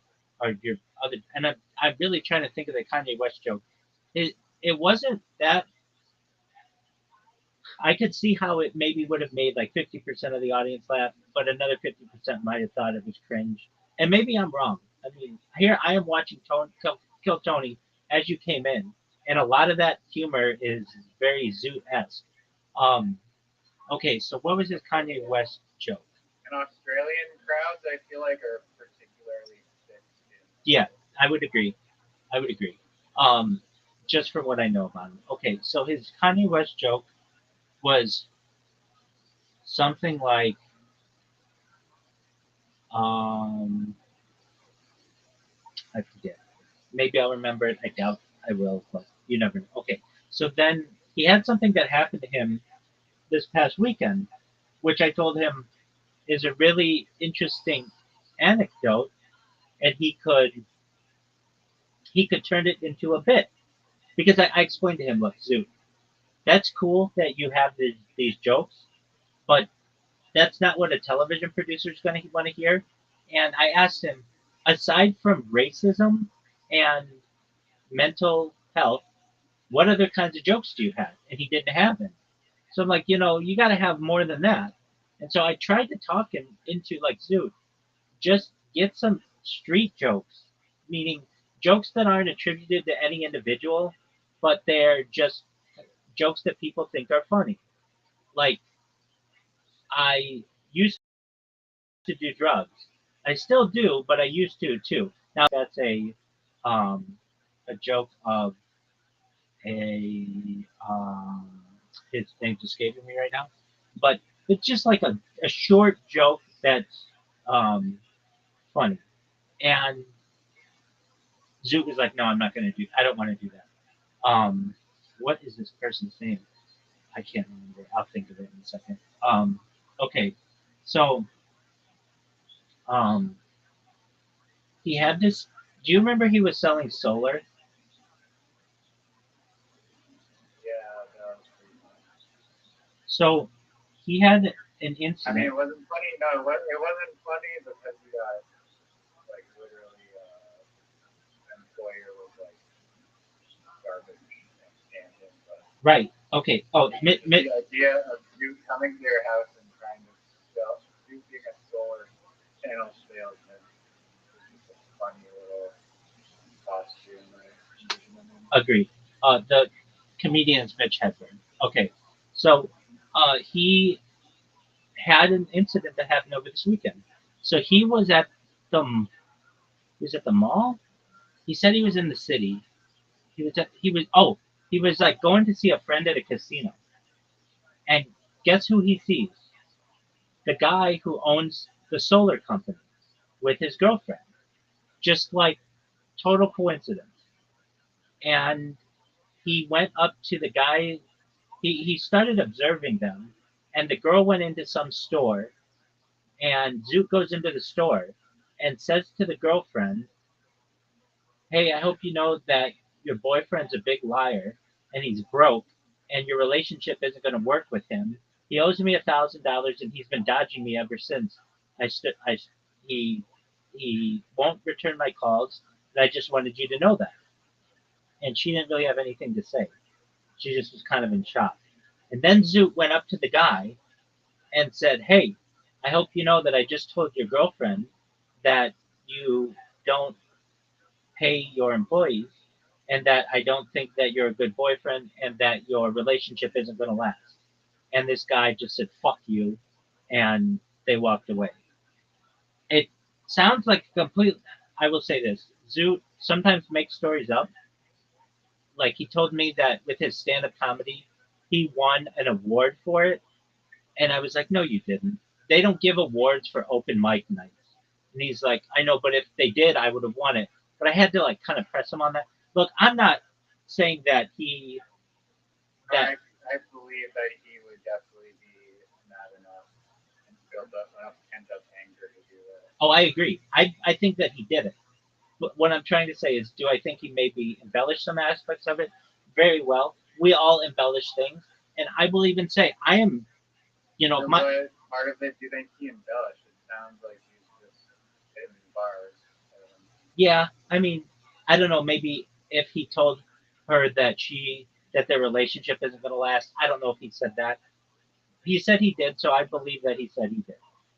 But it was just kind of like this very coincidental thing that happened while he was at a casino. It's, I mean, I don't. Heat of the moment, he would have like had a lot of adrenaline and would have just been trash talking. So Well, yeah, but that guy who owns a company doesn't even live in the same state. So it was just very coincidental that this guy just so happened to be at a place where Zoot was with his girlfriend. I'm not saying it didn't happen. If you watch this, I think it did happen. That's why I'm saying it. That's why I didn't come in here like, "Do you think, listen to this lie that he told me?" No, no, no, no, no. I think it happened. I'm just saying the way that he said it was just like exactly what I would have wanted him to say. I was just shocked that he said that in such a way. And um, and so he told his friend who was working security at the casino there to just keep an eye on this guy. And I said, "Zoot, that is an amazing story. If I were you, I would make that into a bit. That's a good 1 minute story or whatever." basically you could say, has anybody here ever heard of selling solar? Yeah, it's very common. Okay, well, I got a job doing that, and it turned out that the person who was supposed to pay me never did. And just coincidentally, this weekend, I saw him at a local mall with his girlfriend, and I went up to the girlfriend and told her that I didn't think that her boyfriend was a good person, that he squelches on his contracts, and that I didn't think that they were going to work out. And then I told the owner of the company the same thing. And all he had to say to me was, fuck you. So, in exchange for the $1,000 that he owed me, he basically lost his relationship. And it goes to show you, it's just a lesson to everyone out there to ensure that you do what you say you're going to do, or you may have some retribution in the future. Just something like that. It didn't have to be super funny, but it's a really interesting story that you could like tighten up, like, and you could throw more punchlines into it. I was just telling this story and I didn't think about punchlines, but like it made you laugh just there. And it's kind of one of those perfect like stories where the underdog gets back at, I mean, it's like something that could be in a movie. And it very much reminds me of a Seinfeld episode where I think, well, I mean, if you like, you have to kind of dramatize it more and like add these like analogies and whatnot. I think make it funny, but it's a good little basis. it's exactly, it's a good way to win over a crowd and get people. It's an exciting story. I mean, I'm in agreement with you. Anyway, I told him, if you tighten that story up and add some jokes to it. You gotta be like, yeah, I was ready to Will Smith that guy. Exactly. Hard, That's hilarious. Hold myself back. Exactly. 100%. That's a very good joke, right, sir? Yeah, exactly. Something along those lines. And uh, he said he would think about it. Anyway, I told him, look, if you want to do the stand-up comedy thing, he wants to. Do you know that his cousin has a Netflix special? Seriously, he has a cousin. I don't remember. I don't think he's actually told me the name, but they're like a professional comedian, and and I said to him, instead of going for these like game show like shows or whatever, why don't you just ask your cousin for advice? And he's like, I should do that. It's like, well, that would be the first thing that I would do. But anyway, um, I I I thought that I was proud of him for that story. In fact, I told him, dude, all the time you come in here and you're like gonna hit your shot, and I give you shit and say, hey, remember that time you said you were gonna hit your shot and then you didn't? Yeah, like Pepperidge Farm remembers. Like basically, I give him shit, but I said, that story, that was a really great story, and I'm not just saying that. That was a really really good story, and if you if you add some jokes to it, it's like a perfect like 2 3 minute, maybe even 5 minute story that you could tell, and then you're starting to get a routine. But um, so he's got, and we even like plan these out. How many Monday nights? Every other Monday night does he have until this Australian television show? And it was like 8 Mondays or something like that. And I said to him, like you have to go every 2 weeks or whatever. And if you want to get better, you need to record your sets. That's what all of these people do. And he, I just, there's this fear that people have. They don't like hearing themselves recorded. It's human nature. And, he's not somebody who wants to be a traditional comic where you work at it and you get a good routine and you like try to build it up with punchlines. He just thinks he's so good that he can just off the cuff win everybody over and make everybody think he's really funny.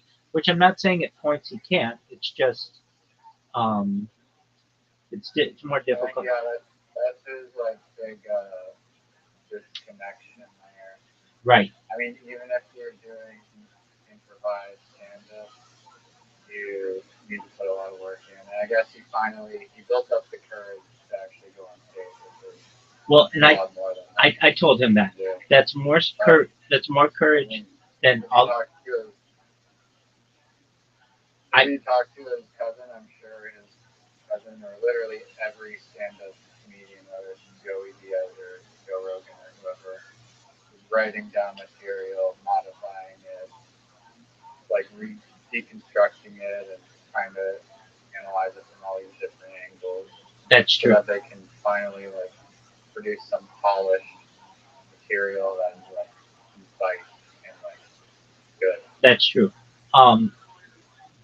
So most comedians record their sets and then go back and cut out any of the fluff. Joey Diaz does not record his sets, but he's different. He's kind of like a barroom comedian. And also, when he's done his specials, he's done 2 specials, both of which were considered failures. So it kind of tells you that, like, if you want to be really, really good and have a really tight set, like some of these people have, you have to have the rhythm down really well. And um, I think that his cousin would say the same thing. Okay, but I did tell him how proud I was multiple times of him for having the courage to go up and to do stand up comedy. He blamed me the first time, of course. He came in here, it was like 3 in the morning, and he said he was going to live stream it in here. And I was like, dude, the next day, don't rely on me to record your set. If you're able to go into Discord with your phone, just go to your recording app and hit the red button. I mean, it's very simple. And I think he was just making up excuses. The other thing is, I would tell you this: I would be afraid of this if I were doing stand up and I did it, and let's say there was laughter, but it didn't get picked up by the microphone. I would say, people were laughing at that part, but it just didn't come off that way.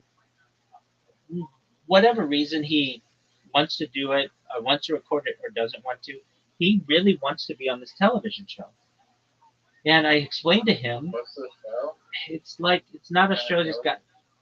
Look, I bet I could find it. Just one moment. Australian stand up comedy show January tryouts. So it's not a TV show then if it's fucking stand-up comedy. No, it is. It is a TV show. Yeah, if he's performing stand-up, then he can probably be more.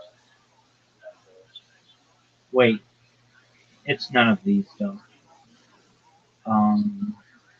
I would have remembered it. The premise though is literally him doing stand-up comedy. I think it might be like Australian Saturday Night Live or something like that. But he didn't know what Saturday Night Live was.